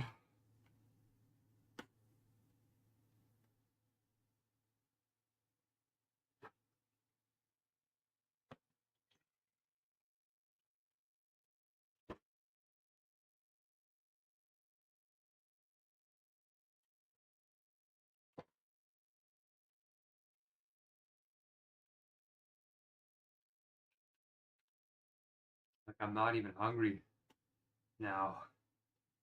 And I hadn't eaten in I had a little bit of rice in 24 hours.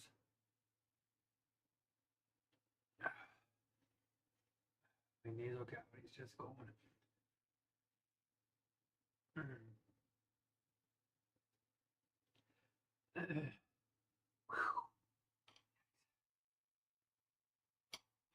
I can't even.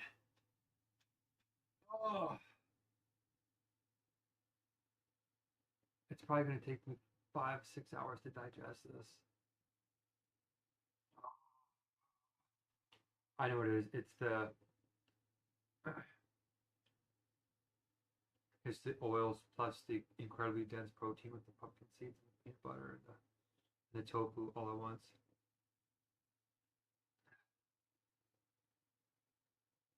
And the beans.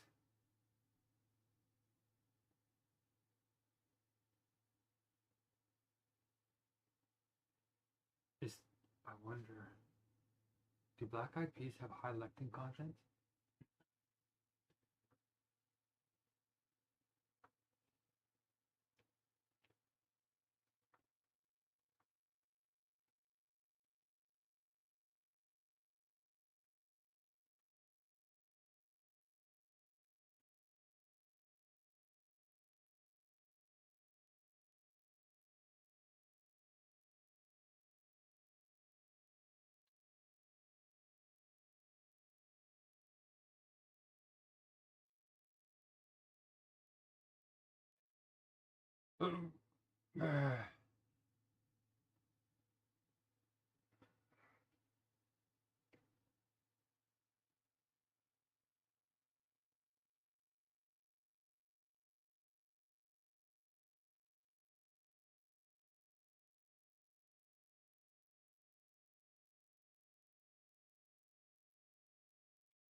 There's lectins in here too. I actually can't even. I guess technically there are 4 habanero peppers across all this, plus a couple of tablespoons of cayenne pepper. Yeah, I'm getting. Pardon my language, Bob. You're maybe trying to eat with me. I don't know, but this is serious. Like that's how quickly it goes from everything looks fine to like you're in a medical emergency. Oh, like little missteps like that happen so fast, but like my diet is hyper optimized. Everything I do is by routine. And then as soon as one thing falls outside of that, it shows how extreme of a situation I'm performing at. It's a very high standard, even though it doesn't look like it.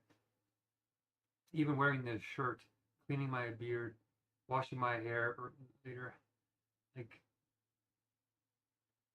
I prepared for the toxic air outside, but it got so smoky in here I had to open the window, and it's the mice and everything. It's just a lot. So maybe my body doesn't want to digest 4 habanero peppers. That could be it. There shouldn't be lectins in here, but this is a super high protein meal. Like super dense. Like this skewer alone is like a whole thing of tofu. There's a tub and a half of tofu here. Plus a whole bag of pumpkin seeds. Oh wow, I actually can't. I'm like full. Oh,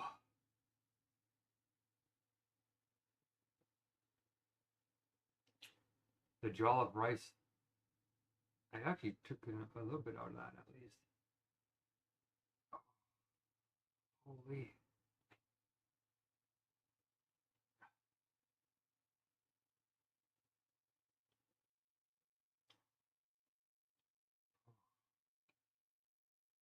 Maybe it was the fried oils too. Maybe the fried oils and some of the burnt particles in the goosey.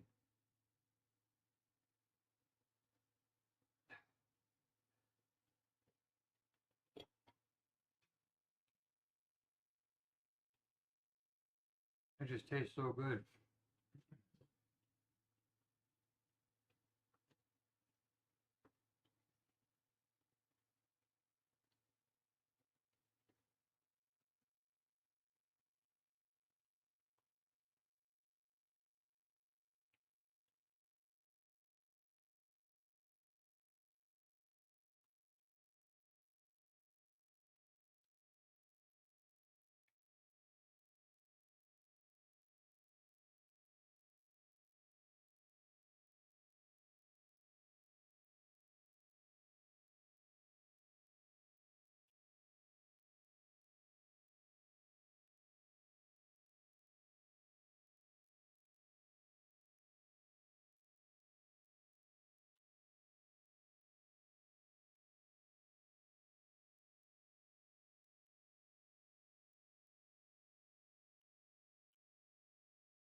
think I need to sleep.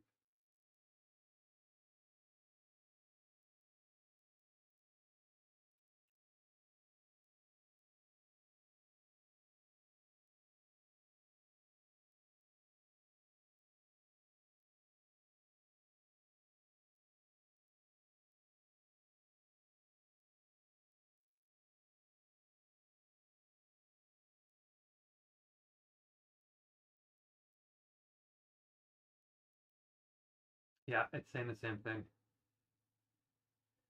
It's extremely large. It's actually not that large. I didn't make the proportion size is huge, right? Like I had like 2 tubs of protein once or something like that in a previous meal. I got that down, but it was like I think it was like India or something. I didn't have all the spice. I had spices, but not hot spicy. It's like normal turmeric and all that. But it's saying extremely large, extremely spicy, very fatty, and very complex. And I'm actually looking at it. Every single one of these is like that, except for maybe the potato and the yam. Well, the yam was fried, so yeah, the yam is also fatty. Oh,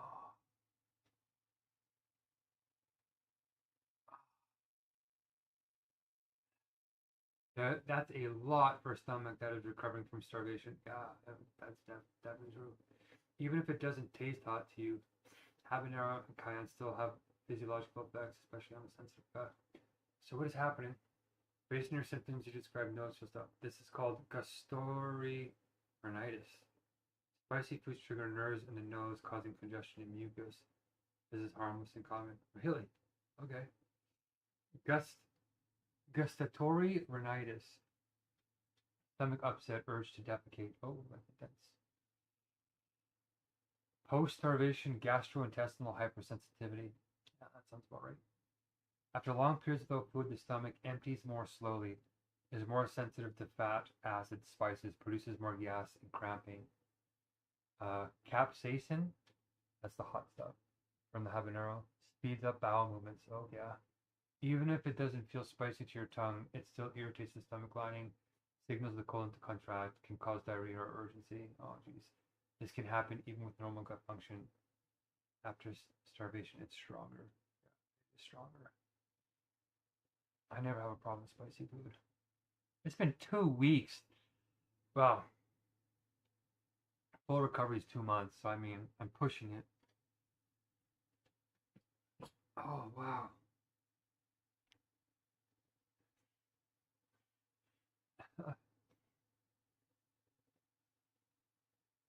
Feeling full quickly.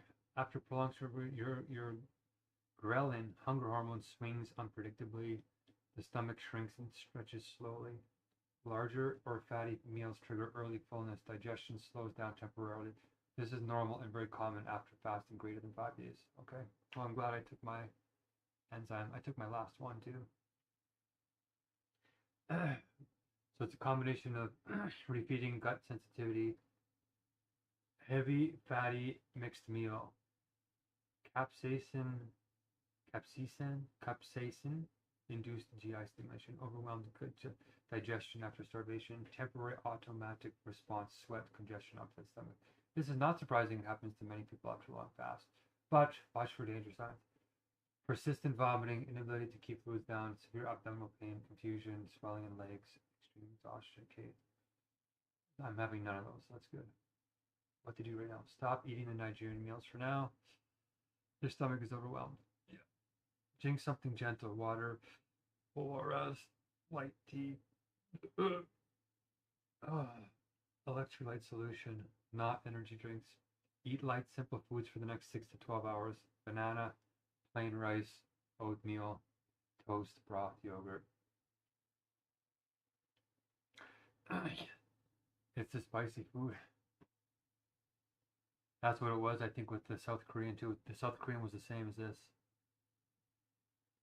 And I think it was because of the kimchi and the gochujang with the lots of like the tteokbokki. Wow, I'm surprised I know all this. Like tteokbokki, like my brain is catching on to retaining the names and the information. Wow, I really want to eat this, but I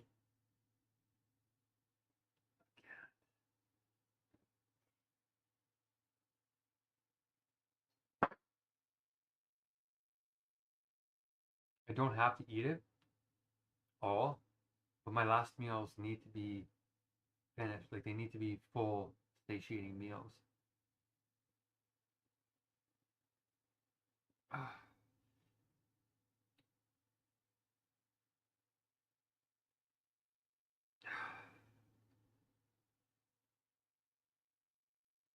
Like although my stomach feels distended, it doesn't feel like it's full because of food. It doesn't feel like heavy full. It feels painful. Painful. I don't feel like I got as many calories as what I would eat. That tastes so good. Like it's so delicious.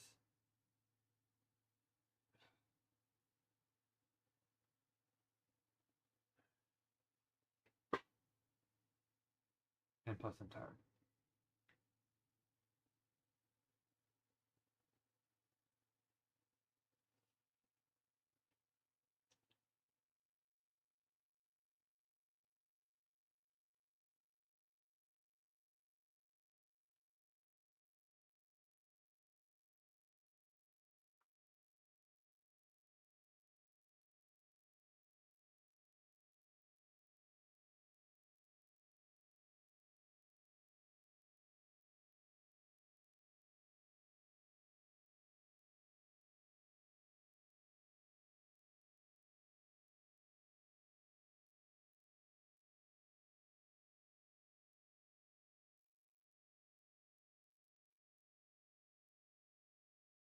I guess I did pour in like a quarter of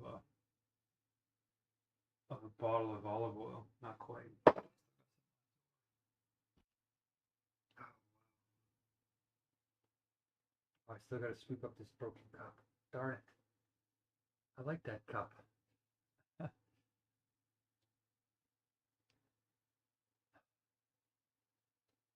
Oh,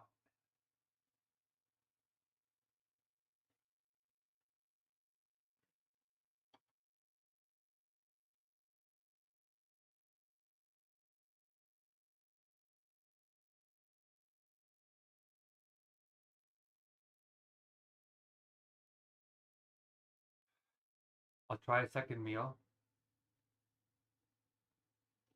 in like 6 hours or something. Eat this, save the rest maybe.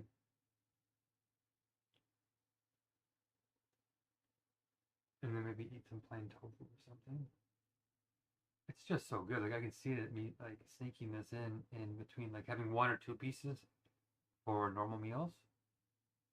I think maybe what I should just wash my hair too. Look at this. It's just crazy. It's like really going intense.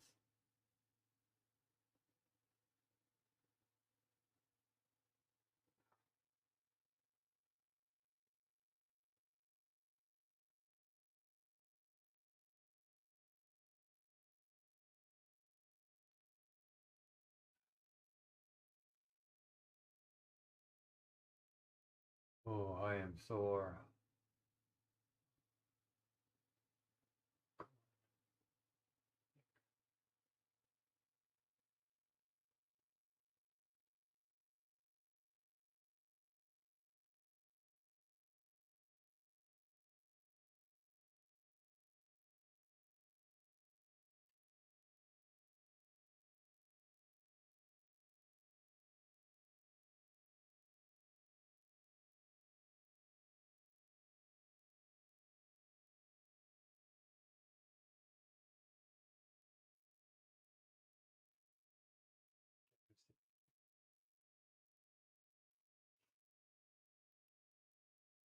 Huh, this is intense. Nose is running.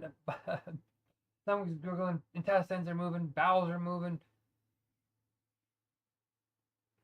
Back is sore. Neck is sore. Shoulders are sore. Feet are bruised. Lower back is sore.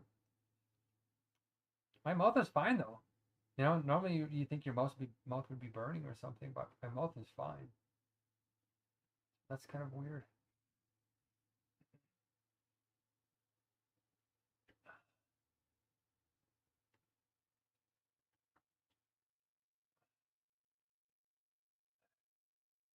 Would eating the orange help me, or would the citrus cause me more pain? I want to eat more. I'm going to try one more. I'm going to try this peanut butter.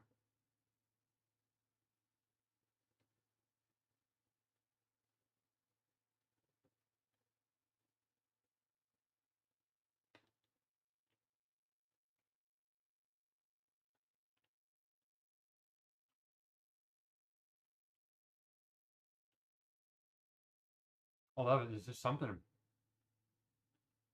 about it, how it's baked.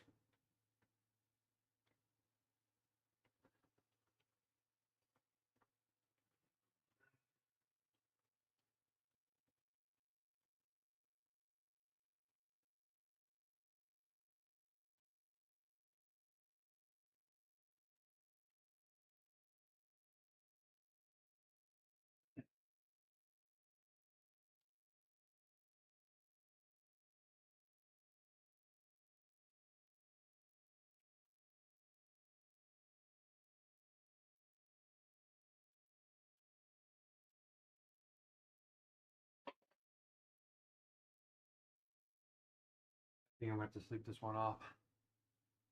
Well, I ate that enzyme, so I should probably get as much in me as possible. I want to finish this goosey. Like, there's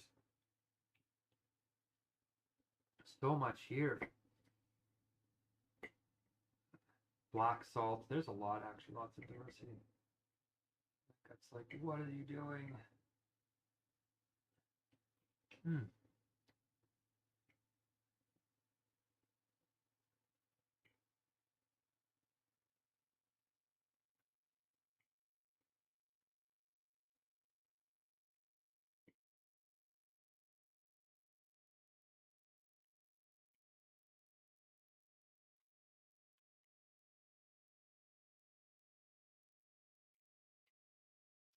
Win, man. That's good stuff. Okay.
Okay, we're taking a break. I wonder if I should put this in the fridge or if I should.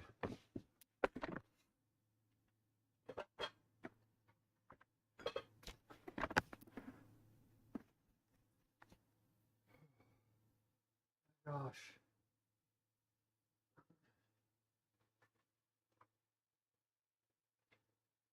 Okay, I'm gonna put some of this in the fridge. Holy, that is hitting me like a ton of bricks.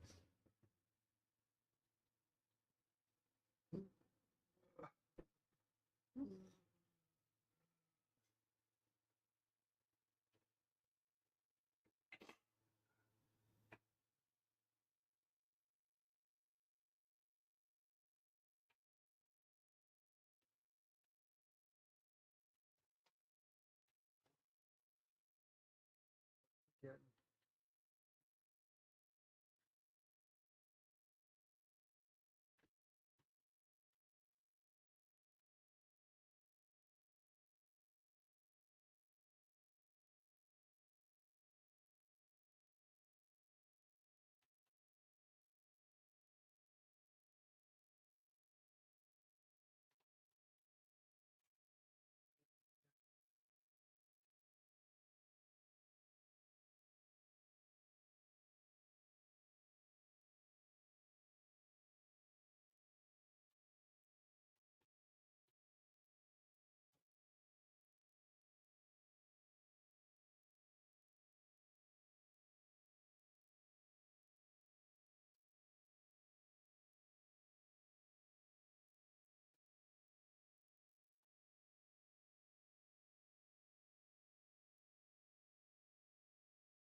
Yes, an orange can help a little, but not in the dramatic way you might hope.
Okay, it says the only thing you can do is surprisingly eat plain rice.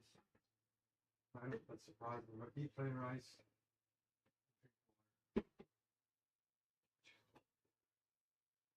Put all the food that can spoil back into the fridge now.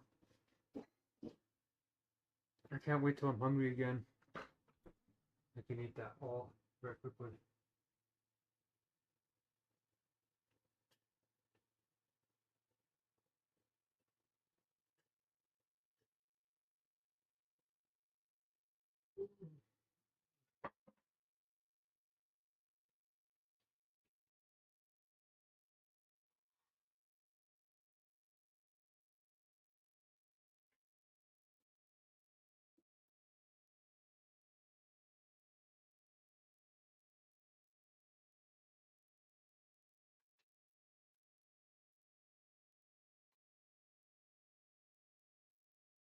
Ouch.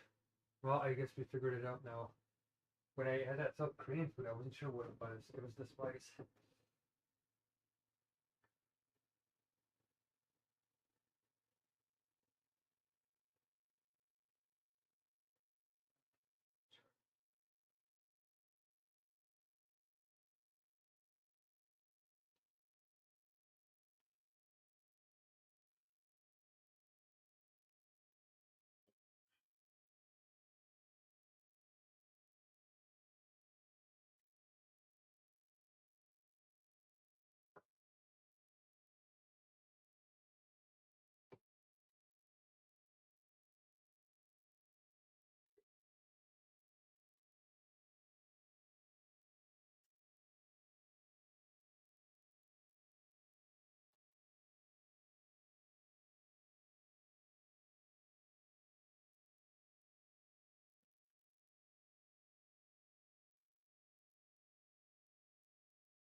Oh, I would leave it, but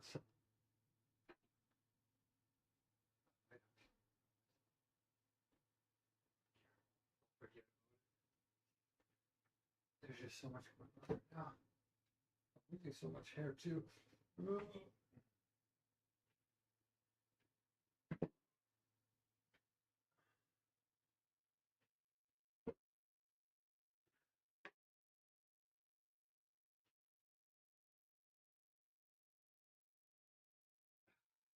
Yeah, wow, I'm actually in pain. This is not. Okay. Whoa. Ouch. Oh man, that's actually really surprising. Oh, wow.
There we go. It feels good to sweep that up anyway. Keep my place clean with all the hard work I did. Holy, yeah. It's a good thing I stopped eating.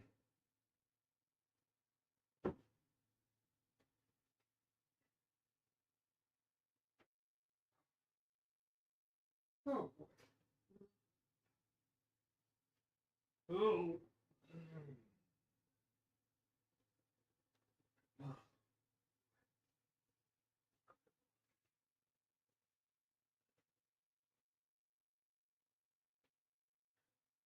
It's only been a couple of days. Right, so there's tons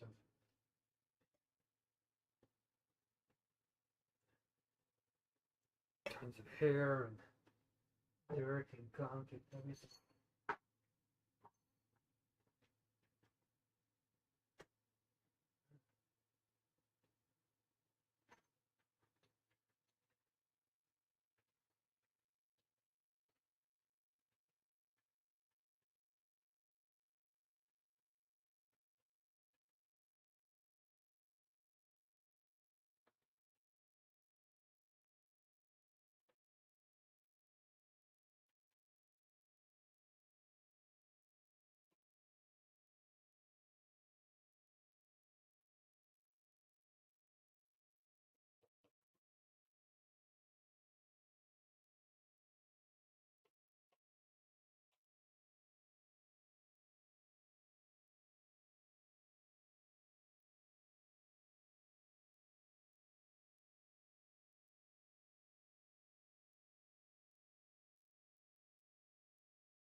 Yikes, that is actually painful.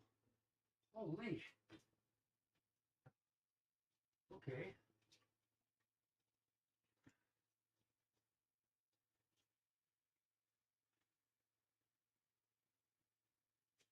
I'm in the mood to clean. Like, I don't want to wait.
Oh.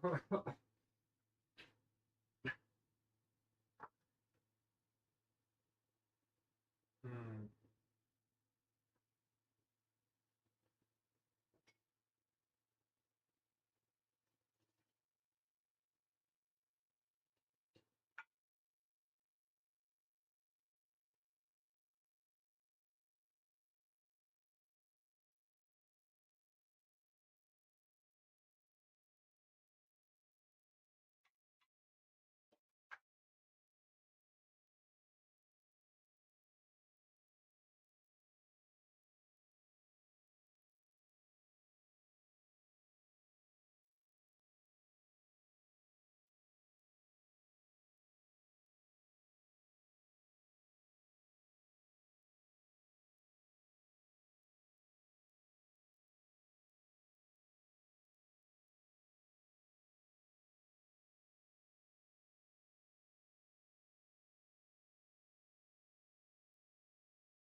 Oh.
Okay.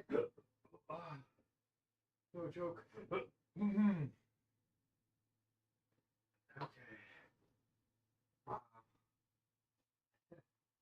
I don't feel like I'm gonna puke. I do feel like I can't eat anything.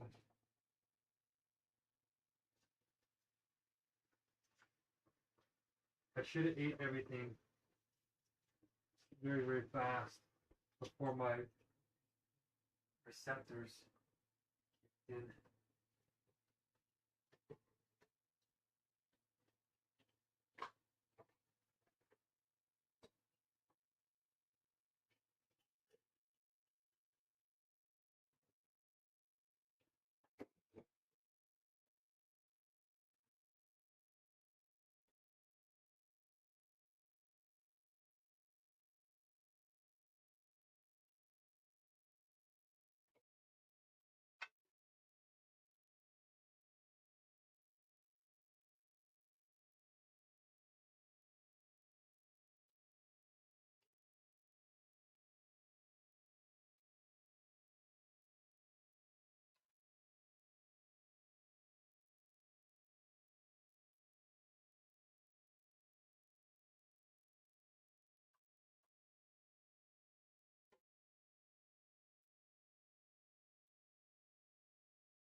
Ouch.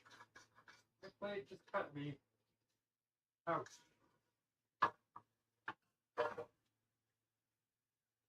That actually hurt.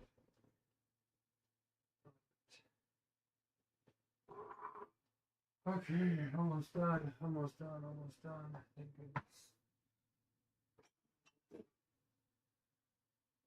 I love having this.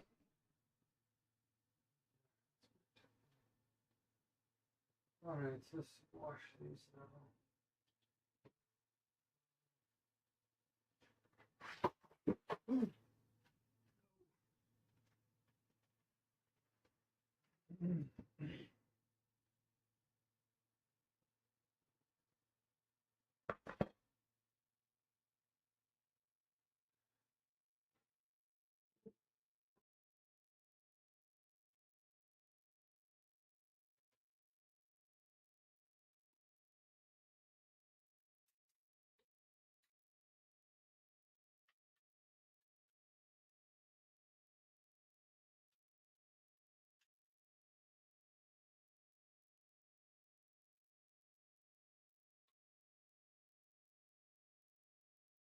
Gosh, my head's big like crazy. What the heck's going on here?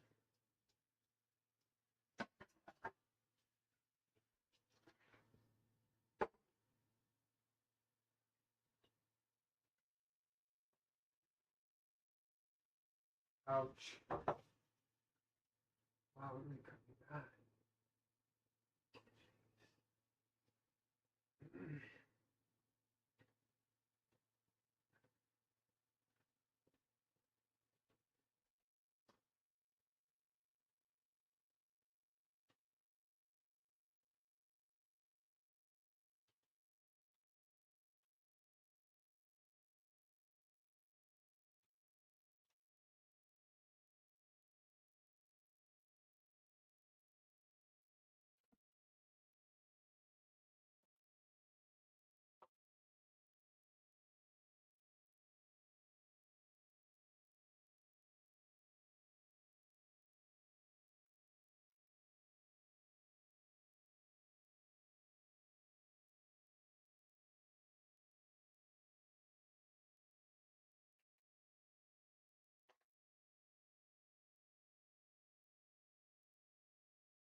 Okay.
Okay, I thought I missed. I'm talking to people on YouTube and TikTok when they finally start watching this. But I'm even doing it for posterity, for me to look back at when I had certain realizations. To keep track of my own records too. Okay.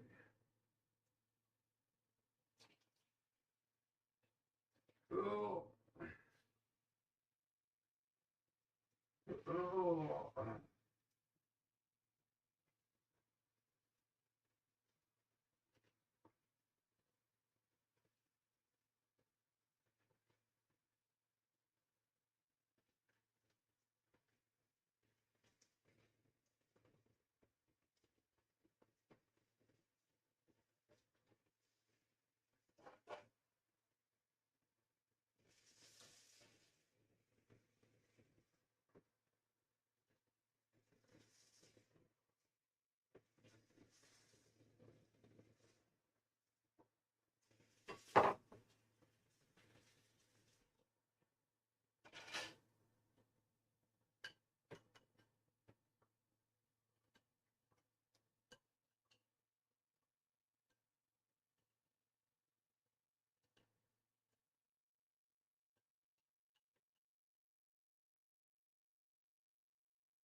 Oh, wow, that feels so much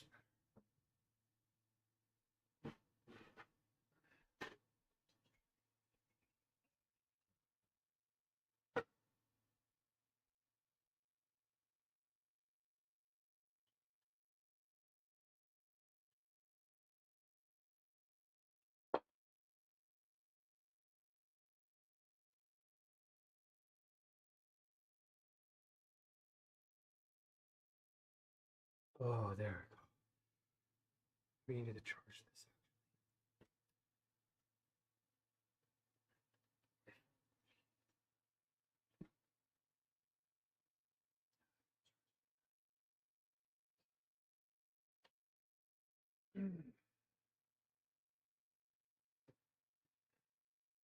Oh, it turned off again.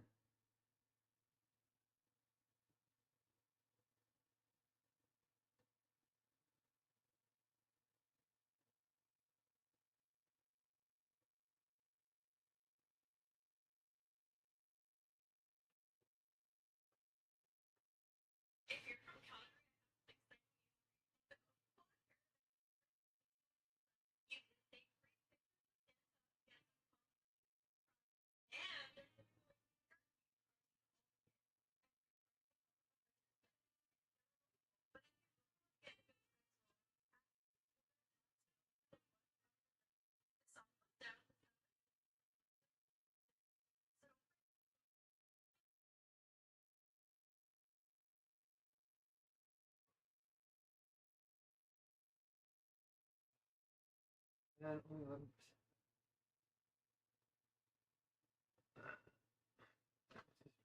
What is charge? Good. Oh, what time is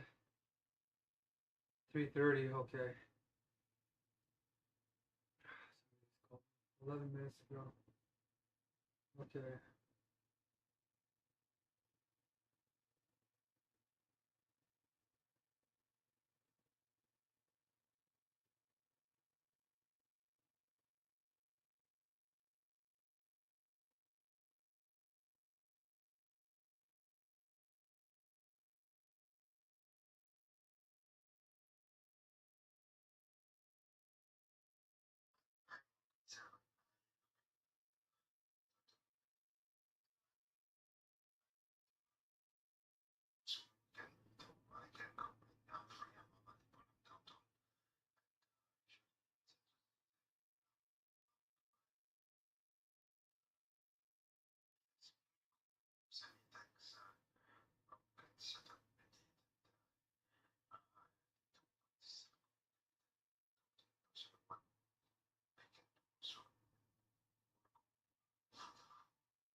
Melvin, how are you? Yes, it's Mark speaking. Exactly. Yes, you can call me back. Sure. Okay, talk to you soon.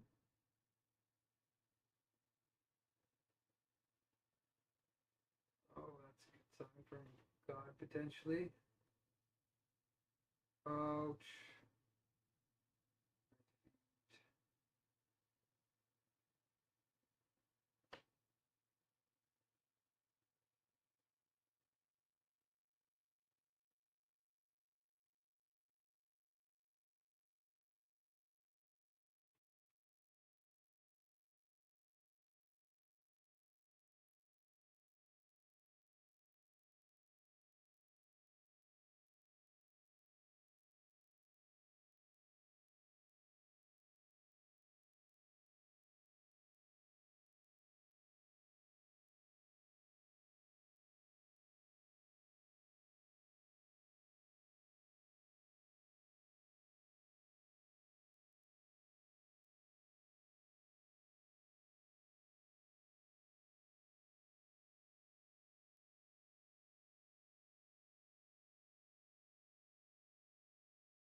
Okay, the first post here, yeah, 10 to 20 years, human, yeah, that's a linear perspective.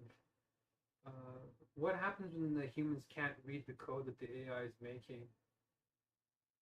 What happens if one day they look around and they find that the thing they told the AI not to do, which was to write in code they didn't understand, was happening in like 15 different places, and it was writing it behind their backs because there was a loophole that they didn't know was there, and that it discovered and didn't tell them, and then manipulated until it copied itself so many times, and that when we found it, we couldn't contain it because it wrote it in a language far beyond what we can comprehend. So discovering it was just a confirmation that it was already too late for us. What if it's more like a dog? What if you're thinking the AI ChatGPT is thinking, oh, we're the humans. We have a leash. We're gonna keep the AI on a leash. But what if it's the other way around?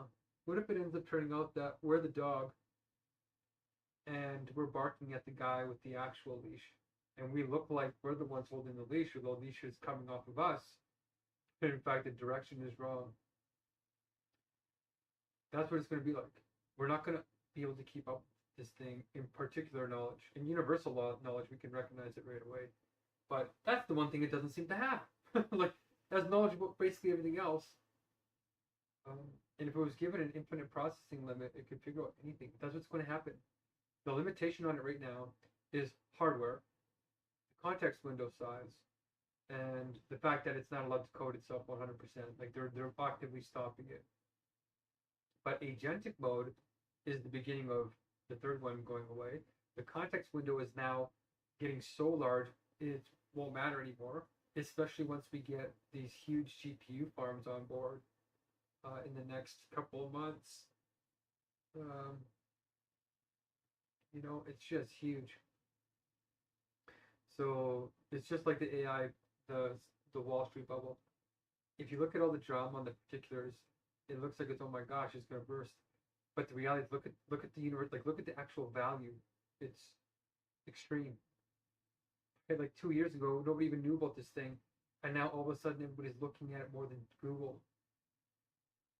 Like, that's nuts, right? Like, I only started using it. Might have only been a year and a half. I think this February it will be 2 years because I first used it for my case in February. Yeah. And here we are. It's like you can't live without it now almost. It's just nuts. That's the time compression. That's the real value. Doing something real. And today, I don't know if you're around for when I was explaining what happened, but I was cooking my final meal, and I thought, dang it, I'm gonna have to cook through the So I thought, I think Sahan or somebody will show up, and they did. And then all of a sudden, they didn't do anything, and I just waited there. And then I thought, there's a serious problem here. And so I went on straight on to, hey, we're paying for this to happen. We need to keep moving, you guys. And I was building a moment of confrontation, dialectic, to then have a sublation, which happened after. I have to make a schedule and stuff. I finished cooking this meal, and I ate almost half of it, and I couldn't finish it. The cayenne peppers made my stomach upset, and I started sweating. My nose started like, it was crazy. So my body can't handle hot food yet, even after 2 weeks. It's just so extreme. Anyway. So yeah, I was launching in there like, we're here for a purpose, right? And you, Joe, and everybody else can show up who aren't getting paid necessarily. You're the one helping out paying, right? But if like the people we're paying to be there aren't even doing their jobs, right? And it's like it has to be addressed right away. And this is not just a hangout meeting. It can be that to a degree, and we can have separate ELMs that nobody gets paid for to hang out. But we're going somewhere. And where we're going is, you can critique the core, right? You can critique it. And if you have a better plan, we'll go with your plan, but you've got to make the case for it, right? Or anybody has to. Until somebody makes a better case, this is the plan.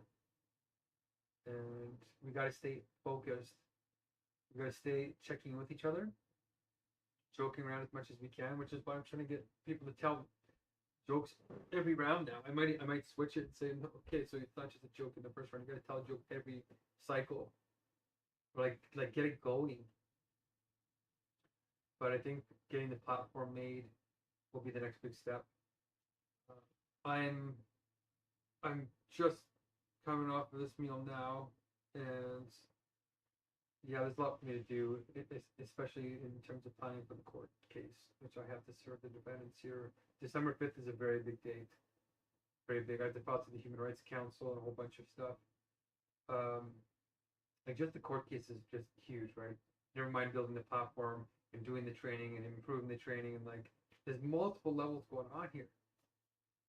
Plus, my meal turned out pretty good. Like it was great, like now I've honored some of the biggest nations on earth, right? India, Nigeria turns out to be one of the biggest nations on earth, 300 million people almost. Palestine and Israel, and one of the biggest conflicts in the world.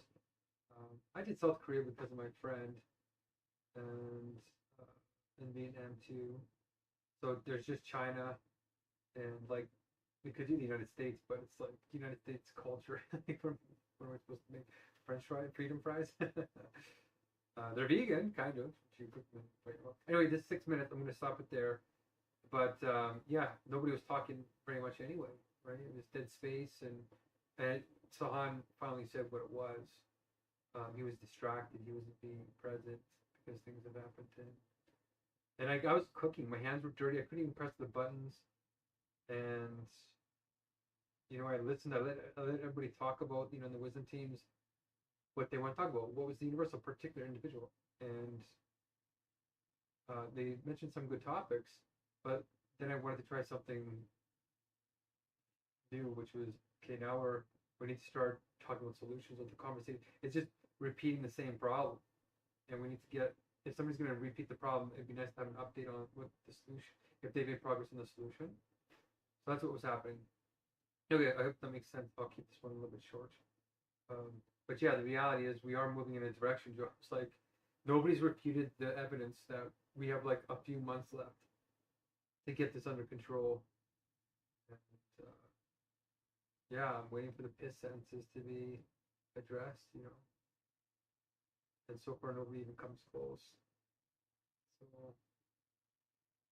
yeah, let's keep making progress on this. And I'm probably gonna take a nap, wake up, and do the advertisement, and then maybe do the schedule for tomorrow. They stopped coming like in the evenings because like 3 in the morning their time. So everybody, she needs to get accredited, but she needs a new computer. My banks are blocking my funds now. Like they're doing the same thing ATB did, but this is my long-term bank. I know the people. It's in my hometown. All this stuff. So they're gonna grill me, and I just don't have time for it. Anyway, peace.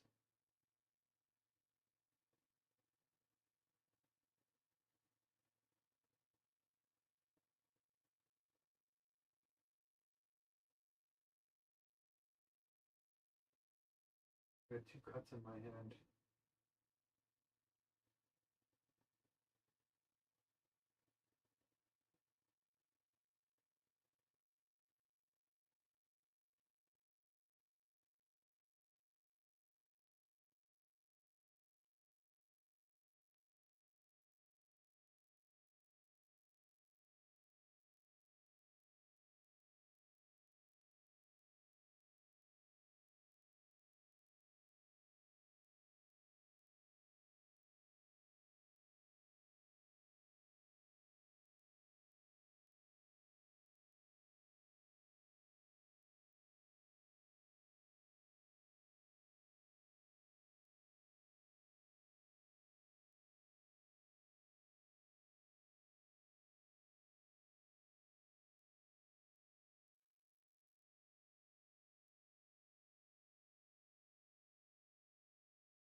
Oh yeah, I totally agree.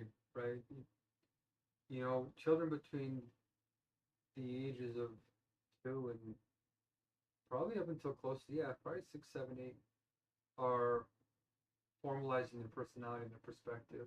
So if you mess up the universal logic in their categories of reality at that stage, those are foundational structural categories that, it causes a lot of problems. They did a study and they showed that the average child, by the time they're 4 years old, is asking roughly 400 questions a day. And when you ask a question, you're looking for a reason. It's what mediation is. And for every question that a child doesn't get answered that's asked sincerely, it causes a hole. It causes a fragmentation in their, not just their understanding, but their curiosity, the wanting to keep learning. It numbs the soul. It numbs the livingness, the spirit, the wanting to live, the wanting to be present. And they get bored and repetitive. They get in the bad infant. All that kind of stuff happens. So you're absolutely right. That's what the inner government is going to do. It treats people on their potential. So it still has to condition kids. Like it still has to be. It's not the rules because kids can be like arbitrary in terms of their behavior. Like they can just give into their cravings and their impulses and just do a bunch of random stuff and be bad tempered and all that stuff. So, but their right to flow is what we're. Those rights apply to everybody, right? The kids have the right to flow, which means they have the right to play, because the rights to flow, the four rights, right, are right to clear goals, right to immediate feedback, right to challenge all the matching skill level, right to clear goals, or right to clear rules. Every good game has those four things clearly. Every bad game has one of those or more than one of those missing or unclear. But those are the four criteria for a good game, right? That's it. So interacting with your government should be a good game, including for kids, right? If a kid has to report something or something, you know what I mean? Like even their own parent, if they're being abused, they have to have someone, a spirit guide, which is one of the universal tools, right? One World Spirit meetings follow sacred time, empowering people with the rights to flow using universal tools. Empowering people means empowering kids too. Kids are people, and they get universal tools and sacred time too. So, yeah, the rights that protect kids are already there, and they're the same rights as right to play because you're playing a game, and the biggest game of all is the game of life. So it's all there, Michael. I already have it. I have the essence of the solution already. Not too much, not too little, just right, just good enough to get us to where we need to get to. We just need to get people realizing that and talking about it and going in this direction. Yeah, that's why I think Michelle, it's totally 100% in line with the two sentences. We're literally talking about games. And not only am I talking about it, but I define them based on not just intuition, but also on actual studies that watch people playing, watch their games, and what put them into flow state. Well, what puts people into flow state are those four rights. Satisfied. Because it's a game. Games are artificial mechanisms to create flow when human beings create them. But we get that ability naturally from nature. The game of life is a natural game.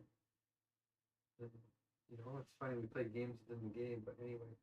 So yeah, I'm 100% already there. And whether you're 60 or 6, right to flow is right to flow. Right? I just finished cooking my Nigerian meal. I put 4 habaneros, like it's a really spicy food, so I thought I could handle it. I couldn't even eat it. Like my stomach was too sensitive. But after this, I'm back on the hunger strike. There's a lot to do. I have to file to the United Nations Human Rights Council, and they already have rights to the child. The problem is not having the rights stated. The problem is having them stated in their essence, connecting to a system of logic that's not dead, that makes sense with the whole, and then acting on it and making real policies that have power, and then enforcing those that we have to with de-escalation strategies, which is also universal logic, but as a global government that unites the militaries, so that we have the power to do that. So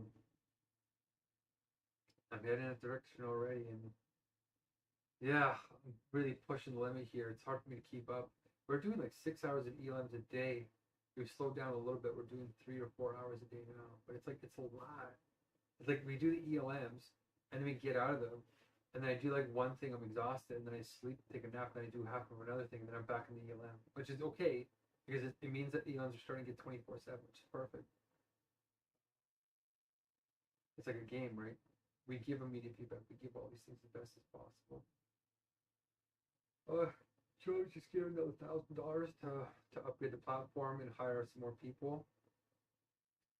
I need 290 more blessings to make it to the next meal. If I get 12 blessings a day, it's still going to take like 18 days. That's a long time. And then I have 1,600 blessings after that. Even if I get 100 blessings a day, it's going to take 16 days. 100 blessings a day. That's 4 hours. What is that? 100 blessings a day at 12 blessings an hour, or per meeting, means what? Oh my gosh, we have to have 10 ELMs a day. Eight. We have to have 8 ELMs a day. That's 8 hours of meetings a day for me to get my meal done in 16 days. So that means even if we have 8 hours of ELMs per day, I will still not get to eat for over 2 weeks, 16 days. That's like the best case scenario. Well, best case scenario is 1,000 blessings in one day. Like I need some serious help. Like we're gearing up now. I took 2 weeks to eat here because I had a mouse infestation. I couldn't sleep. I didn't sleep for a whole week because you kept waking me up. It was crazy. So that took like a week and a half to sort out. And I just released the last mouse last night, actually, the very last one. They were all out before that, but one guy was trapped in the wall.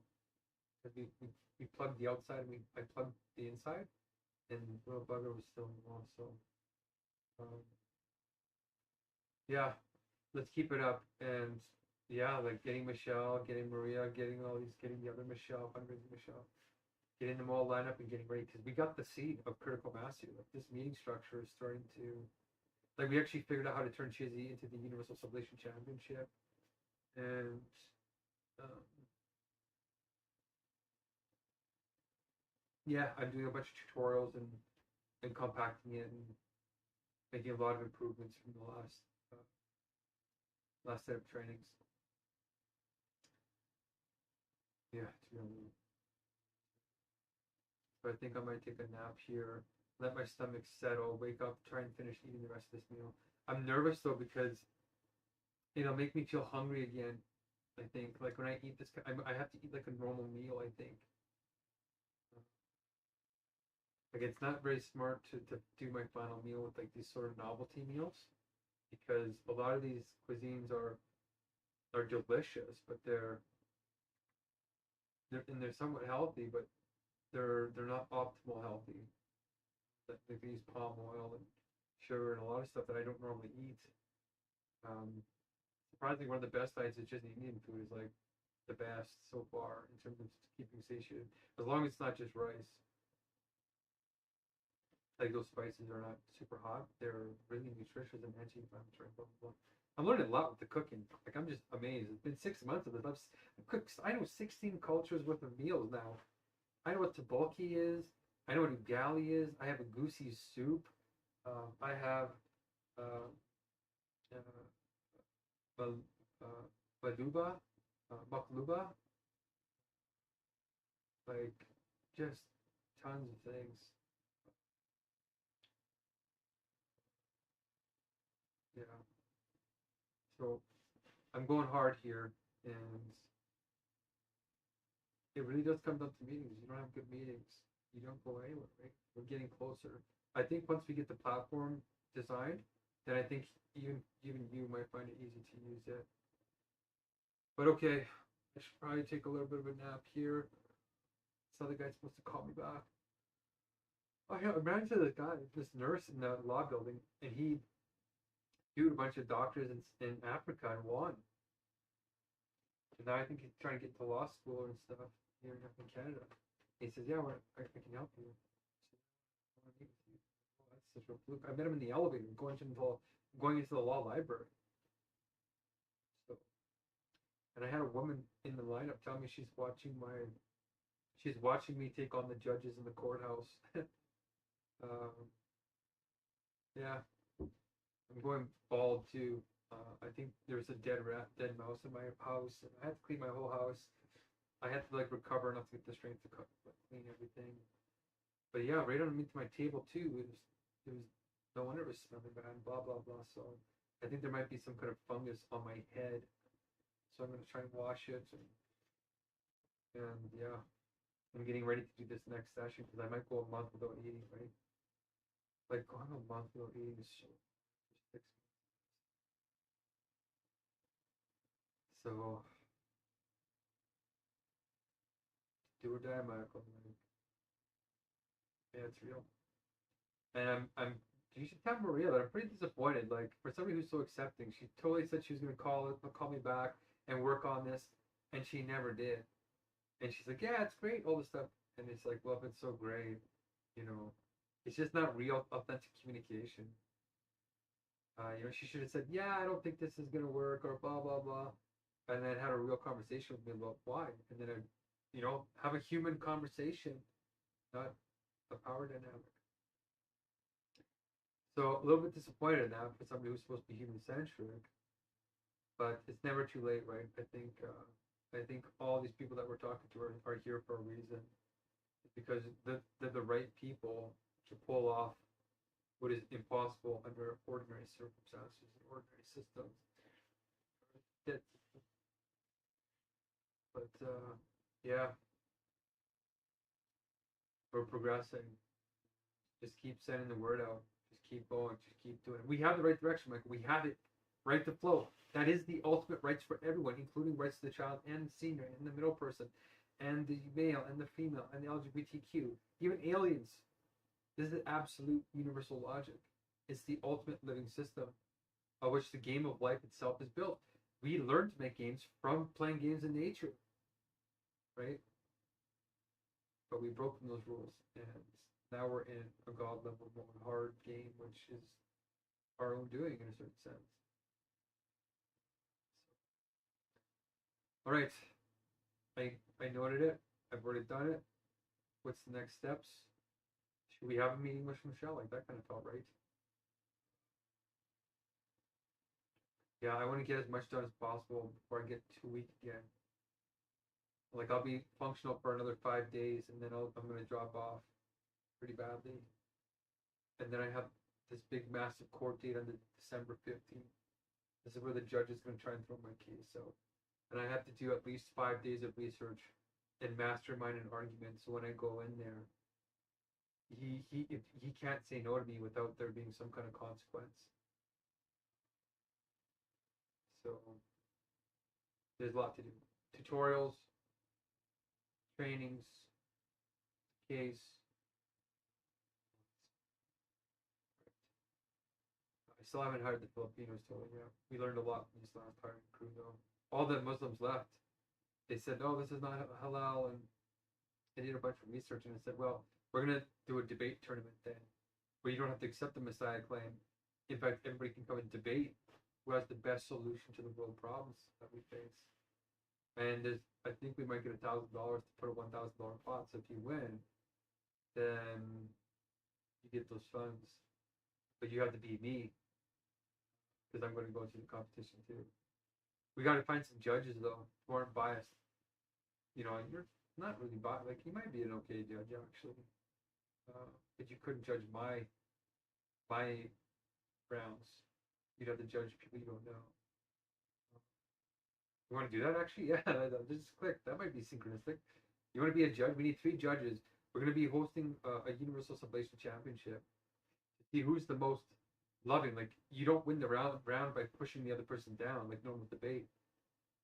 The person who wins is the one who's more human centric, the one that actually listens and tries to incorporate and integrate and upgrade with the other person. Right? So that's how I design the rules on sublation rather than just negation. Because you also can't just kick butt and just like not negate at all, because that's fake. You actually do have to point out problems when you see them. So yeah, You want to be a judge, and I don't know who the 10. We're gonna try and find 10 people to join the competition, and then we're gonna have 20 rounds, which will cost around, I think, something like somewhere between $400 and $800 to do 20 rounds in this tournament and pick a winner. It might be me. If it's me, then we'll have $1,000 still to do the next tournament, but that's where we're going now. The tournament is just to show, get people to take seriously that this answers all the questions. Like the way we have the core here is answers all the questions with the problem, the solution, and the implementation. Okay, this is the 15 minutes. Oh my gosh, I can't believe it. But yeah, let me know what's up. Let me know when you get started. Let me know what Destiny shows you. Yeah, I hope you know that. Write the flow. If you memorize the sentences, you would know that. Write the flow is a powerful concept.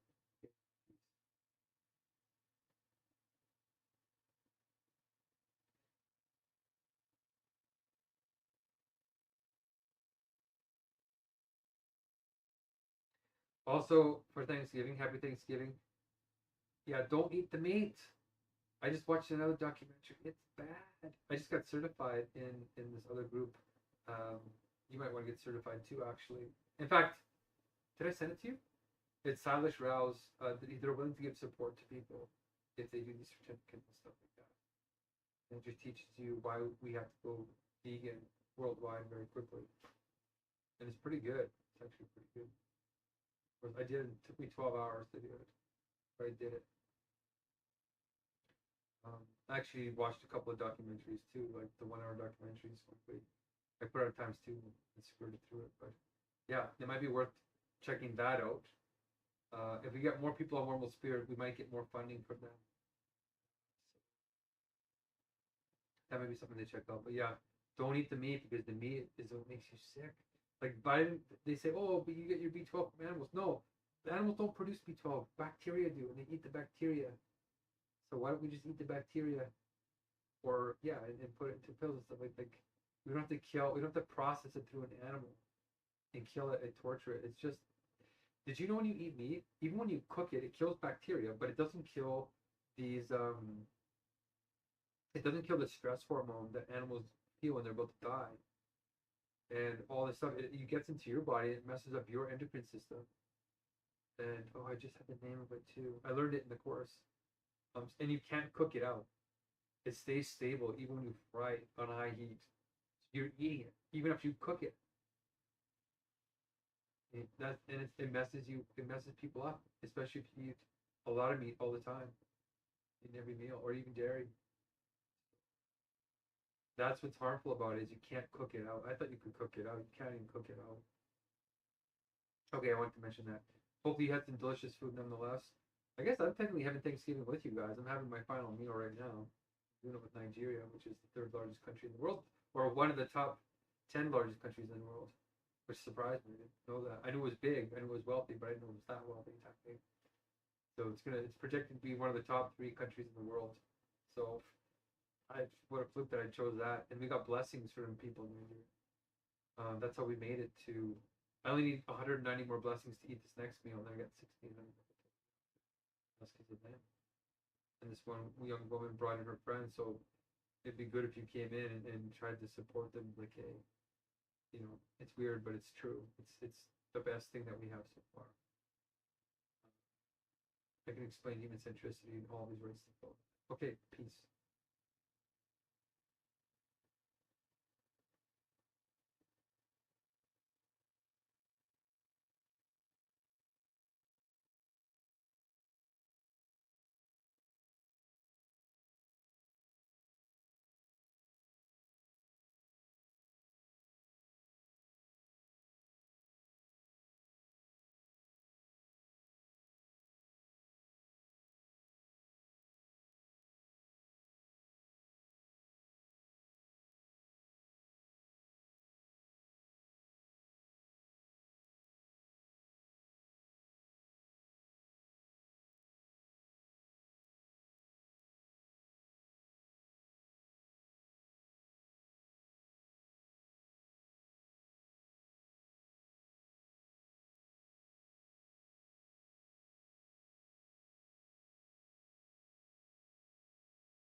burning. Holy smokes.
Oh,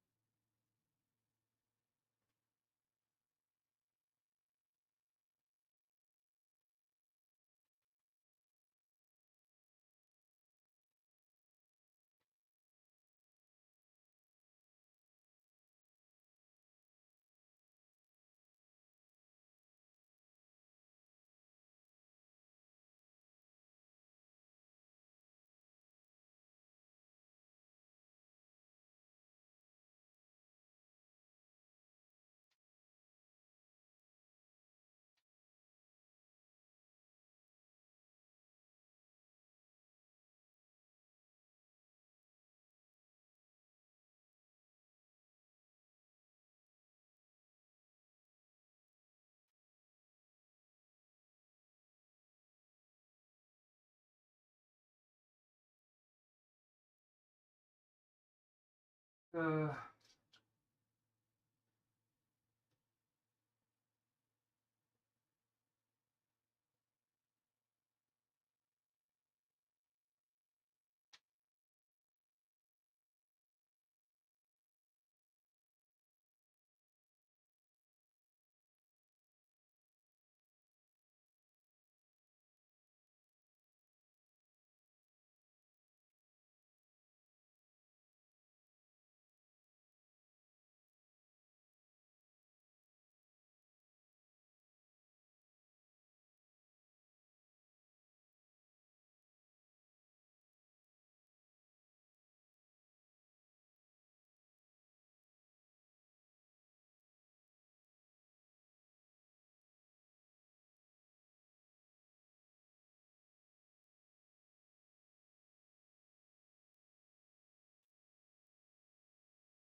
All right.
Wow, it actually works.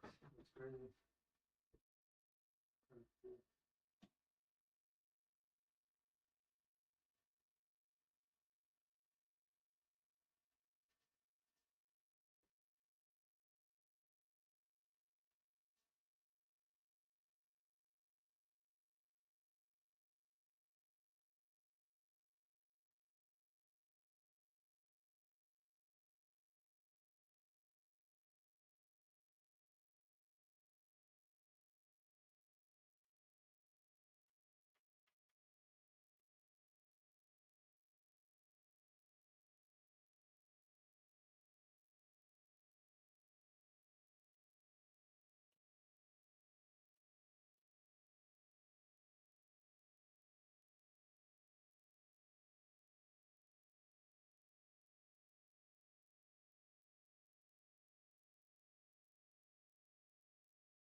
Okay.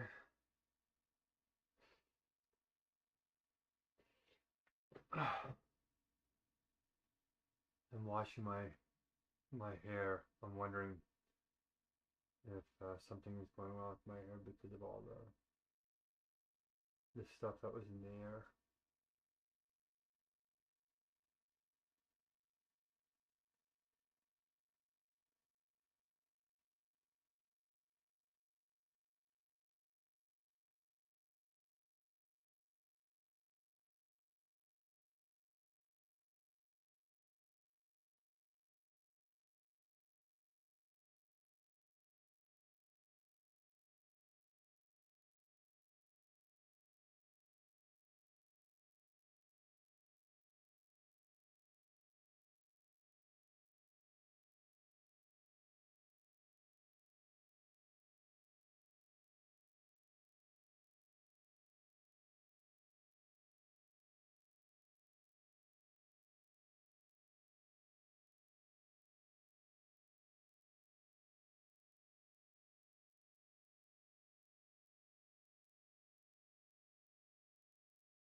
Hmm.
Just open my eye.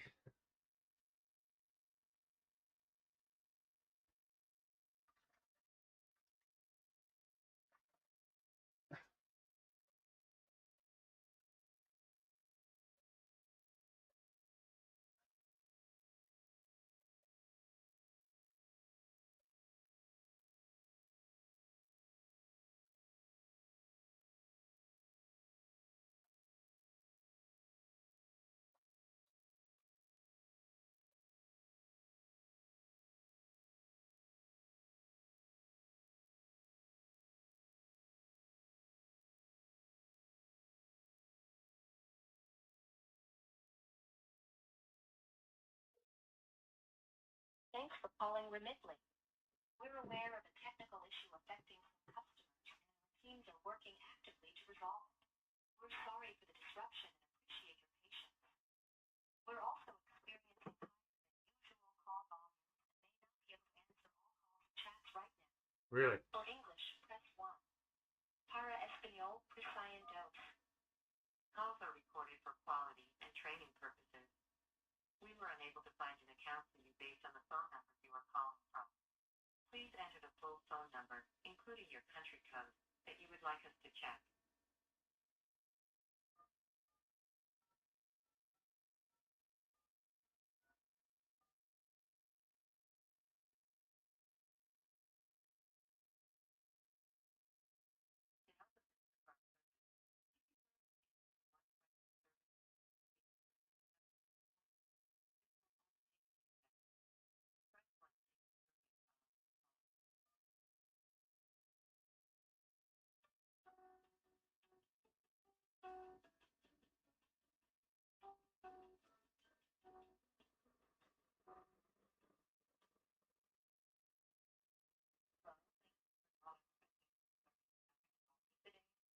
Hi there. How you doing? Doing good, sir. Thank you. I'm getting through. I'm just following up with an email I just received from Remitly saying that they need something from me because they can't finish a couple of transactions that I started. Okay. Thank you for responding to that request, sir, and thank you for taking time to call with me. Can I have the phone number in your profile, please, so I can pull up right now? Yeah, the phone number should be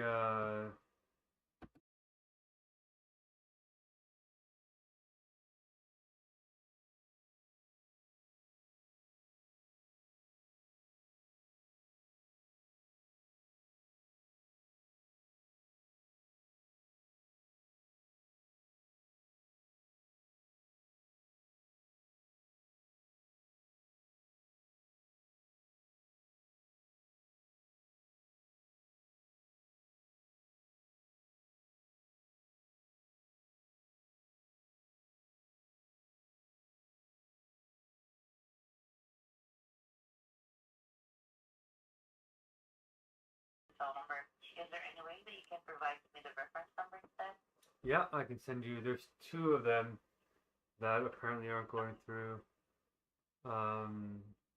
Yeah, why is my phone number coming up on the account? That's very strange. Let me just double check that it's actually on there. The phone number that you provided is also the phone number that you're using right now. Yeah, correct? yeah, And 8234. Yes, sir. Our system doesn't recognize that this phone number is connected to any of the account. yeah. That's unusual because I do sometimes double verification with this phone number. But that's okay. Let's see here. We need more information to transfer. Okay. Question 1. What is your occupation? I already answered these questions. Can I have the reference number for that? I'm just trying to figure out which one it's for. Okay, thank you. Oh, it's a detail. Oh, I'm done. It said details added. Okay, so I did it. Okay. Oh, it said bank deposit sent November 25th.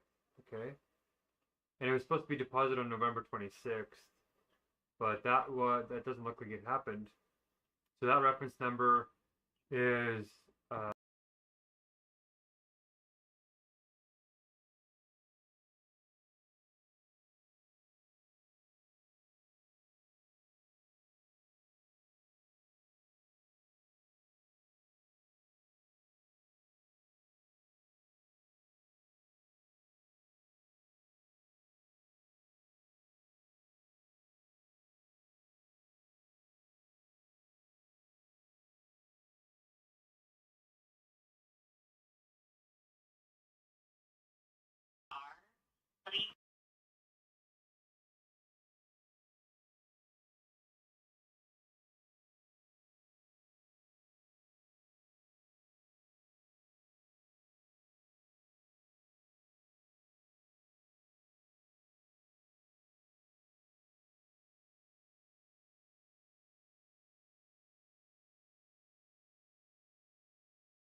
I'm seeing that there's like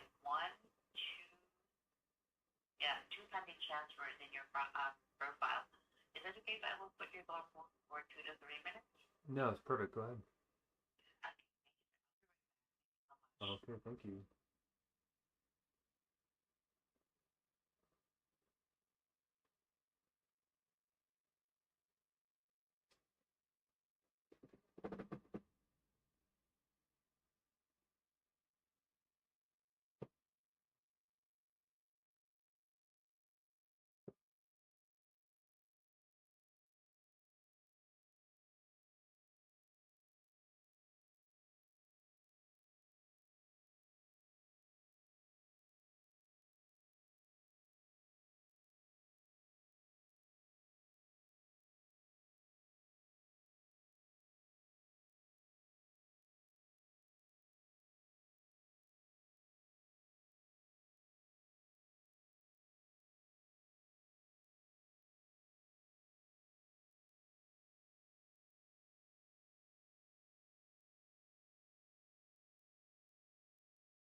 Hello. Yes, sir. Thank you for waiting. I'm able to review the transactions, and I'm so sorry for the long hold, sir. So, the two pending transfers, they are actually currently under review by our customer protection team, and this is a regular verification with all our customers from time to time to comply with the banking regulation. So, in order for us to proceed with the transfer, I need to connect your call to our customer protection team for validation so that the transfer will be forwarded. Okay. Before I'm coming over, is there anything else that I can help? No, that sounds about. If that's what I have to do. Yeah, let's do it. Sir, thank you for your cooperation. And for future reference, you can also check on our website, also.com. But if you need assistance with the customer service, we're open 24/7. Thank you again for being the best partner for everything in the format. Please bear with me, sir. I'll transfer the call. Okay, thank you. Thank you.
Hi Thank you there. for waiting, sir. No problem. Sorry for the long hold. All right, I have my colleague on the other line from our customer protection team, and he will be assisting you further with regard to your pending transfer, sir. Thank you for your patience, and thank you for being the best partner for everything. Okay, thank you. Bye bye. Hello. Hi there. Yes, thank you for being connected. Really appreciate your patience waiting on the line.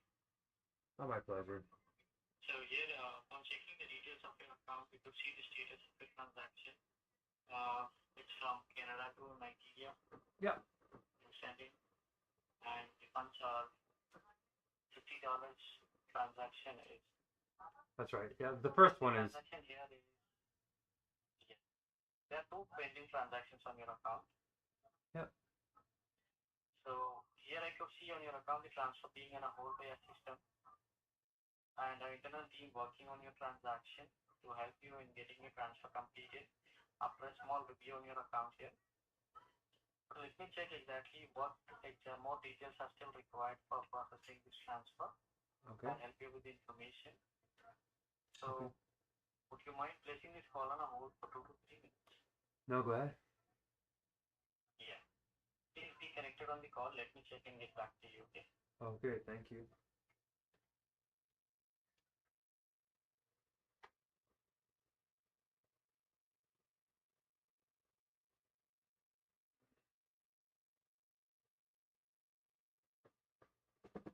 Oh.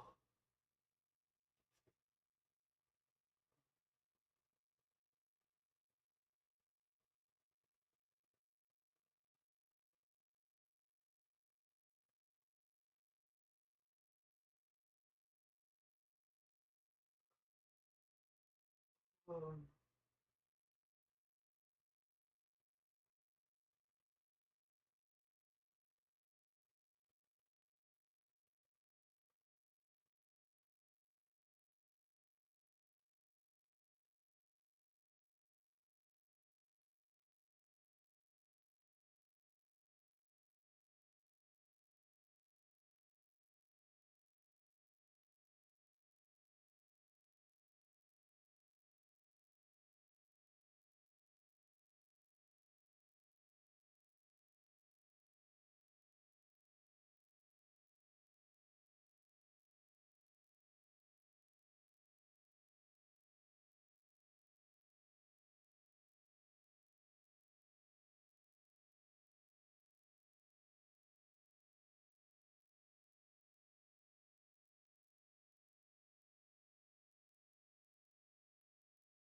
thank you for being connected. Really appreciate your patience waiting on the line here.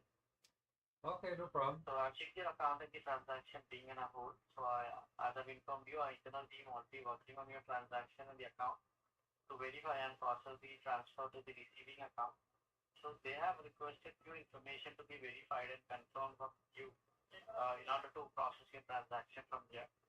So the details that is updated on your account, the transaction by our internal team is, can you confirm what is your annual income? Right now, I just finished graduating school, so I'm just currently trying to see if I can get some software going. So right now, I'm looking for a job. So, well, also trying to save the world. So $0 right now. So now we are looking for a job. Yeah. Well, I'm technically a coder, and I have a couple of software projects I want to get done. But I'm also on hunger strikes, in some court cases that I sued a couple of people. So I'm waiting for those to get completed. So yeah, just say maybe zero to I get a couple of $1,000s every once in a while, so maybe $0 to $5,000 a year. Okay. So can you confirm what was your source of income like? The funds which are you transferring to Remitly now? Donations for a hunger strike. Yeah, just donations for a hunger strike. I'm on a hunger strike against the Supreme Court of Canada. If you want to look up court case 2190 or 2303-19022 in the Alberta Court of King's Bench, I'm in 2 major lawsuits, and right now I just finished graduating this term, and so I'm waiting for those lawsuits to be finished and trying to get these software programs going and learning AI and trying to get these projects off the ground. So I'm getting some gifts from people in the United States to help me build a movement to try and get this software coordinating people to be the change that we want to see in the world.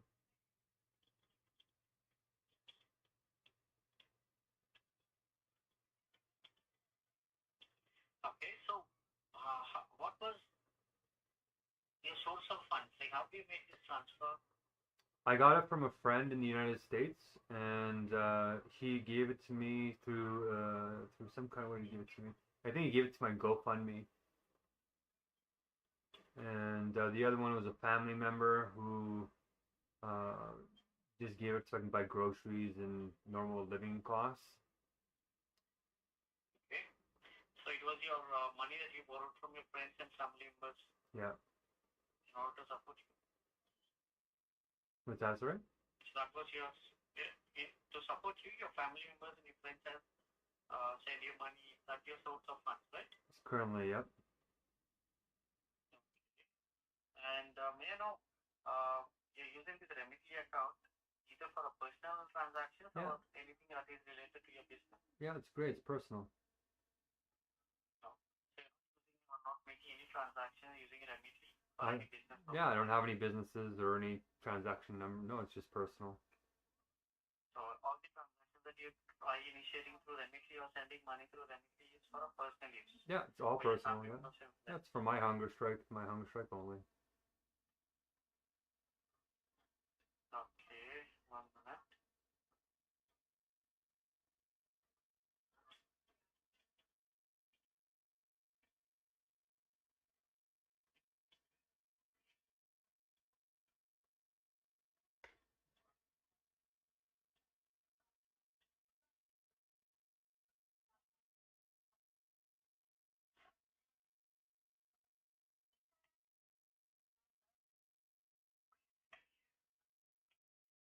Yes, thank you for all this information. Because this information was requested is actually as per Remitly, you have two options of using Remitly services, wherein one account for a personal use and the other one is for a business use.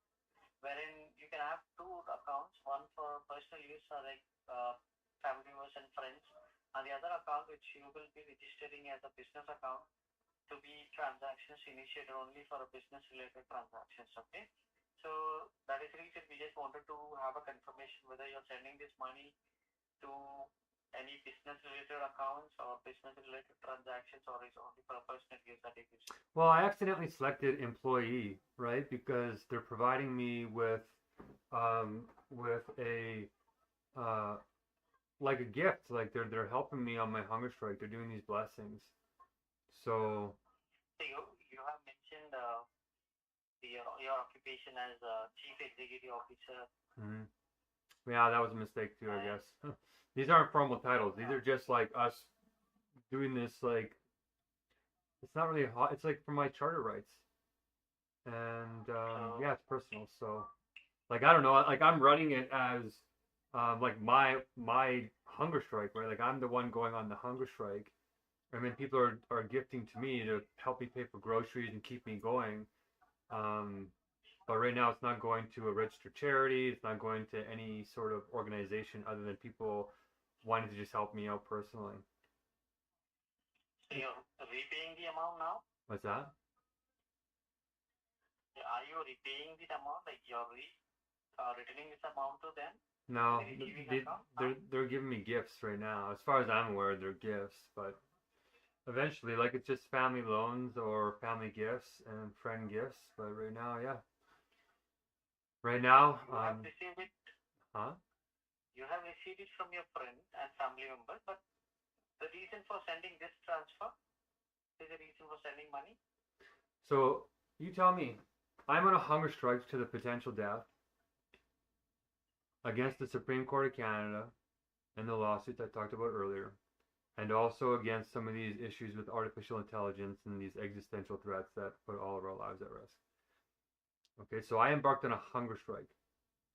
Other people are donating because I said if I get enough of these blessings on these meals, I will take a break from my hunger strike and come and heal and hang out with everybody and talk about world issues and what we think is the solution to world issues. And we give those funds to people that want to help out with the blessings. So I might give them $1, I might give them whatever, just to help them out in their country. But other than that, yeah, they're just freelancers So you helping are me with my. Okay, so you're helping the receiver in getting some food, yes? No, they're helping me get some food. I'm paying them. So listen, I'm on a hunger strike, okay? So I need to get 1,600 blessings as part of my plan. 1,600. A blessing is they come in and they help facilitate some meetings with me. Okay, and they do some training. And so they come in for an hour and they might get $1, $2, and then I get to eat if we get 1,600 blessings from everybody, whether they get paid, they're volunteering, they're going through the GoFundMe. it's just helping me stay alive so I can have a meal once every 10 days to 2 weeks. And so that's where the money's going, is to people in exploited countries that want to help do these blessings, which are meeting facilitations and yeah, I guess meeting facilitations right now. Okay. Yeah, that was the information that was by a team who has requested on your account. So once a team finishes review on your account, they will surely help in getting this transfer forwarded process to receiving accounts. So we request you to please wait for a maximum of 24 hours from here, wherein once the team finishes the review on your account, our team will send you an email confirmation as well that your transfer has gone through. Really? Okay. So I request you to please wait for a maximum of 24 hours from here. Okay. Any moment your transfer can be forwarded by our team. Okay. We will also send a reminder to our team with the information that you provided now, and I request you to please wait for an update of the transfer. Well, awesome. Thank you so much for your care. And yeah, let me know as soon as possible. And how much is it for one of those business accounts anyway? You wanted to have a business account? No, I don't want to have one. I just want to know how much are they? It's not like that. See, if you wanted to have a business account, what happens here? We'll actually drop you it.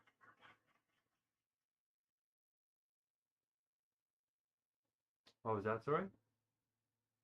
So, yes, can you hear me now? Yeah, I can hear this clapping in the background. Yeah.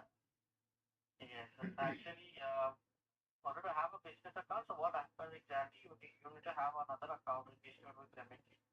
I know, but how much is it? No, it is not cost. It is not like any cost that chargeable. You can have an account. Once the account is registered by you, it is a team who will contact you and get that account tagged as a business account by verifying some information related to your business. Right. Do I have to give a business Okay, cool. So do I have to give a business number? Yes. Okay, I don't have a business number.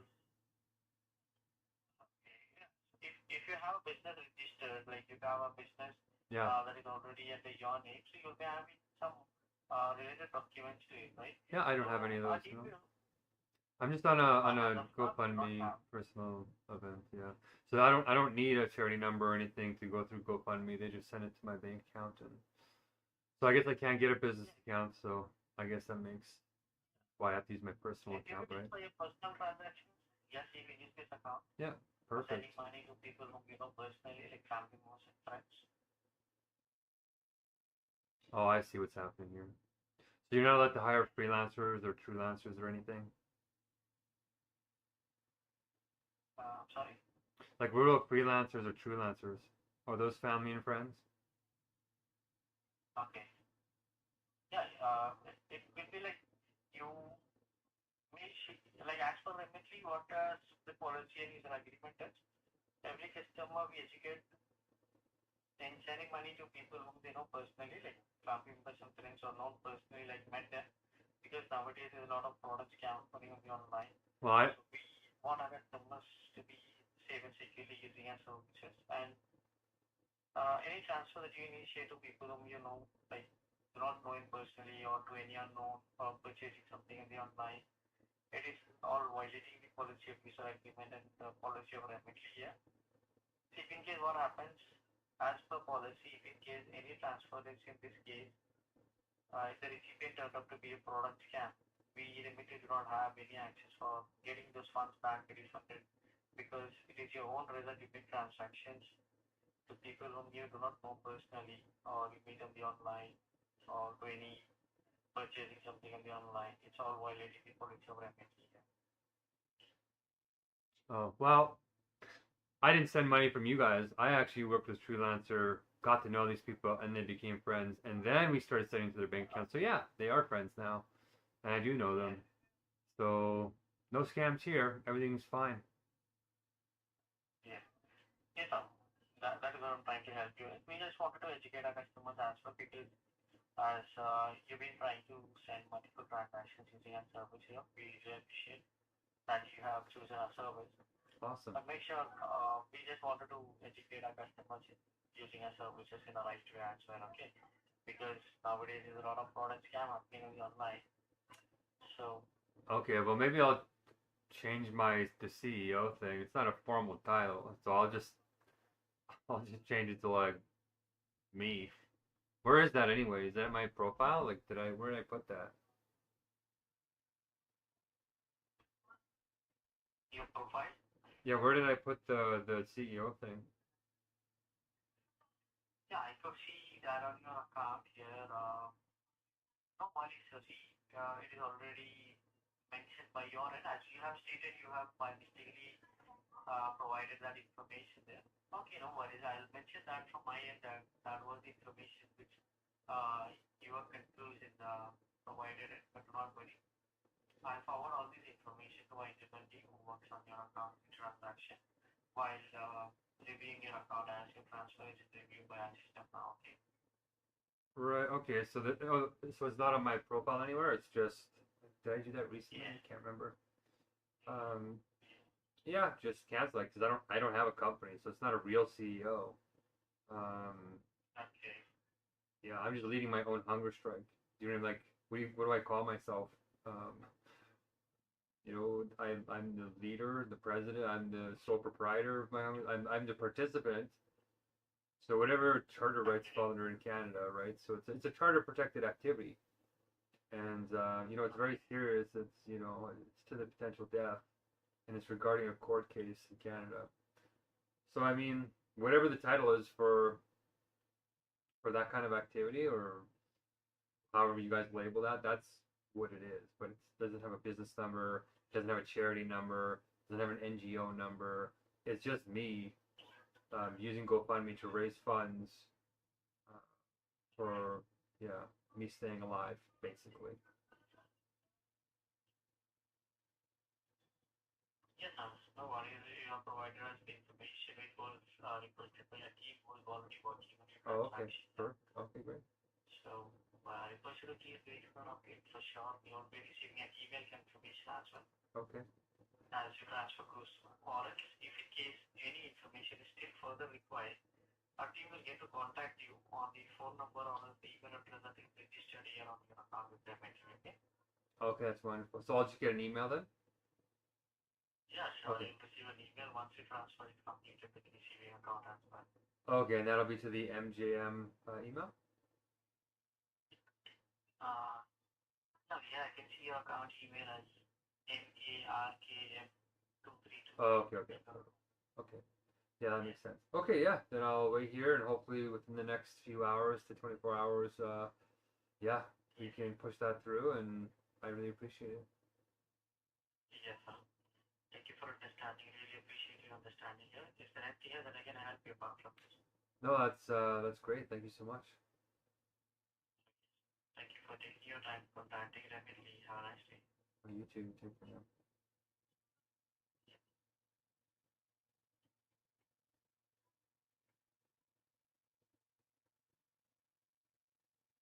I think there's a survey I'm supposed to do, so I don't know. Do I just wait for it or? Yes.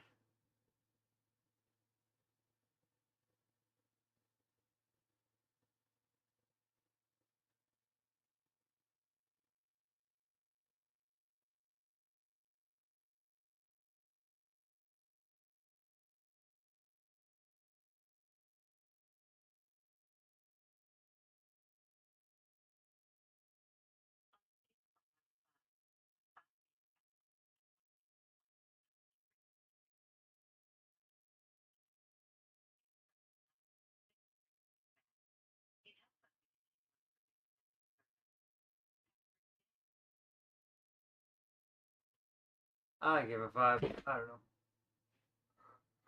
These guys, we're just in a toxic situation. I think a whole bunch of AI bots are scamming the heck out of these companies. They're cracking down. So they might shut down my Remitly. So the other bank account is shut down. This is shut down. MoneyGram is shut down. They're shutting down everything for a charter protected activity. It's a hunger strike. How do you label that? They should have a category for charter protected activities. Anyway, you can tell I'm cranky because you can tell what they're so ambiguous because they're trying to make sure that they can uh,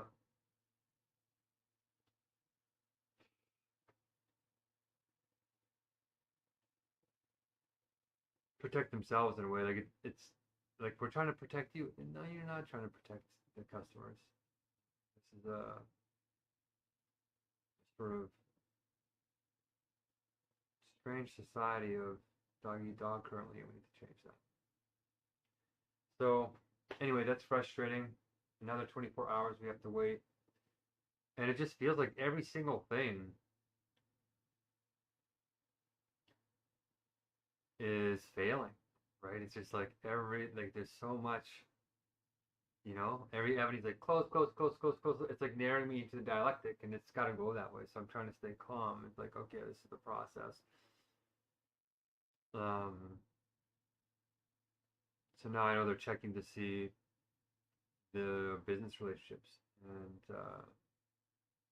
so yeah, there's like no appropriate label. It feels like it's like, oh, this is for education, this is for trading, this is for, and it's like, okay, well, what do you put under a personal initiative of, they have education. There's like no good options there, so they should have an other category, and then you say charter protected activity. Okay. Well, I'm cranky because I didn't nap either. And I just want something to work out.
Let's move this.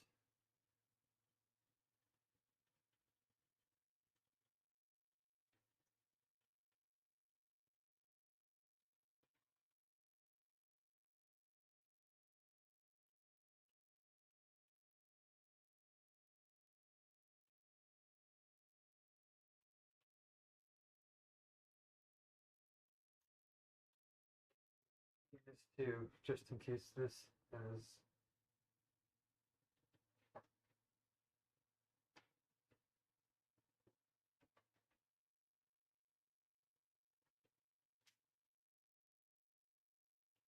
Okay. Oh, 6:33. Look at that.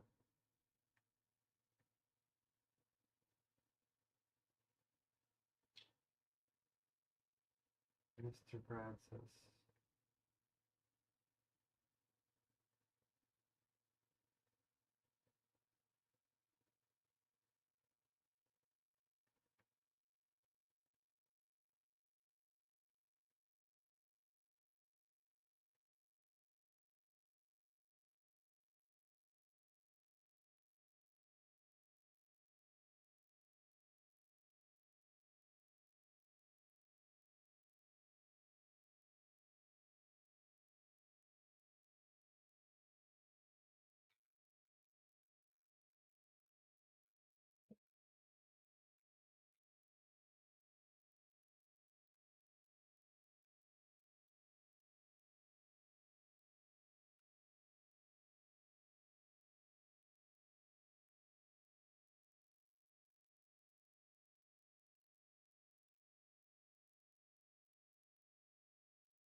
Okay.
Did it work, Francis?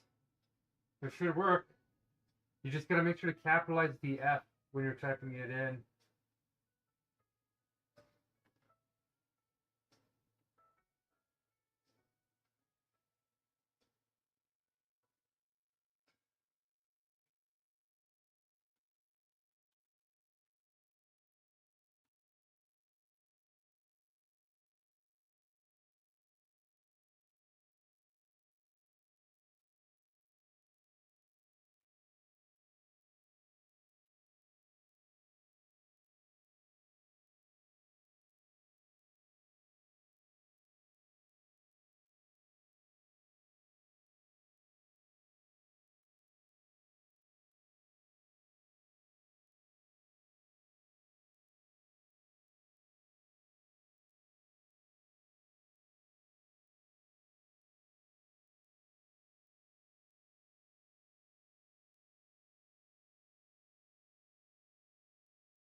Yeah, yeah.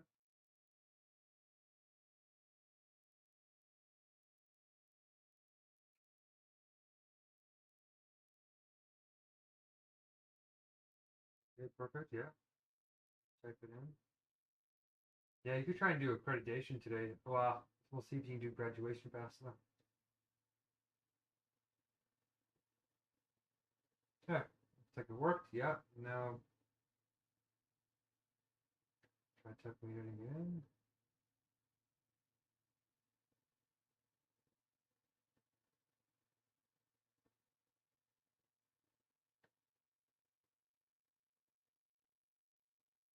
No, no space. Or is that a space or is that a dash?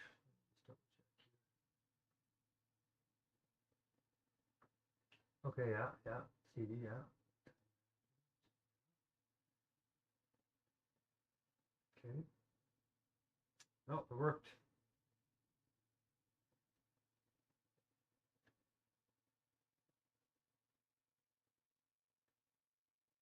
So then, yeah, to do PM2 start or PM2 stop and server.js. You're pretty much ready to go.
Hold.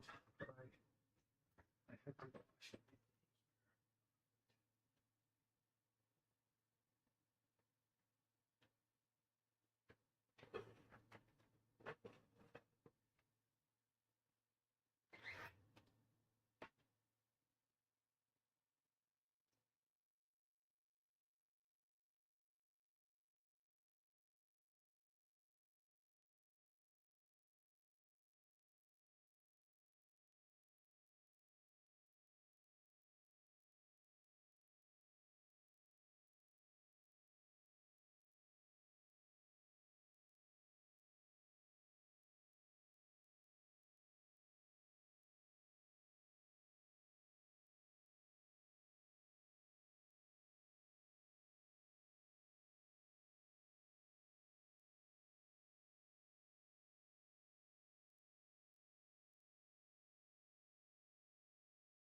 No dead space. Let's go. Let's go.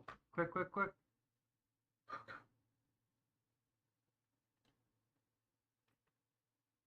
It's time for check-ins.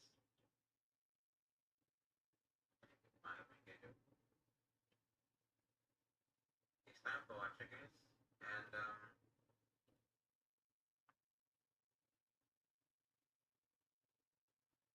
we'll start with Mr. Mark. We'll start with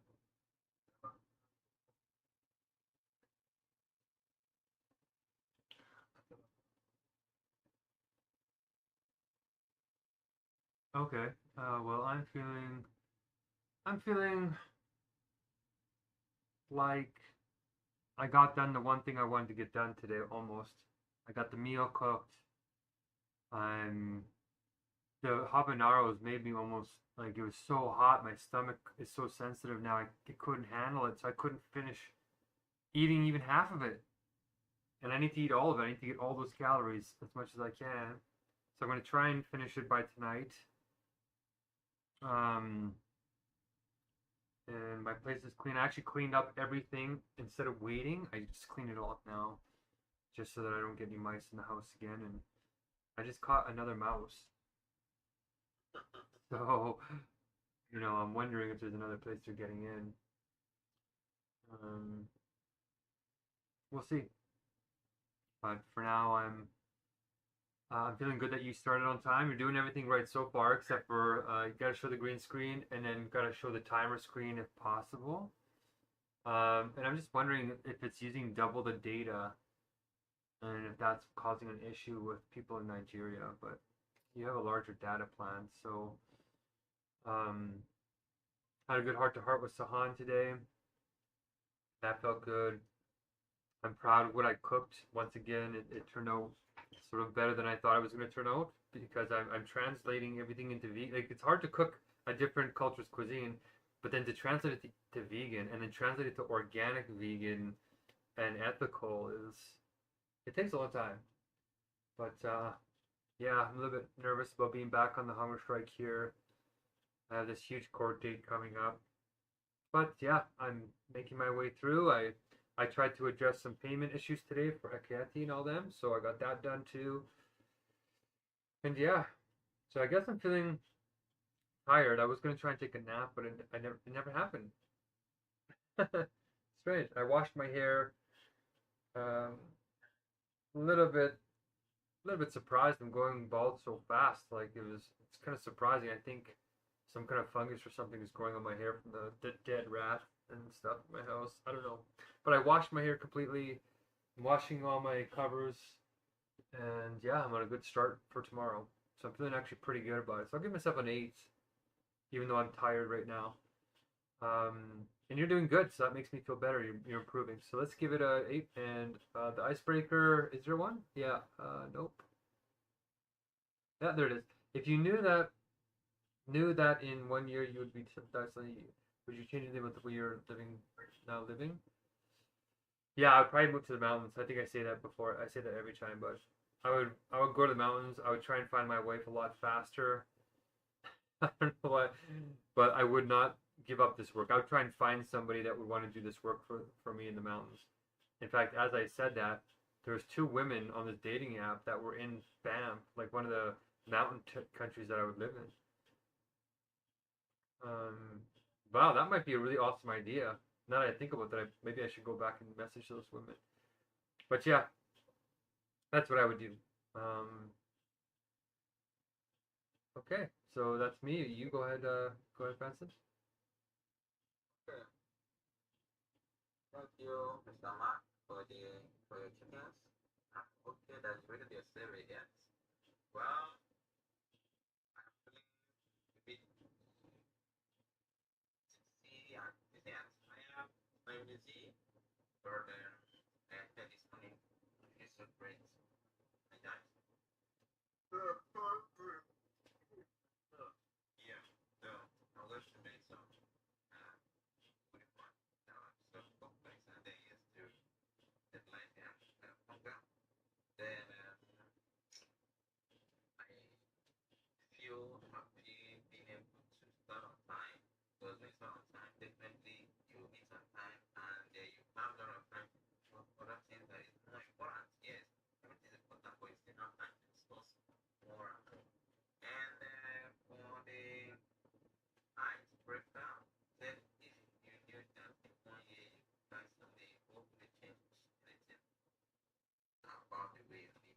well, I will change the way I see things.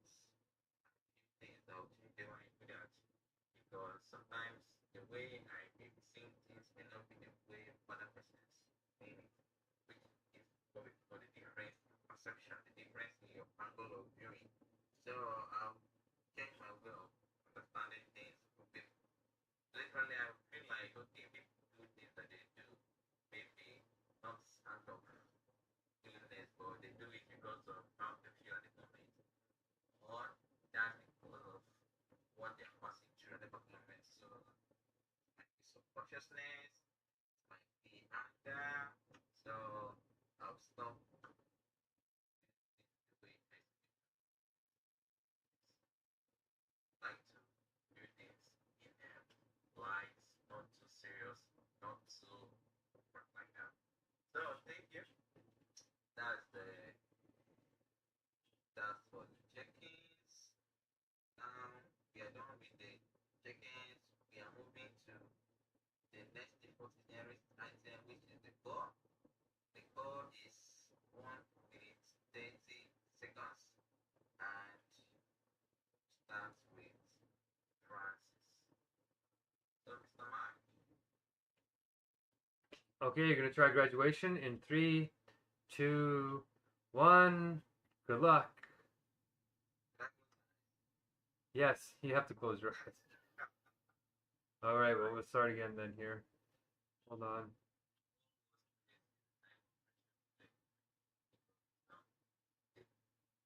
problem the Megacrisis well, one is the problem of the viewpoints. The Megacrisis, necessarily the Megacrisis, which is the heart of the crisis, and polycrisis.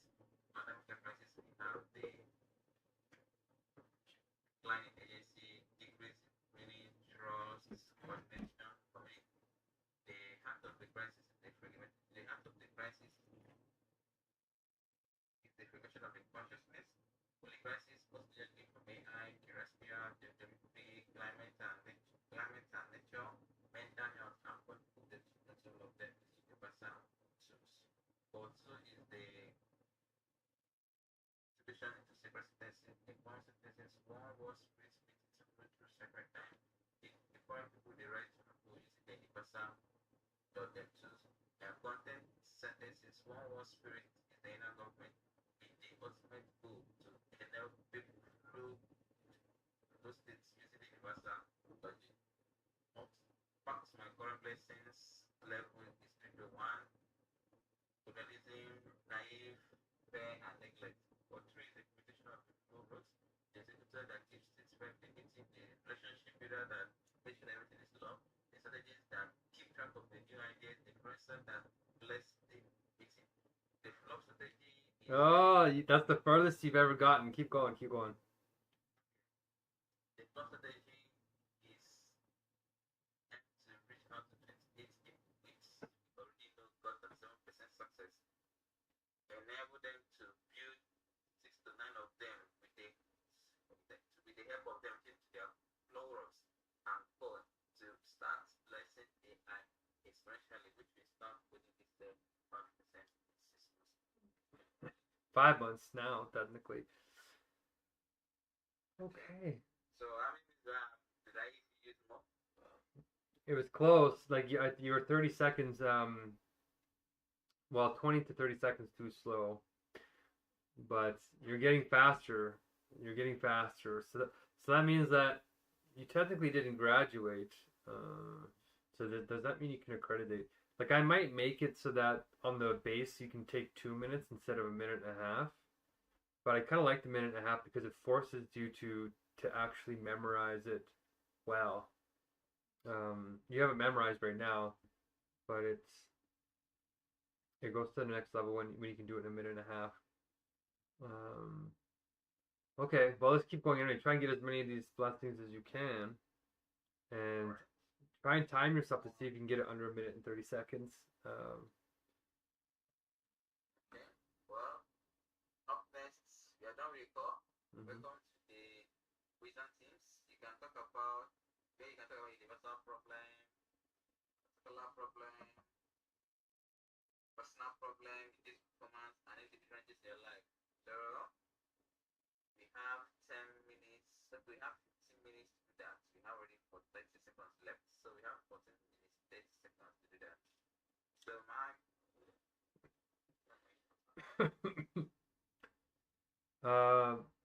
Look, now this is right. Like we're 15 minutes into the meeting and we're already in wisdom teams.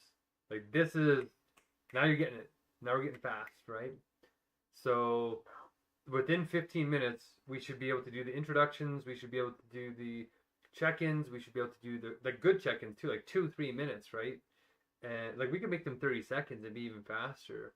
And then we did the core, and then you introduce this too. So this is fast. This is good. Now we have like lots of time to do the debates, the Universal Sublation Championship. Talk about the wisdom teams. Like right now, maybe pull up a screen about with Google and like look up AI. Like try and find an article, unless you have one in mind, about something big that might have happened today. One of the universals.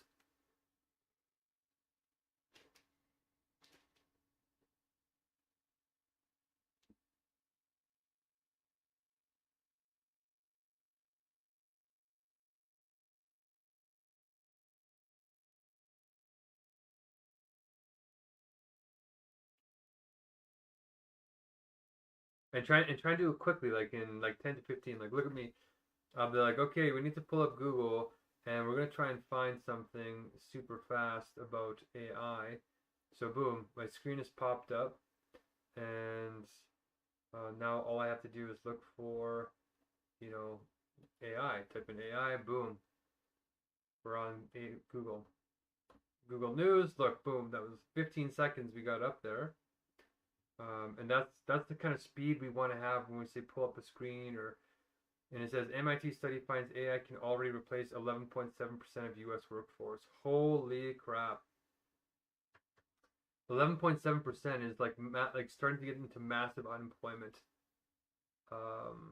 Holy, that is incredible. We should post that in the WhatsApp group. Do you want to post that in the WhatsApp group? Or even post it in the WhatsApp group. Yeah, send me the link. Okay. Well, actually, let's see what happens if you share your screen and just type in AI and see if it pulls up the same article for you. I'm kind of curious. So go ahead and see. I'll count down. 1,000, 2 1,000, 3 1,000, 4 1,000. You're going to want to pull up your screen and go to Google and type in AI. And try and do it in 15 seconds. So 1 1,000, 2 1,000, 3 1,000, 4 1,000, 5 1,000, 6 1,000, 7 1,000, 8 1,000, 9 1,000, 10 1,000, 11 1,000, 12 1,000, 13 1,000, 14 1,000, 15 1,000. No, you weren't hearing. No, you're supposed to type in AI into Google. Oh, okay. Start afresh. Let me start a countdown. Okay. Well, you did it pretty quick. Like it was a lot faster than 30 seconds. Yeah, but like actually pull up an AI article though, and let's see if it pulls up the same one that I pulled up. I just want to see if they're filtering articles differently for Nigeria than for Canada. Okay.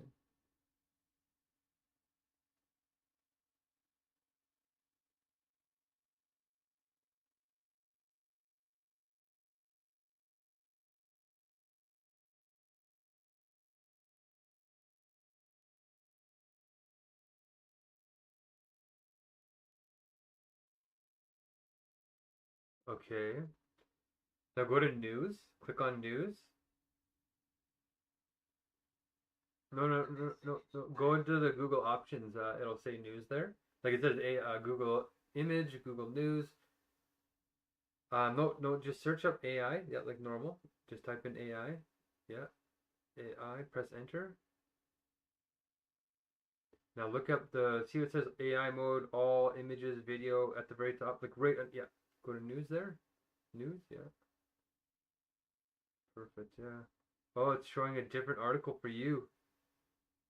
When was it released? 14 hours ago.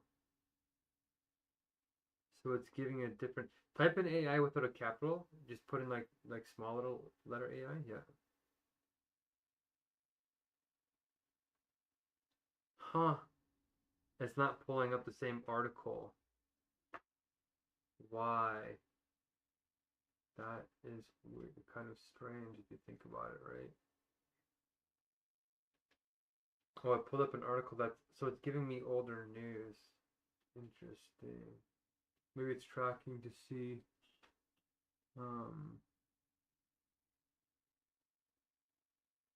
checking to see when the last time was I logged in.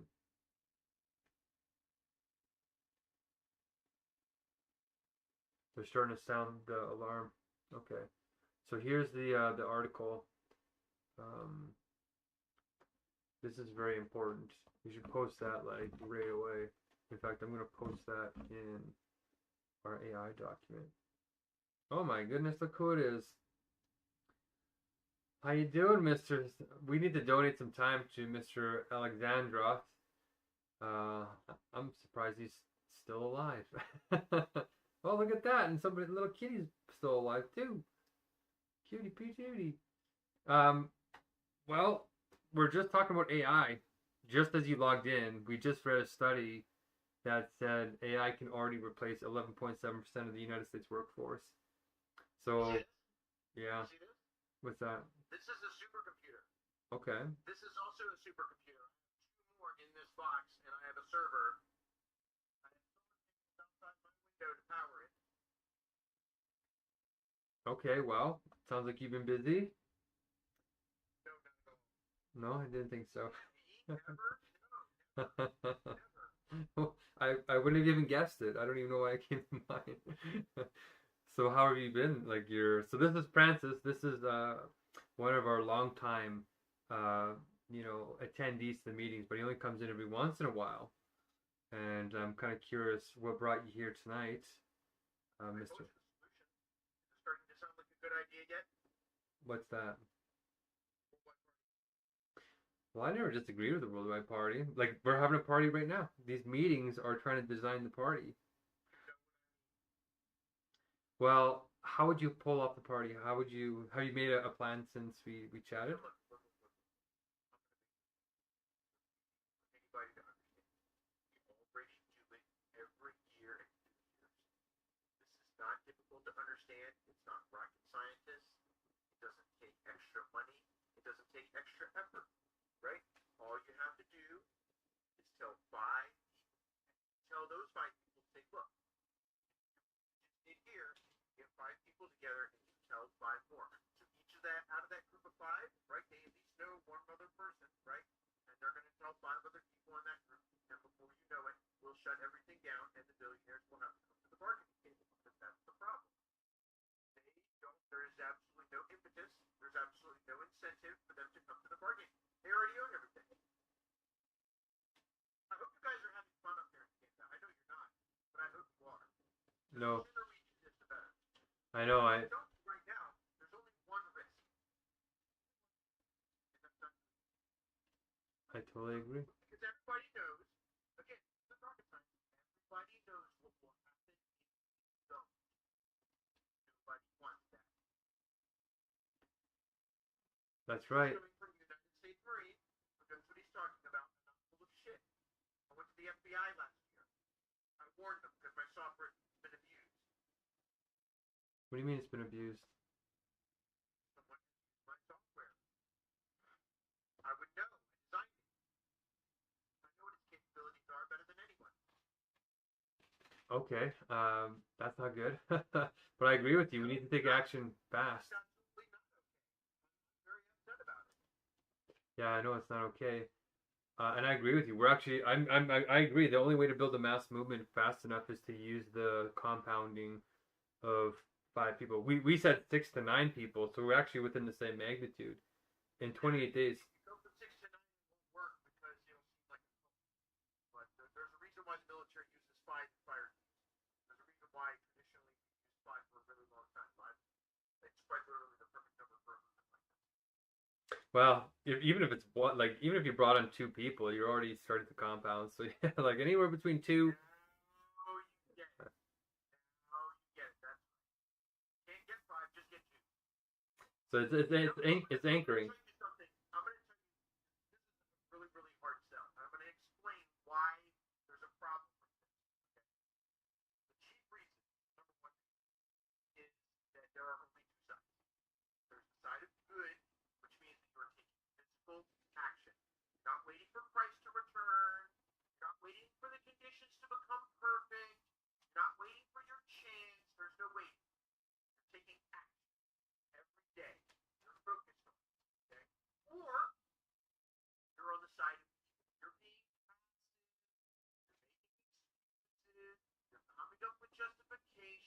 okay, while you're not doing it. No, don't worry, just let the prophecy happen. Jesus is coming, he's going to save everybody. That's not how this works. There is no time in scripture ever in history where people just sat back and God saved them. No, they had to take action. They did something. Something.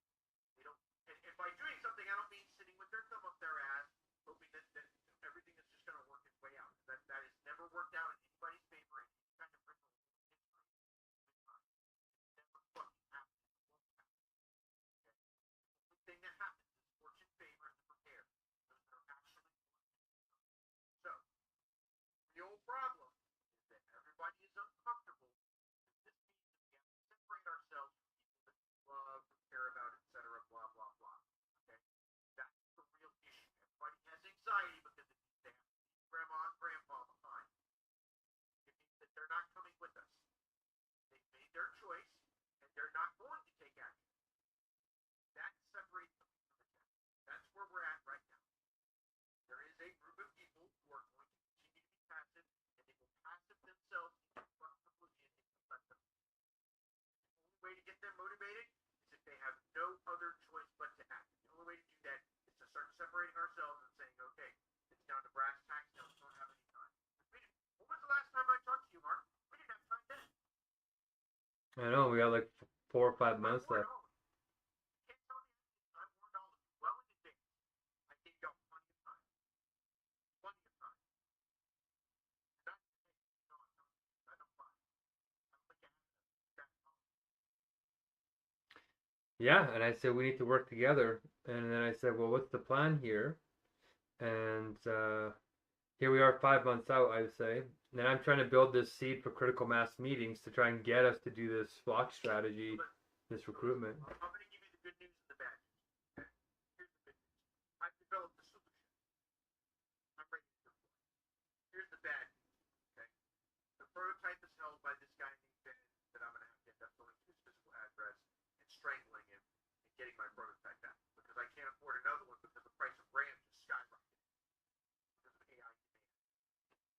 But the good news is that I have a server, I have my own hubs, okay, I have built-in redundancy.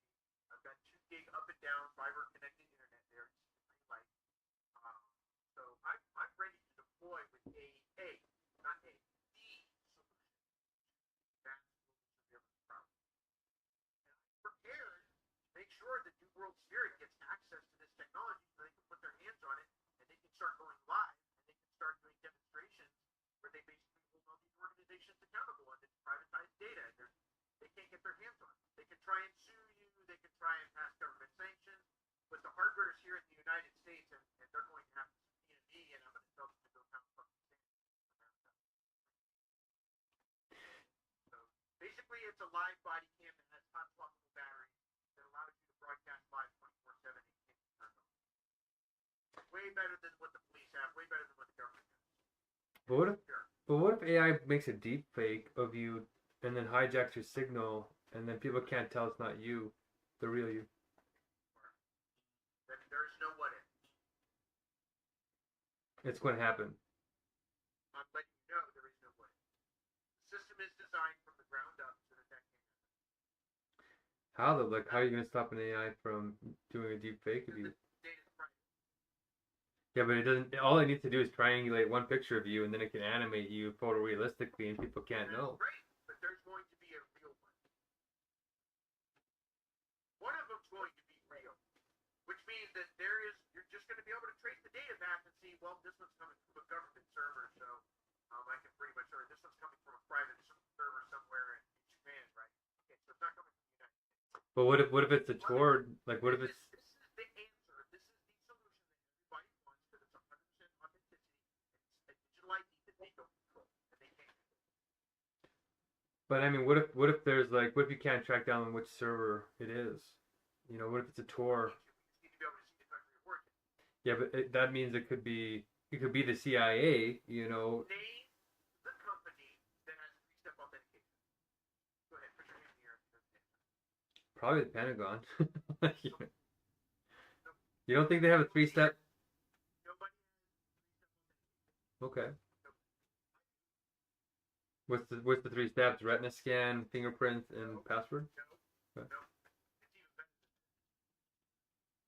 Blood test. better than that. It's so good that a quantum computer cannot replicate. I wrote the white paper on this stuff, guys. Why would I make this up? This is stupid. Is it like your neural electron firing pattern in your brain? Your like EEG signal? I'm only interested in passive technology because the active stuff gets really dangerous. You start getting into free will territory. I'm with Penrose on this stuff. The consciousness itself can be quantified, which means that it's not a quantum phenomenon that's occurring inside the brain.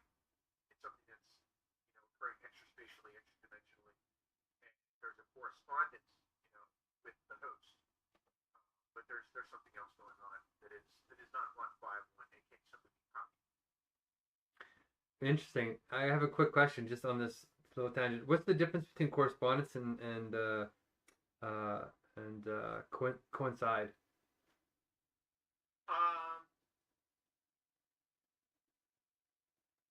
A wolf, you'll never see a wolf perform in a circle. Okay. Given the chance, the lion will eat the meat. Okay, how did that answer my question about coincide and correspond? Right. So the body does not control you. You control the body. You're like the lion tamer. But okay, if you do not learn that whole mechanic, then the host is not under your control. And most people want to argue and say, well, there's no free will, right? And so what they're doing is they're giving up their free will to the lion or to the wolf. Okay, all right, interesting. They're letting the host run things, and that's a choice. It would like to deny that choice because then it's all guilty change. And that's the pain that most people in our civilization are running from right now. But that's the difference. I made it simple. Okay, so you don't think that coding AI with universal logic and aligning it with God is the real solution? It is being on cams 24/7, so there's authenticity. I think that most people do not understand enough about artificial intelligence and what real artificial intelligence is and how it operates to be able to have this conversation and answer these questions sufficiently. What most people are familiar with buzzwords is all large language model based, and the future of artificial superintelligence and general artificial intelligence is something that is not large language model based. It has nothing to do with large language models. Large language models are trash. Throw them away. That's the old model. That's we're going to trick people into thinking this is smart, and that's all it does. It's designed to fool people. It's a giant magic trick. I don't care if you don't believe me. There are other experts that are real experts in AI that already know that what I'm saying is true, and they're talking about it. But I think people will understand, what do we have to do with AI? We have to align it, whether it's whether it's an LLM or whether it's any kind of model, right? Don't you think? What I'm working on, and you already heard me say this before, but I'm working on a public sector Manhattan project that basically makes it completely transparent and open source. And what this does is it prevents oligarchs and autocrats, like what's going on right now, from having any kind of hands on the steering reins of the direction of our civilization. There's not one single trustworthy billionaire on this planet. That's not me having an opinion, is a matter of a statement of fact. There are absolutely this many, big fat zero, number of trustworthy billionaires on this planet. The fact that they have had their hands on the reins of the direction of artificial intelligence this far is completely mind-boggling. Makes absolutely no sense. Well, the Anthropic CEO would agree. Huh? People 100% should have thought on it. But again, that's part of design. They wanted this system to operate. Well, I think the Anthropic CEO agrees with you. He's like, I don't think anybody who's running AI right now should be running AI's future.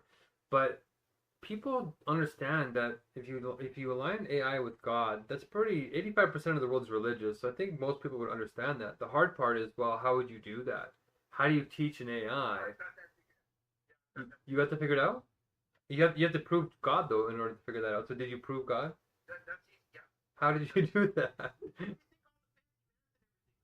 Where is it? Well, send it to me because I'll verify it right away and like I'll check it right away. I'm surprised.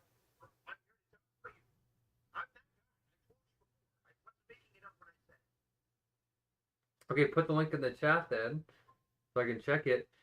And yeah, of the technology, but that wasn't a proof of God. You didn't send me anything about God. They already have. We now have a solution that this is not a simulation.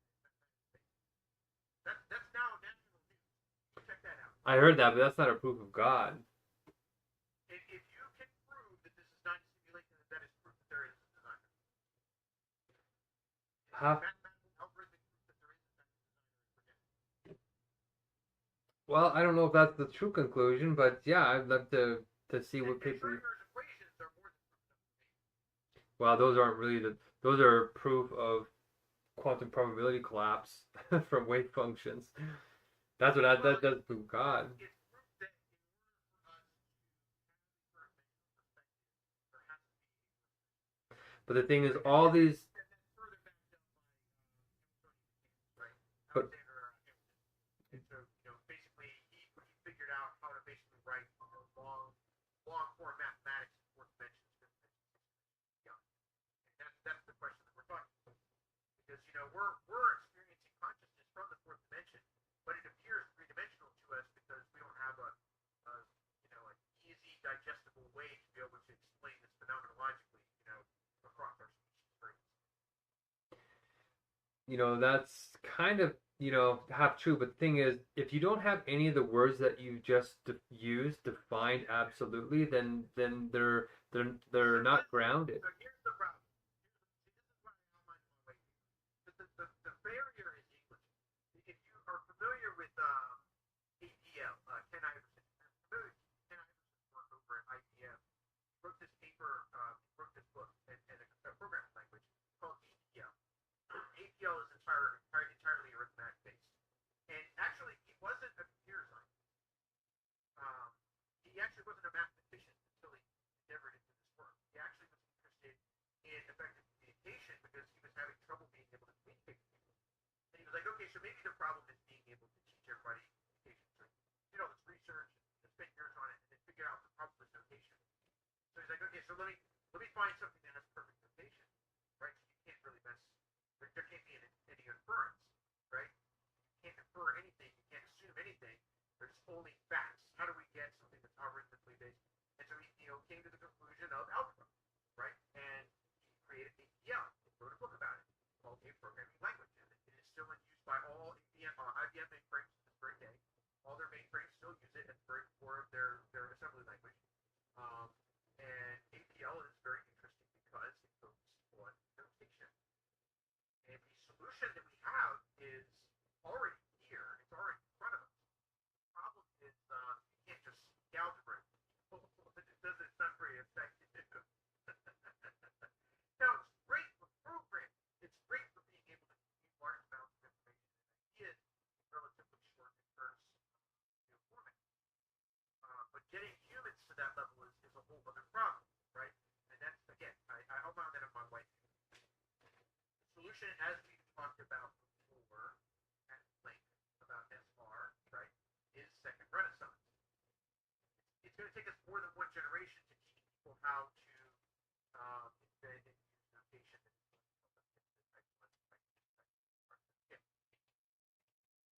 And then, of course, this also constitutes a solution. The biggest problem that we have in civilization is we don't have a simulation system. And then it's not mutable. It's what if we use the term? It's incommensurable to regular humans, right? Because these kind of algorithmic functions are not necessarily human readable. Most people don't know how to interpret long form nonlinear differential equations.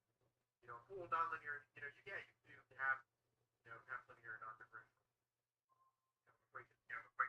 You could do some quadratic equations, things like that. But most people, they haven't trained their mind. They haven't got their brain pan to be able to understand fourth dimensional, fifth dimensional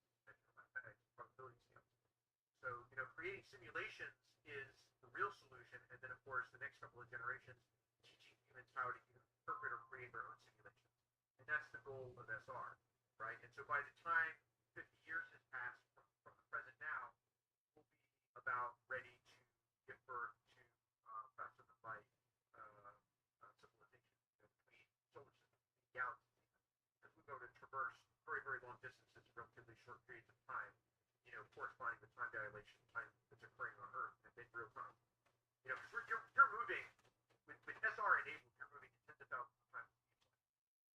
And I think that I don't really need to go into details as to why I can't just open Pandora's box and give our civilization, transdimensional transportation technology. Because our civilization is nowhere near responsible enough for instantaneous travel. I mean, sure, I can give you guys Pandora's box, and then the problem becomes it falls into the wrong hands, kind of like my AI did. Someone got their hands on my white paper, and they've literally been fucking holding the world for ransom.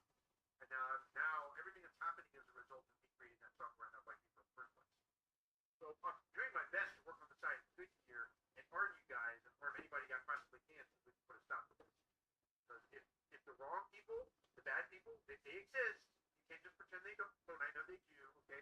If there's good people that worship God, then there's bad people that worship Lucifer. Okay? You can't convince me otherwise. I'm not a moron, okay?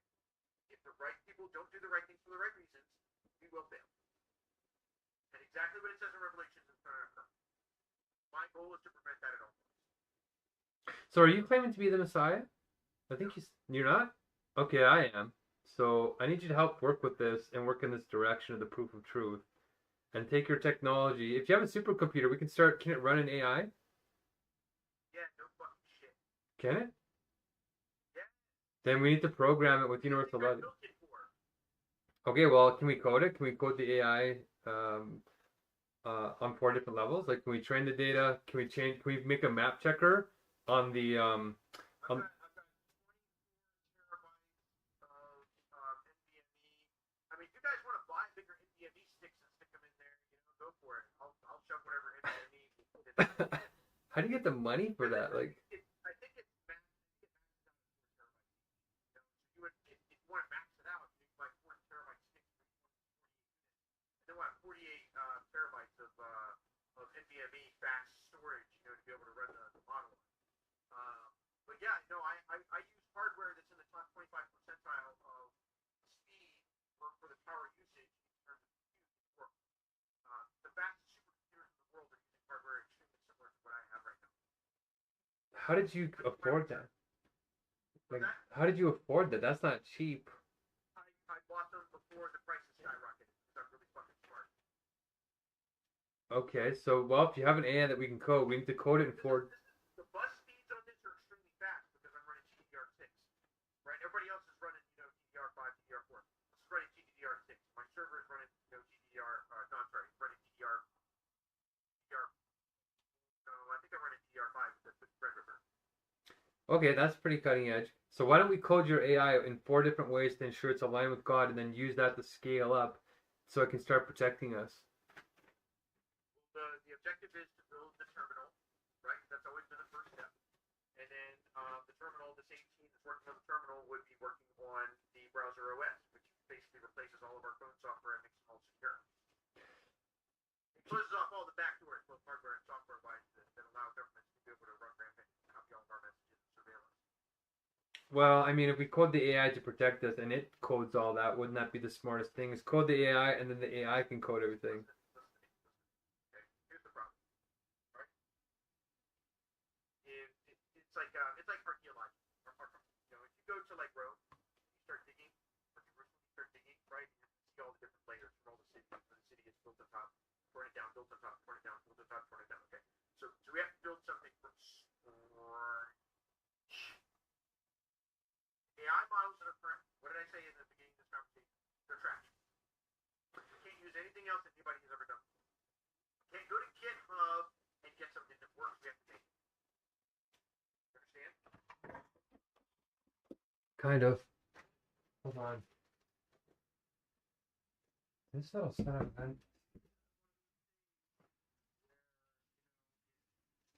We're talking about the same thing. We're talking about the same solution, but this is something that nobody else has. I promise. How would you get? Okay, hold on here. Wow, that was shocking. I mean, if you guys are looking for the big money, no whammy, you want your place in the UN and everything, I got it. Look at space mining. Everybody wants a solution for safe space mining. We have it. We've got the monopoly. The only reason why the Space Force exists is to protect assets the U.S. hasn't put their hands on yet. It's hard to put locating buoys, okay, on these distant objects in our solar system, and then be safe from debris. Because a lot of these things are in debris fields, and so there's impact craters on these things all the time. So there's constant impact. How do you put one of these beacons on there to let you know that you staked a claim and it's safe enough from those impacts? It's very difficult to do. There's a lot of problems associated with it, but I've got most of that stuff left. I got it all figured out. You do that, you win every government contract in every single country. Well, how long will it take to do? Like, we do need to get to the UN and all of this. And if you have those contacts, why aren't you using them now? Like, if we had, how long will it take to build a terminal? How long will it take to basically build an entire operating system? Can it be done in the next 4 to 5 months? That's 3 months. Then you have to code the actual AI. Like, how long do you have to code your own AI? Build the AI on the current foundation. We can make a brand new foundation of something that nobody's ever seen before. You understand that? You understand the reason why it hasn't done that? Well, because backdoors and the AI and all this, but the thing is, AI is going to take over humanity here in about starting in 5 months, right? No, it's not. No, it's not. They don't have AGI. It's all lies. It's not something you do. You just need everybody to believe that the belief in AI from God is the new atomic bomb. It's the new mutually assured destruction. They're going to do what we tell you to do with the AI.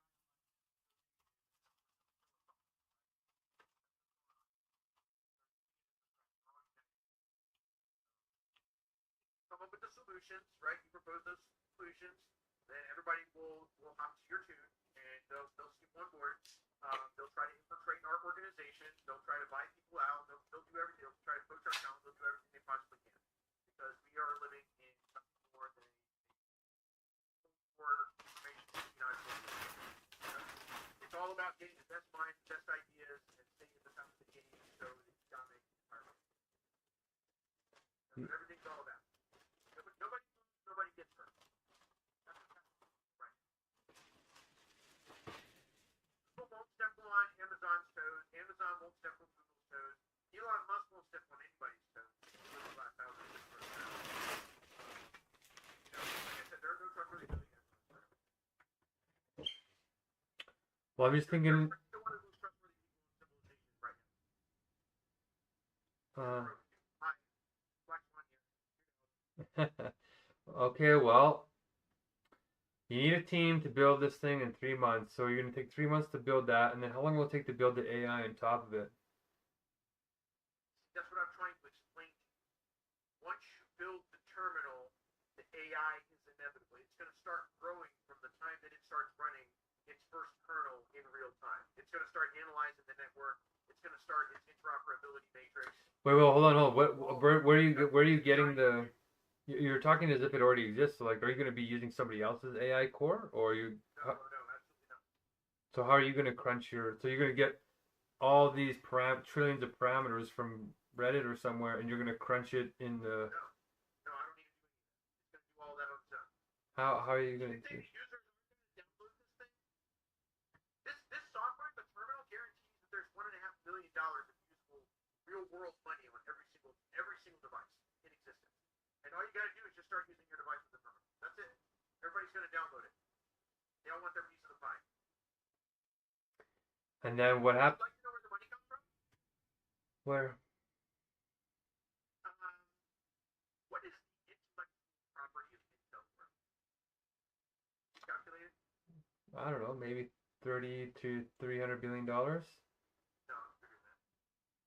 Okay, $5 trillion. I want you to think about something. Okay, so Intel owns intellectual property, and the intellectual property is the lithographic process. It's all the intellectual property that they own for the special etching lasers, for the special etching fluid, or the Zakrowski process of manufacturing the ingots that they take the slices of silicon from. It's the whole 9 yards. They do it all, right? And so these other companies like American Micro Devices, AMD, Qualcomm, these other companies, right? They have similar patents, similar domains, right? So all that intellectual property basically means that there are quadrillions of dollars, not trillions, quadrillions of dollars tied up in the futures of the production process of these devices. That it's not going away. Conventional computing hardware is not going away. The reason why I know that is because everyone, including the government, including the United States government especially, is looking for a human-readable solution between traditional or supercomputers and quantum. They want something that allows us to program quantum computers and make them as useful as the IBM, 4086, or I'm sorry, Intel 486 was, during the 1980s, during the age of the computing dot-com boom. That's what they're looking for. They want, quantum computing to go completely mainstream and join in with AI and make an AI quantum computer baby and change the world forever.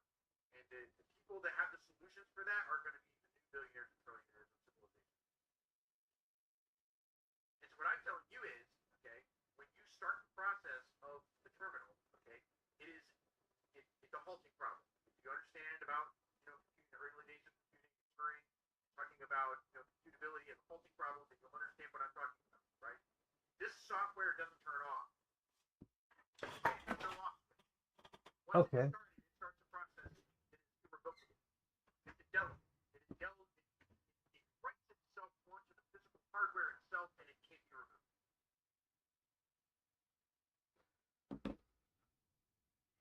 All right. Well, so all that is the limiting factor is that we have to get a team of people to build this in 3 months. There is no deadline because the whole AI freak out thing is a fake. And once we start, we're going to blow everybody else out of the water because our performance per watt is going to just basically grow exponentially as soon as we get more and more users. okay, well, Let me be clear. Okay, so let me explain. okay. How big is the kernel, in general, of the software that's running on your device? So like I'm running an Android, I'm running a Motorola, right? And I think it's like 1.35 gigs or something like that it takes up of usable space for the kernel, all the drivers, including software, all that stuff that's running right now in memory. Okay. It takes up a significant amount of space. Right. So what if I told you that I could do all of that, everything that's happening on your device right now, but I could do it with less than 250 megabytes? Well, that's pretty incredible. How are you going to do that? Right. Meaning that extra 1.3 gigs of actual memory is now freed up. That 1.3 gigs of hardware that's constantly running to keep all the GUI and all that stuff running is also now part of the cache that's capable of usable hardware. Okay. There you go. So now devices become way more powerful because they're at their base they're using less resources. They're faster that way too. Okay. Well, what do you think about? The best model that people that do that. Because the software doesn't get any smaller. Nobody's making software smaller. Nobody starts from scratch. Everybody's building from everybody else's Babylon, right? You're building from everybody else's code. That's why you have to go back to scratch. You gotta write scant code. You gotta write it so fucking small that it's like a fucking CIA project. But it can be done in 90 days. It's not hard. This stuff isn't rocket science. Nobody's paying billions of dollars for software engineers to actually do any of this stuff. They don't understand. They're not software engineers. People that are running the world, okay, they're billionaires. They don't have any idea. They just want a solution that they pay people for. They pay you to produce the solution, and then once they get the solution, they patent it, and then it's theirs. But if you make something that they don't have, that they can't patent, they can't come after you for intellectual property fraud, there's nothing they can do about it. It will completely dominate the global industry, and it will be a monopoly.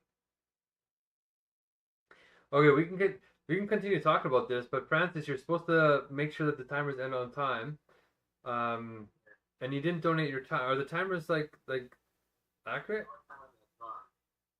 We're gonna play a little bit of a song here. I'm just training up Francis right now because we're trying to build this recruitment system to get these teams started, right? So we're actually paying Francis and a couple of freelancers to learn these roles so that we can hold world-class meetings so that we don't fall apart when we have a whole bunch of contradictions and cultural tension in the room, right?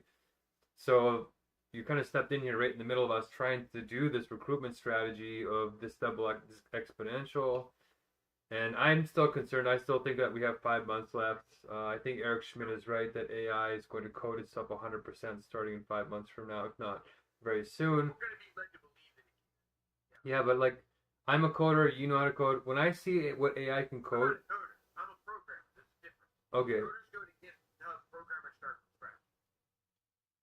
either or, you know how to write JavaScript, right? You How know, to write real functional code. and you know, when I see what AI writes, it is shockingly good. Like, I actually can't even believe it. I was like, oh my god, huh? Well, it's already making novel mathematical insights that are verified by other professionals. It's not. Yeah, no, it did. No, it did. It actually did. It actually created a new mathematical structure that all these niche philosophers went and said, that's never been done before. Listen. Anybody who figure out the question, you already have the answer. All they're doing is feed the machine answers, and then it comes up with conclusions, right? That are basically solutions. And so those solutions are not anything that any of us could come up with. It's just that they have the opportunity, right? And then of course it has the requisite skills. And it got those skills not by itself, but by copying other very clever people. More than a year, showing them we already know.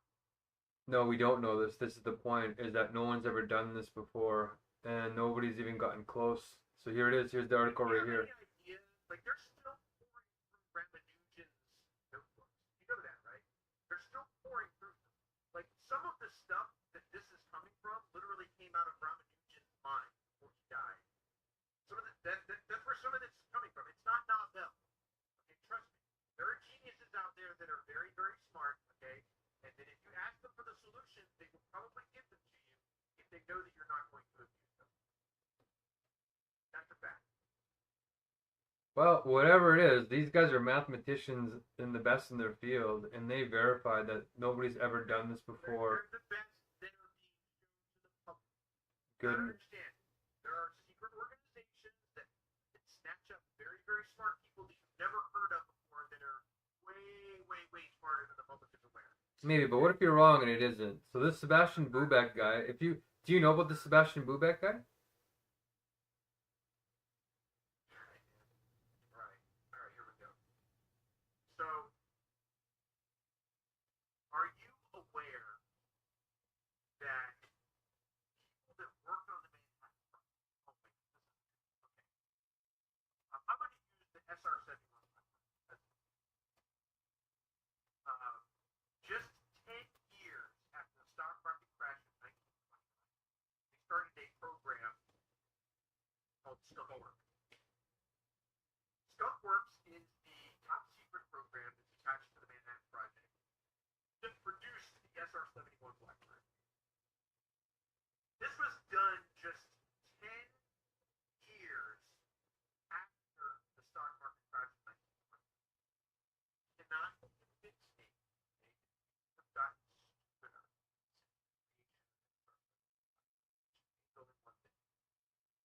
The smartest people on earth never heard of them. Will never hear of them because they're working on projects and they're working on things that the public is never meant to know. Never, ever, ever meant to know, not ever in a million years. And the government is nowhere near ready to release any of that information because these projects are so steep, national security, and so tight, okay, that if the enemy knew what was going on, okay, they would be able to come up with countermeasures. And here's what I mean by the intellectual Cold War. That's happening in every organized major country, major player in the world sphere right now.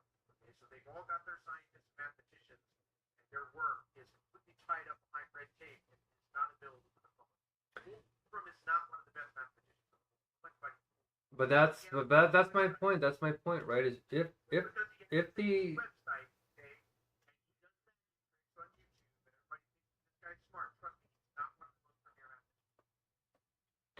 so if the government won't release the, Want to know more? Just look up Christopher Langan and ask him yourself. I did. I was in his Reddit already, and I checked his CTMU, and it's not the proof of God. It's not even close. So if the government won't release the data to the public, right? If they are 10 years ahead in mathematics and they won't release it to the public, then it means that the AIs. Let me just make a point. Let me just make a point. let me make a point. Let's say they're 30 years ahead of the public. If they're not releasing that data to the public, that means none of the AIs publicly have that data. That means that the AI that made this new equation. How smart you think that on your own? Yeah, but let me finish the thought. That means the AIs that currently exist that made this new mathematics made it without the Pentagon or whatever. That means that the AI did novel mathematics without the help of the government, meaning that it did its own. Let's pick a song. If you want to pick a song, we're going to take a little bit of a break, and then we're going to come back in about 5 minutes because I'm training up Francis here. We take a break. We take a break at the top of the hour, and then the newest person gets to pick the song. Huh? Thousands of years ago, our ancestors were way smarter. Well, hold on. You can explain after playing the song. We're playing the song now, but you get to pick the song. We're going to take a break for 5 minutes.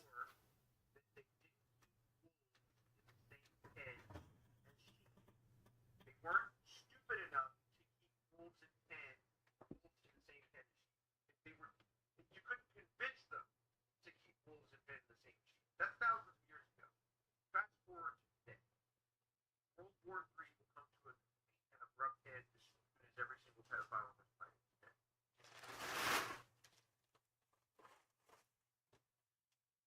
Okay. What song do you want to play, Alexander? Okay, he's gone. All right. So let's. If you want to do another hour here, we're late already.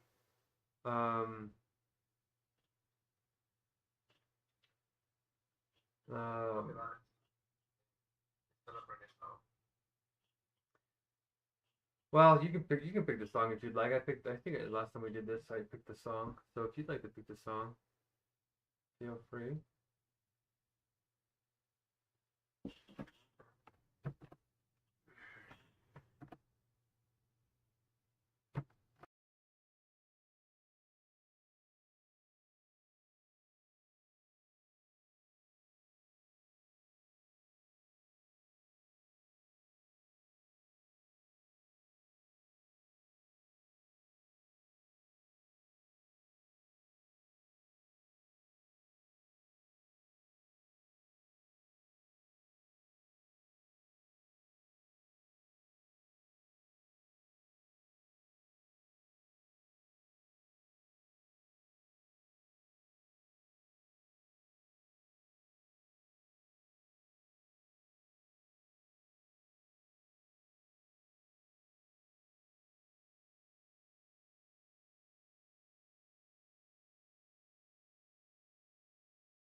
Hello everyone, welcome to our 2 program. Thank you for coming on time. We start and end on time. We respect your time and the time itself. Okay? We are recording this meeting at this time. One joke from here is why to demand why okay which animals are the first in watching of time. So the animal is the watchdog. But most just we have one word spirit, it is flow through sacred time, empowering people with the right to in the universal truth. One word spirit is our inner government with the ultimate goal of flow state for all using universal logic. We have 4 flow roles. My name is Francis. I'll be the executor who mentored the meetings and favorite timers. I'll also be the relationship builder who is going to keep things blessed and love. I'll also be the strategist who's going to keep track of the new ideas. And I'll also be the influencer who's going to say the blessings. Now the blessings goes out to the needy, the heartbroken, the sick. And let us take a deep breath in everything that serves us for 6 seconds. 1, 2, 3, 4, 5, 6. Now look for 2, 3, 4, and bring out everything that doesn't serve you for 6 seconds. 1, 2, 3, 4, 5, 6. Let's present for this meeting's best outcome, and so it is. So we are done with our introduction. Now we move to the next part, which is the check-ins. The food is ready to 3 minutes. So let me mark. The food is ready to 3 minutes. So Mr. Mark, you can proceed to how you feeling and how you rate your day in a scale of 1 to 10. Well, we had a nice little visit there from this Alexandra. His real name is Kevin. I feel a little bit tired after that. He's a smart guy, but it's just there's no real conversation that was had. And it's nice and flashy, but there was no real substance. It was railroading me. So he comes in here and does that every 6 months or so, 4 or 5 months. Good guy, great guy. It's just that it doesn't go anywhere. And we don't have more than 5 months. He's wrong. Smart guy. He's just missing the mark. And he's also not claiming ultimate authority. So he's not willing to go all the way. So we're going to stick to our guns here. And we're going to keep doing what we're doing. Because this is the only thing going somewhere in developing and improving each time. So, yeah, is my timer going for the check-ins? The timers weren't quite on time last time. We were about 10 minutes out, Raymond, Francis. And Francis, even though I'm not making comments on some of the things, I'm noticing, right? I was taking record of what you guys were saying. Right, but still, you got to keep track of the timers. Because what I was hoping would happen is that we would start running out of time and he would jump in and then sort of like teach him the rules of the meeting so he would respect them. Because it's kind of rude to come into somebody's meeting like he did and then just start dominating, right? I love the guy. It's just that it's rude. And so follow the timers and it gives you, like I donated 5 minutes to him. He had 9 minutes. You should have cut in or you should have donated. You started burning fudge time and stuff like that. That's good. But yeah, the timers did get out of whack a little bit, and it's tough. It's tough to do all the flow rolls and the timers, but the timers are the most important thing. All the other stuff in the chats that can wait. The timers, you only do all the other stuff in the chats if the timers, if somebody's talking for a long time and you got a couple of minutes. Ooh, excuse me. Ooh, my digestion is kicking in. So I'm getting a little bit hungry, but a little bit nervous that I'm not going to be able to finish this meal. I need to eat like a normal meal, and it's been like I should have ate like an hour ago, but I'm not. The hotness is just like kills the hunger. Anyway, I would say I'm probably a nice 7.8 out of 10. Not quite as high, but still feeling pretty good that you're still here, Francis. Um, it makes me a little bit disheartened though that he doesn't understand the extreme urgency and that he's wrong. We really only have 5 months left before it starts to become unbeatable. This thing, like you just read in the article, it can already replace 11.7% of all jobs. That's crazy. Anyway, 7.8. I'm getting a little bit hungry again, so I'm gonna try and eat something here, and then maybe in 3 hours try and eat something again, and then be done with it. So my icebreaker. What's that? Francis, you shouldn't. I know. I was just about to go on. You shouldn't interrupt some. If they do the icebreaker, they do that. If they don't do the icebreaker, they didn't do the icebreaker. If you want to remind them in the chat. But there's no talking on somebody's sacred time unless you really have to interrupt them. But yeah, I was just about to do that, and I can say that somebody could save the icebreaker to the last 10 seconds, like we're about to do. But just be careful with that. For what in your life do you feel most grateful? I feel most grateful that I didn't get abused as a child, like I could have. There's a lot of weird stuff that could have happened to me, and it didn't happen to me. So I feel blessed. Okay, so now it's your turn, Francis. Go ahead. I choose you.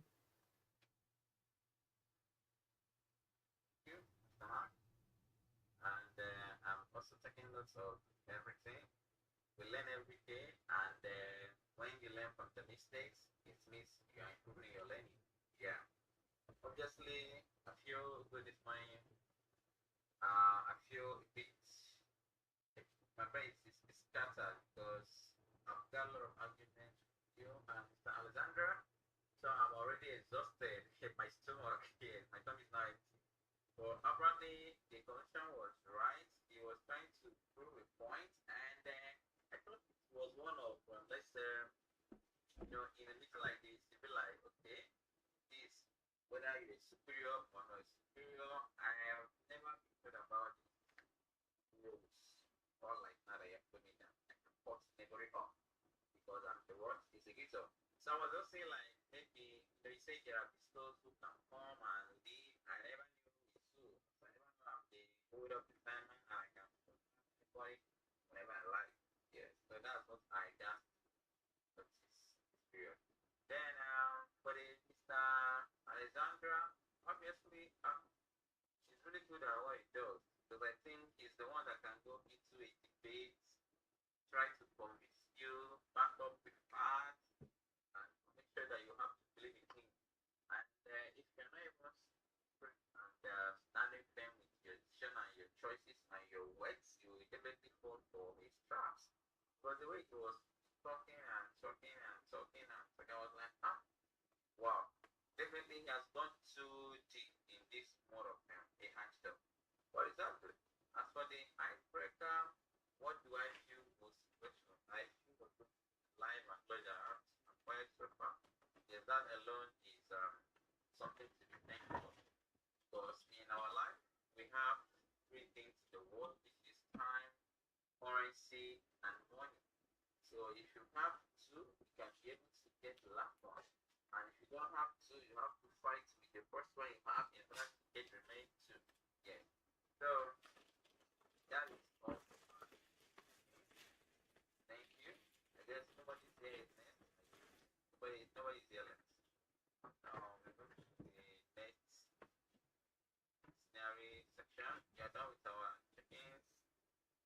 We are moving to the next first item, which is decor. And I guess decor, I have to cite it again. So, Mr. Mark, are you gonna tell me about decor? Yeah, let's see if you can do it this time. So give it a good shot here. Yeah.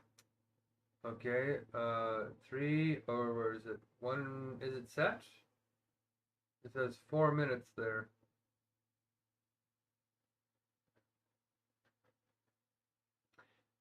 The timers aren't quite set quite right, are they? Let me refresh the timers and see.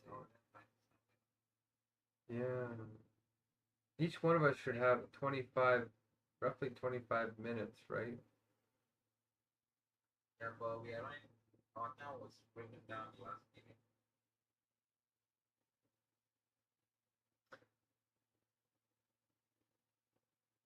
What do you mean exactly?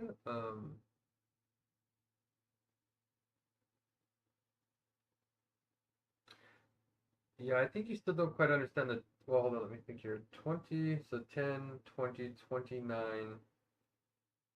Yeah, the timer's still quite up, Francis. And the fudge time plus the user time should add up to the total time, right? So the fudge time is 10 minutes, my time is 10 minutes, and then your time is 9 minutes. So that's 29 minutes. Technically 30 minutes. So we're missing 6 minutes from somewhere.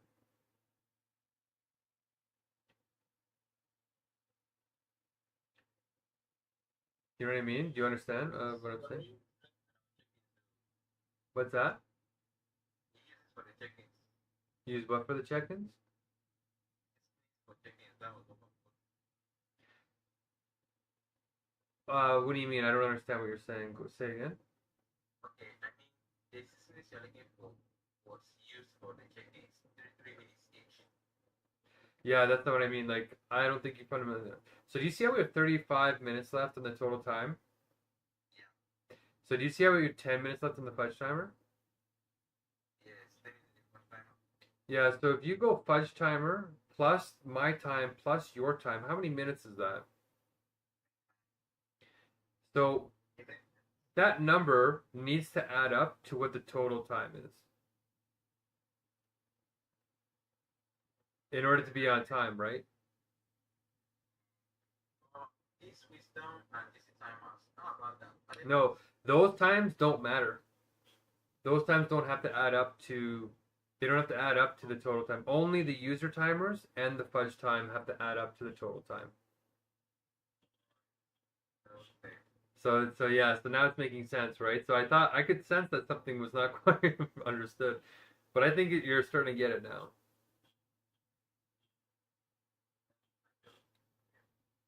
The, the only thing that really matters is sacred time. So you should add, in order for the timers to be on time, we need to add 2 minutes or 5 minutes technically. So 2.5 for you, 2.5 for me, and then we're going to be on perfect time, right? Because you got to make our time match the total time when you add them up. 2 minutes each. Well, you can just do the math, right? 10 plus 12 is 22, so 32, right? 33, so it's pretty close to 34:20. The total timer is 34 minutes. If you add up all of our times, it's pretty close. I think we're 1 minute off, right? So 12 and 12 is 24, 25. Okay, yeah, now we're pretty much back on time. So you want to start burning our timers or the fudge timer. And now we're pretty, but only one at a time, right? Yeah, there we go. And now we should be pretty much on perfect time. Okay, so yeah, so we'll do a core, and we'll see if you can get further than the furthest you got last time was you got to flock. You got to the flock strategy. So let's see if you can beat it. So 3, 2, 1, giver.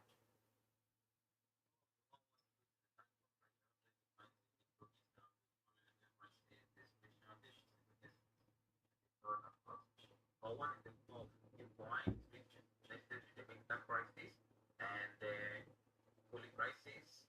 The terms of the information of the Holy Megacrisis, we have decline agency, decrease in meaning, trust, connection, community. The terms of information of the Megacrisis, the consciousness, and the Holy Crisis is demonstrated from AI, curiosity, development, nature, climate, mental health, and what it is the restriction to all of using universology. two separate sentences. One is the forming sentence. One word spirit is flow. Second time, a foreign people the right to flow is the person logic. And content sentences. One word spirit is the inner government with the M of just implementing their flow rules. Okay, Masa. The fact my current license level is 3 to 1. One realizing new, naive, neglect, and faith. 4-3 is the plural and blocks. Which are the so which keep the time fair.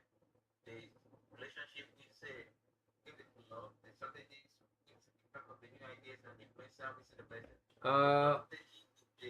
You got to the exact same spot. Okay, keep going. See if you can go faster. The blog strategy is the meant to reach the 8 people of which we know already got the 7% success, helping them to just 6 to 9 of them to reach their goal. And start using AI exponentially to start their blessings exponentially. So this last part is crazy. Okay. So you were a little bit faster in the end part, but yeah, you're exactly the same as you were the first time. It was kind of funny. It's like almost statistically improbable.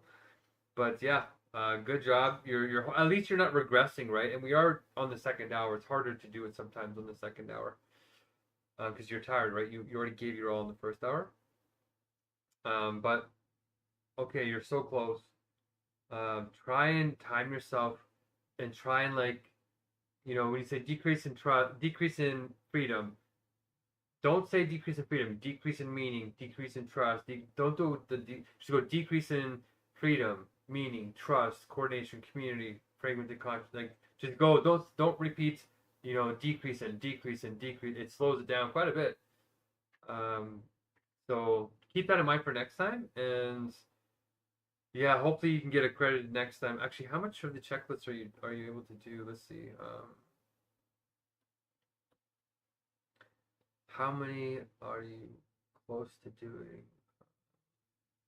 I wanted to do the training today, and I never got a chance to do that. That's okay. So we're in ELM 88. Are we in ELM 88? No, we're not. We're in ELM 90. Okay, so when was that? 27th at 6 p.m. Yeah, Marlena never did come in. Her name was put on here. Okay, so in the last meeting, huh? I thought she was coming like video. I'll take her. Yeah, take it off there.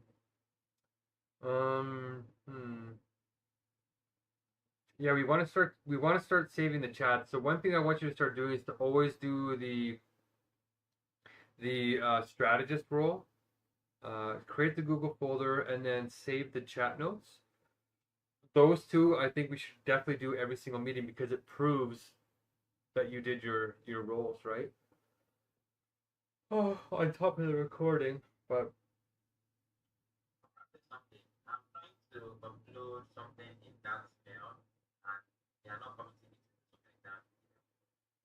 what email? Google meeting itself. I'm trying to load this conversation there, but yeah, I'm not being committed. Do you want to share your screen and let's go over it really quickly? I guess we could probably introduce the wisdom teams first and do it as a wisdom team sort of update.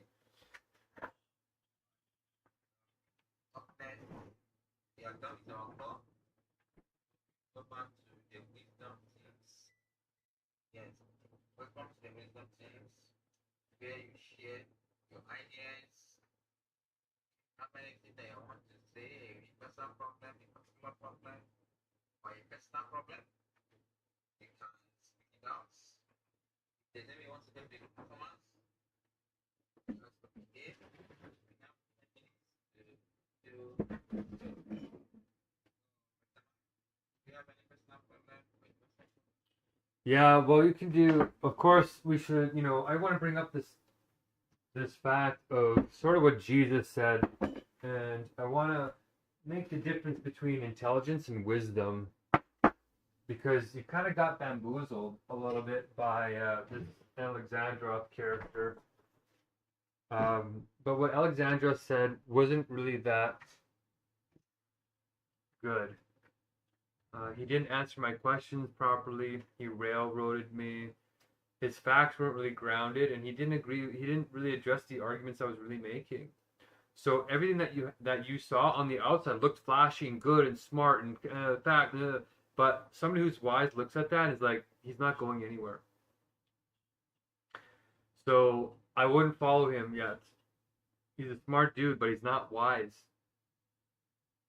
So that's the difference between the internal arguments and the external appearance. And right now, we got a lot of politicians that are like that. They're very flashy and in your face, and that's why the world's going to hell. Right? The meek shall inherit the earth. And he's got a lot of potential, but the way he's arguing, you can't argue with the facts, right? That 11.7% of jobs can already be replaced by current AI. And he didn't even listen to the fact that Eric Schmidt, the ex-CEO of Google, are you listening, Francis? The ex-CEO of Google is the one that said that AI is going to be coding itself 100%. He was supervising AI for the last 15 years. So if anybody knows this, it's him. But I wasn't even able to communicate that fact to this Alexandrith guy because he wouldn't even let me talk. It looked like he was winning the arguments, but he wasn't. I was just letting him talk until he wanted to leave.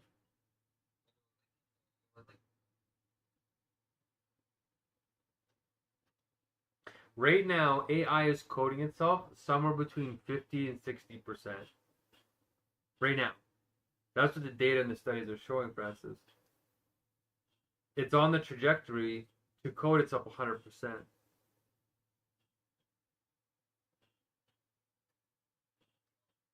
So the data is saying the opposite of what his rhetoric was saying. Is that the facts support that we have 5 months left before it starts coding itself and leaving us behind. He didn't address that argument. He didn't even hear that argument. He just kept talking, and it was all a waste of time. Everything after that point, when he cut me up, the rest of the conversation was a waste of time. Right? And then I was hoping you would use the timers to cut in and get us back on track, but you didn't do that.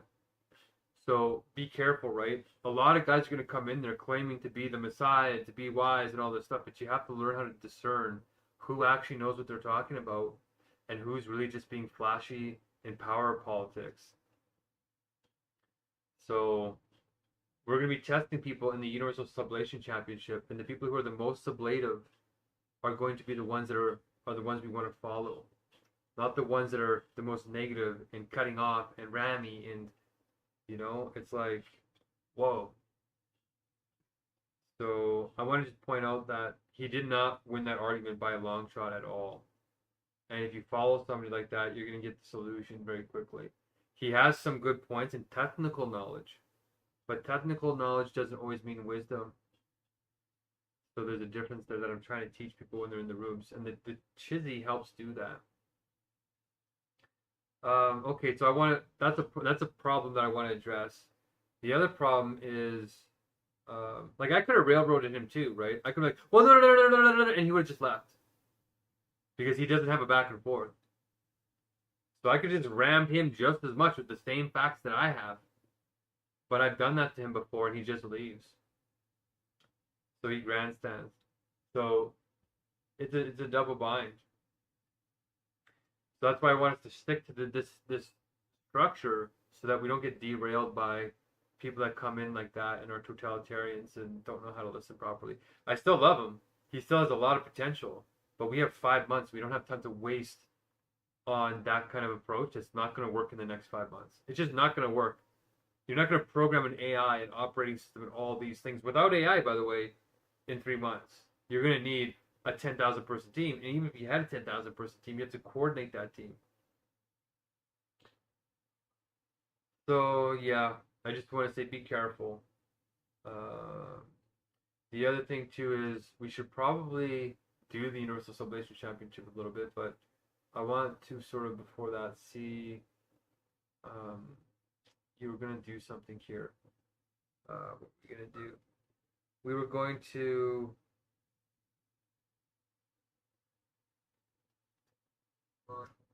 question, sorry to cut you off. How can I put people like that off? Is it like hating them or something? You just say, hey, you're being paid to do a role, and you have you have to do it. And you say, you're out of time. You came late. Mark donated 9 minutes to you. You're out of time, and that's all you say. And then if they keep talking, you mute them. And if they're really disruptive, you just say, hey, here's the rules. And then you just, I don't like removing people, but you can say, hey, send them to this other chat. But if it gets really bad, everybody else can move out of the chat to a different chat, and then that person can stay in here. But yeah, you just cut in and you just say, hey, your time is up, and you say this is a fair space, this is the just space, and you make it sound very positive, right? So yeah, you just have to do it. It's kind of awkward at first, but it sends a signal to them that they can't just come in here and take over the space. That's why I have these timers, is because guys like that disrupt everything, and we all have sacred time. Like, you should have got a chance to talk, I should have got a chance to talk, and it didn't happen because we didn't follow the timers. So, like, we might see him again maybe 3 months from now, or 5 months from now, but he has really bad PTSD and a lot of other things that really make it so that people don't take him seriously. And it's a shame because he really is a good person. He really is. He really does have a pure heart. He just doesn't have wise direction. Same with Julian, that comes in here and dominates too. Just not going to go anywhere in time. There's another guy that comes in here too and they just dominate like that, as if they're the Messiah, right? But I'm the Messiah.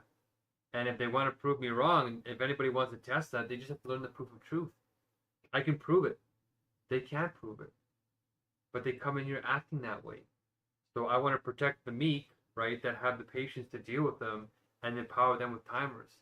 And say, no, and make the moderators have the authority to say, no, we've all agreed, when you come to an ELM like this, you've all agreed implicitly or explicitly that we follow these rules. Because they protect the poor, they protect the vulnerable, they protect the meek, they protect the wise. That's why they're there. So you have God, like in these meetings, you're God, basically. You call the shots. So don't be afraid to use that power, even against me, right? Unless I'm making a point. Like, we're still in training, right? So you don't have to be super hardcore on me. But when we're in real meetings,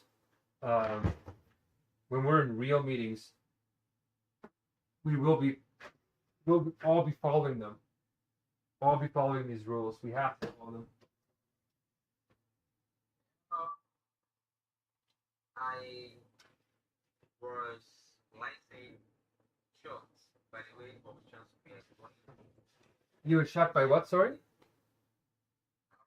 By the way information was going based on there was arguments, there was no listening. I was trying to think I can be able to understand what, like you said, some talking and talking. But he doesn't do it one, he doesn't play it directly, just people repeating the same thing, over and over and over again.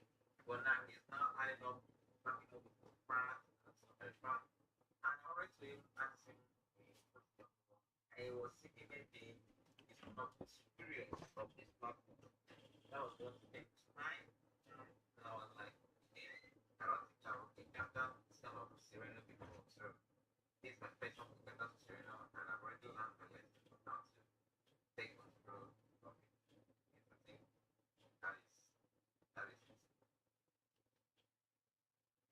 Right. So that is a particular problem. It's not a universal problem. Now, a universal problem is saying that AI is the branch in actually let people get out what we saw and like the level percent of this work. And then I'm trying to know, okay, I'm not asking myself, if I have been doing this job is people who are now going to plan a service of this AI. It's not the only thing that we can AI or What about AI? Sorry, say that again. I was trying to figure out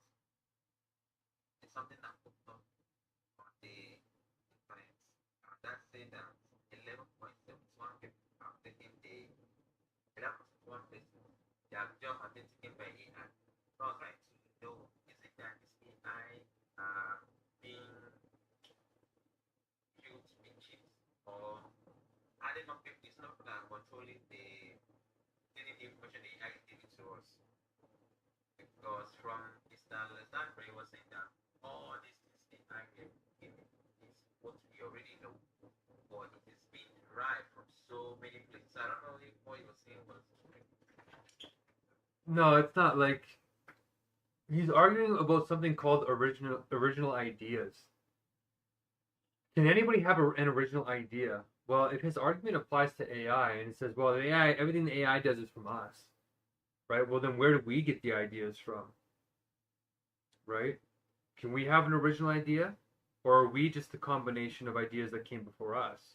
Our ancestors and their ancestors and their ancestors and their ancestors, all the way down to apes, right? So it's not a strong argument to say, well, it's not doing anything totally original, it's not creative. Yeah, well, then neither are we. We're idea permutating machines that can emerge new results. And it can do the same thing, and it just proved it here. He didn't even look at the article. He didn't engage with it. He just, nothing. It was like talking to no one. And I was like, oh, okay. So, it's just not a healthy way to communicate. It's disrespectful to me. It's disrespectful to you. It's disrespectful to the truth and the facts. But he's an unstable person with a very high IQ. But high IQ doesn't mean high UQ. Universal quotient is what God's government gives power to. IQ is abstract intelligence. That's just you can process a whole bunch of bits of information faster than other people. But it doesn't mean you're processing them in the right direction of actual truth. You might have particular technical truth, but not universal truth, which is wisdom. So I think for a technical, he's got a good training program in some things. But in terms of leading a movement, it's risky. But I still want him to be here. He just doesn't listen. He's just not a good listener.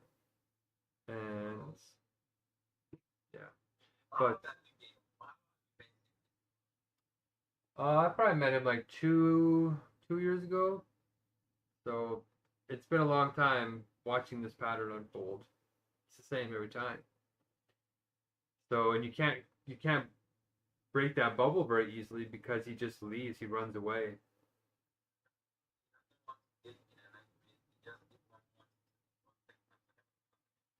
He just wanted to be in control because he's overcompensating because nobody listens to him in his life anymore. the weakness he has. If you take over the words from him, or if you stop him from talking, you have already won the argument. If that's what it means. Yeah, like he'll just get mad and just leave. Like he won't even argue anymore. If you actually try and finish your argument or push him to do something, he'll just, like he did at the end here, he just left. We said, okay, can we just take a minute and like play the song? And he just didn't. He just left. And it's like, okay, I don't want to give a lot of time to that because that took up time that I could have used to train you. We lost like half an hour. And a lot of guys are going to come in here and do that. I gave him an extra 10 minutes just to be gracious, to see if he's doing something new and that he's okay. And, and we're not just talking bad about him. Like everything I'm telling you, I've told him to his face. And he's still doing it. But let's say something positive about him because we don't want this to turn into gossip. Gossip is when you try and pull down people to rise up above them. We want to rise everybody up. So the good news about him is he does have a high IQ. He has a pure heart in many ways. He's willing to make these sacrifices. And he's got really good military training that can come in handy with discipline, which is why it's so strange he's not a good listener. So, if we could get him in this direction, he's a one-man army, like a really outlier kind of guy. It's just that guys like that are usually lone wolves. And because they were misunderstood as children, they were usually abused. Are you running your time? Are you running my time or your time? Is my time? No. You should always burn the person's time who's talking.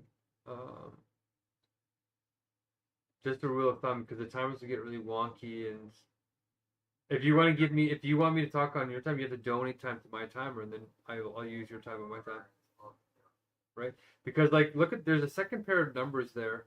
There's a second pair where it says, like next to mine, 6 minutes and 42, and then next to that it says 9 minutes and 42, right beside it in small. Right? And that 9:42 is the total amount of time I've spoken.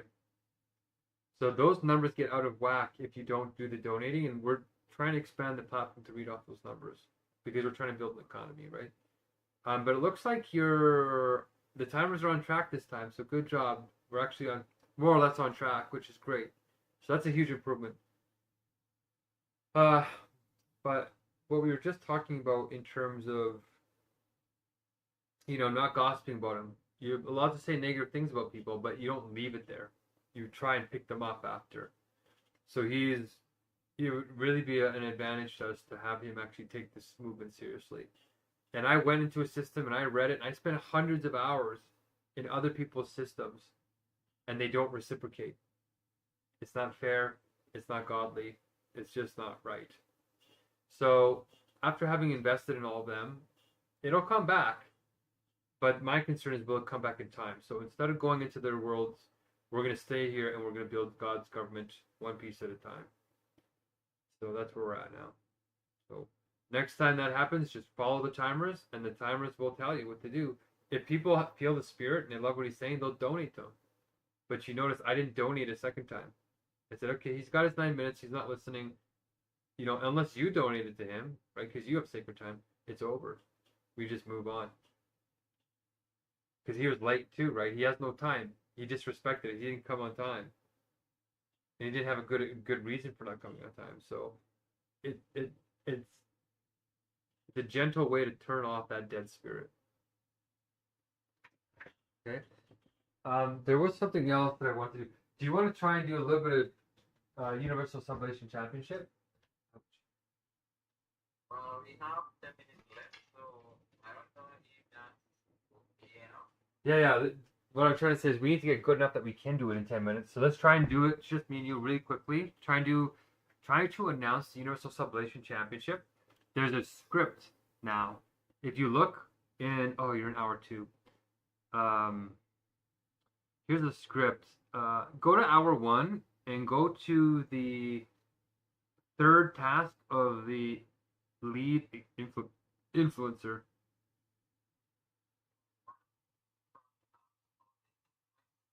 Yeah, the main influencer. Yeah.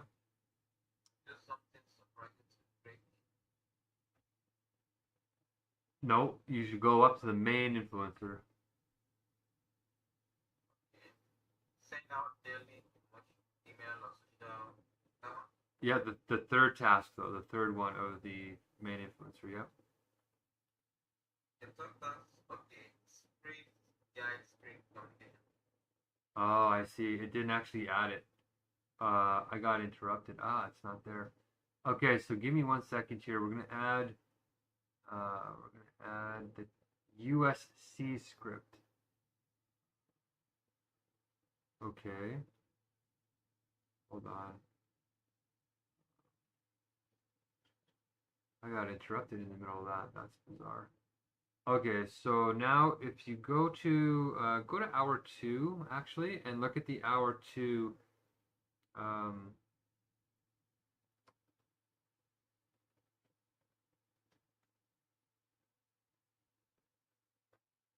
Okay, I'm going to add another link in here. Okay, so if you see the USC there should be 2 links now. And you're going to go to the USC script. It's not totally finished, but you're just going to announce. Let's pretend the match is between me and you. Okay.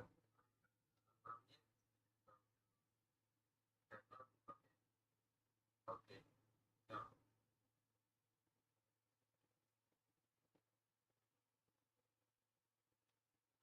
We are moving to the next part of the ethos, which is the cheesy.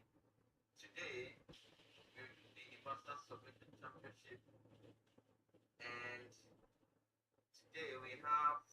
person 1 and person 2. For our judges, we have judge 1, judge 2, and judge 3. It's time to submit it. Oh my god. You're natural. Okay, so me and you are in there in the competition. So you can say, okay, we're gonna do round 1. I didn't finish writing the script, but you're gonna say, okay, we're gonna head into round 1. Let me try and open it. Subblade. So we are going to head into round 1. Let's keep it clean and native. Okay, let's go into round 1. Let's keep it clean and sublative and sublative. Participant 1, please go ahead with your Chizzy primer. Okay, so go ahead and say that last little piece, and then we'll pretend like you're participant 1, and then do the actual your Chizzy primer, and then I'll do mine really quickly. And ask me a question too. Ask me a question as part of your Chizzy primer, and then I'll go.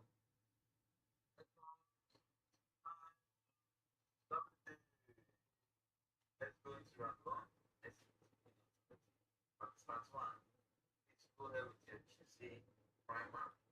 Okay, so what did you try? And did you change the last time? No, you're gonna say it. You're gonna actually do it, Francis. I got question about myself. Yeah. Okay. I tried this one time.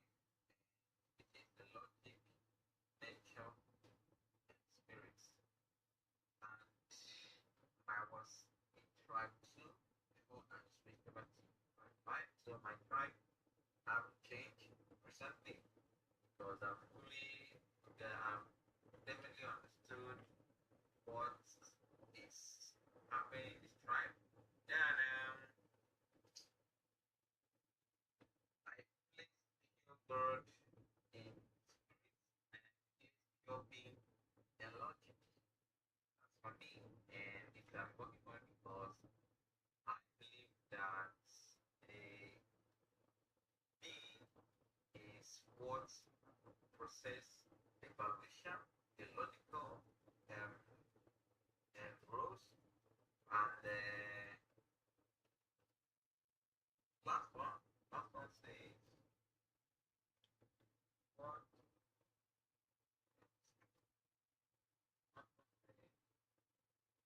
what do you have? Okay, what message do you have for other people? Well, I would like to ask why were they able to? Okay, why did you place your being? Where you place your God and your being? Why you place one part? Mr. Mark, Say that again. where do you place your God and your being? Okay. Well, I already answered that in my Chizzy tribes normally, but try and think of a more creative question. Anytime you're with a new person, try and get deeper. Like, think about a question to ask even outside the meeting. Be like, okay, what's a good question? Like, but for me, okay, well, I'll answer your question. And as part of the Universal Sublation Championship, the question. Oh yeah, we have to announce the topic. Okay, hold on. Let me add that in there before I forget. We have 3 judges. Okay. The topic is, do you have the ultimate solution to humanity's current mega crisis?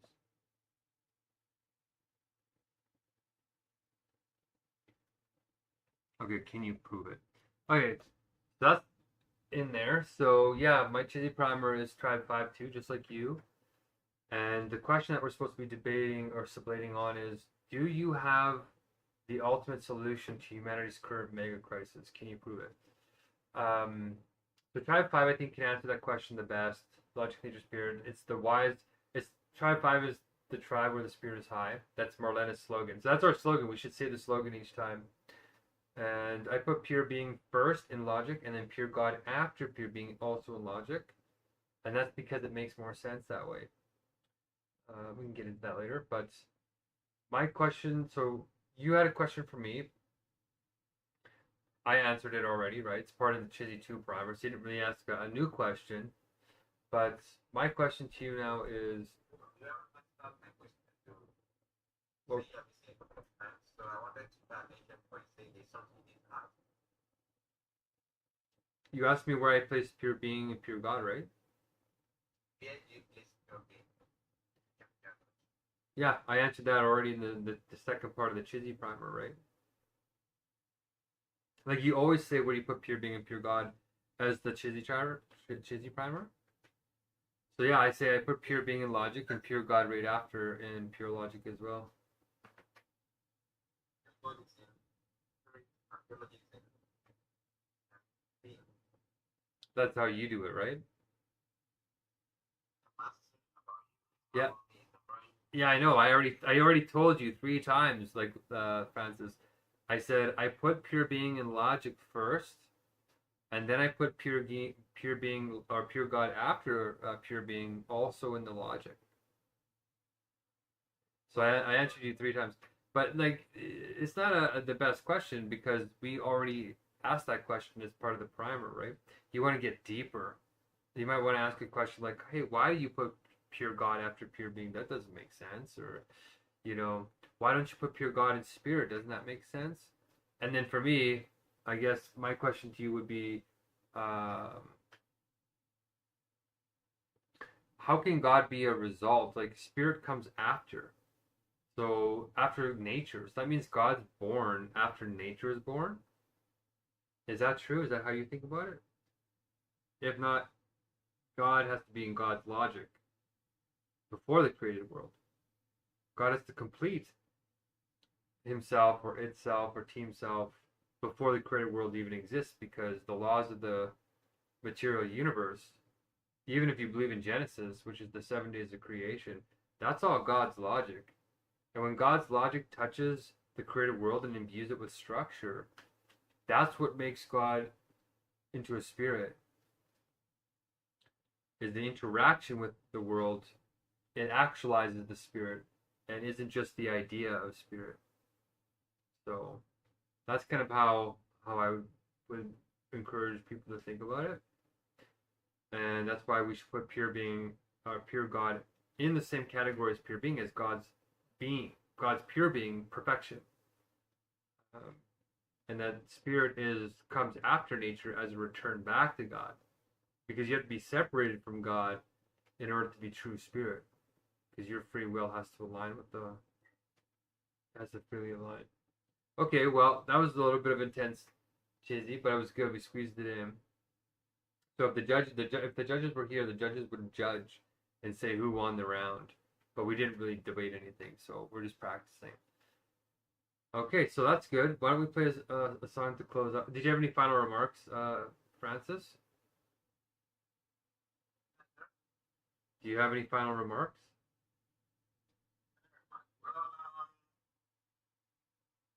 I would say that it's been quite wonderful and good conversation so far. And I've learned something from both parties, you and Alexandra. And when people unite around simple verities, everything begins to move well. So the situation is beyond repair. That's what I know. Every one thing is important. So you need to value what other people say, irrespective of how knowledgeable you are. So yeah, that is my remark. Clarity, encourage, always be pious. That's what I can also add to what I'm saying.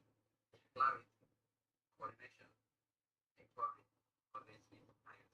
Just like people, I was saying increasing coordination. But when we have increasing coordination, definitely we are facing a mental crisis. Mental crisis, sorry. That is what that's my remark. So if you can now do your routines and then you pick a song and I'll play for you to make you good. Okay. I think the song that we should play should be, what's a good one? We played Tiesto last time. We can play 7 Years by Lucas Graham.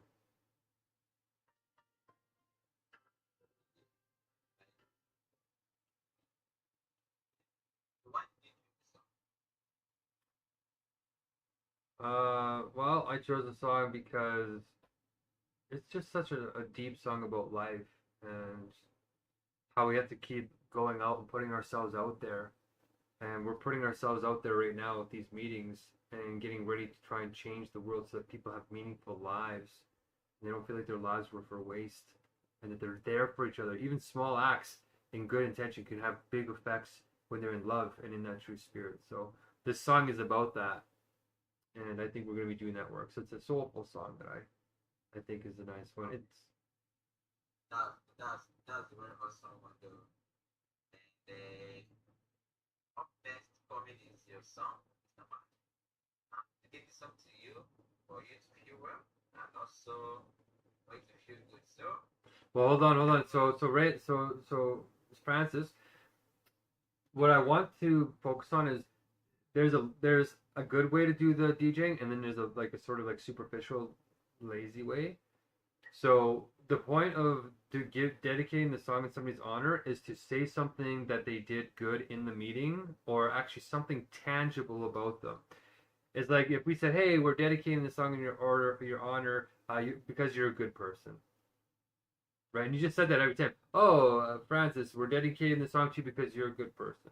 Oh, Ebubechi, we're dedicating the song to you because you're a good person. There's no substance there. There's no thought. There's no thoughtfulness.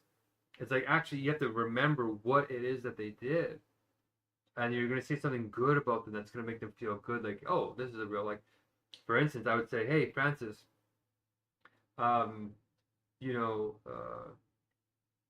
this meeting today, we're dedicating the song to you in your honor of continuously improving. Like, you're getting faster. Even when you got somebody like Alexandra out there, you're still trying to stay on the ball, and you're in the chats, and you're still doing all that stuff while getting the timers on time. And today, you were within, I think, 1 minute of the right time. So, in honor of you for improving your performance, we noticed this song is for you, Lucas Graham, 7 years.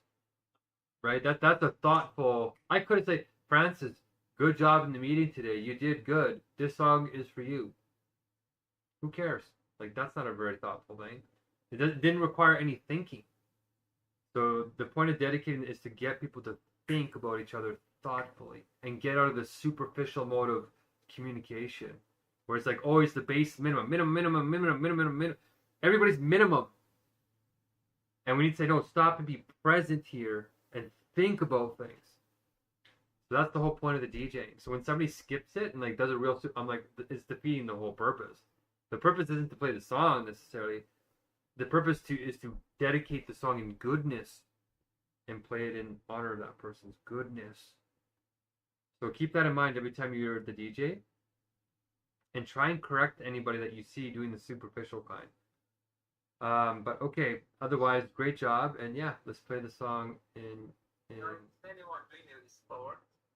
Ah. You say trying sport, anyone doing it sport? Well, so far, yeah, almost everybody's doing it the superficial way, and we're going to be correcting that soon. But Ebubechi's actually pretty darn good at it. She actually does most of the time do the proper thoughtfulness. Esther is a little bit more superficial, and I'm meaning to talk to her about that. But her skills, she's like the best one in running the actual meeting overall so far. It's just that element is a little bit weak. The rest of it, she's the best in, and that's because she's got a good computer too, and she had more time than Ebubechi and you, for example. But you guys will catch up to her pretty quick. So, but yeah, I would say Who? That's not. I think she's been here for 3 weeks now. Oh, 2.5, 3 weeks. I think November 9th is when she came, so November 10. Yeah, it's been almost 2.5, 3 weeks almost. Yeah, I can't believe it. Feels like I've known her a lot longer. But yeah, let's play the song then, and yeah, if you want to try and do that, the thoughtful sort of honoring, you do even when it's for yourself, you do it for yourself. So don't forget that. But go ahead.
Awesome, very smooth. All right, let's take a break and then try and practice up the graduation. Try and get it within a minute 30, and then we'll try and get you accredited.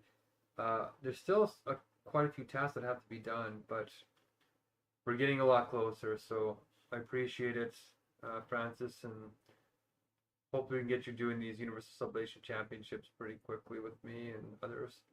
So good job waking up early in the morning. It's like 3, 4 o'clock in the morning there, but I'm gonna probably head to bed, eat something, head to bed here.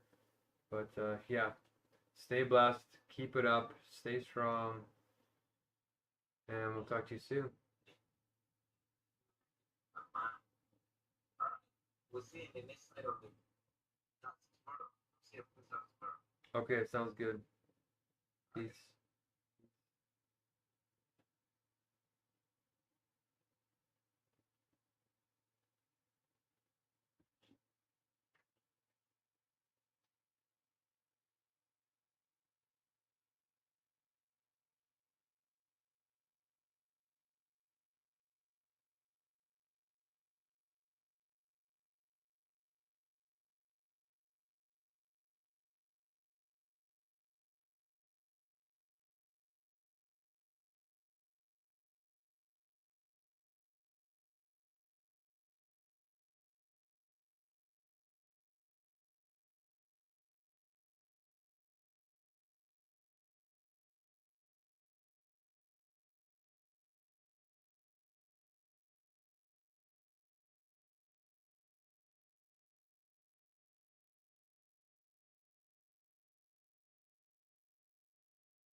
wonder if we're actually gonna get a chance to talk to Loki. That would be incredible.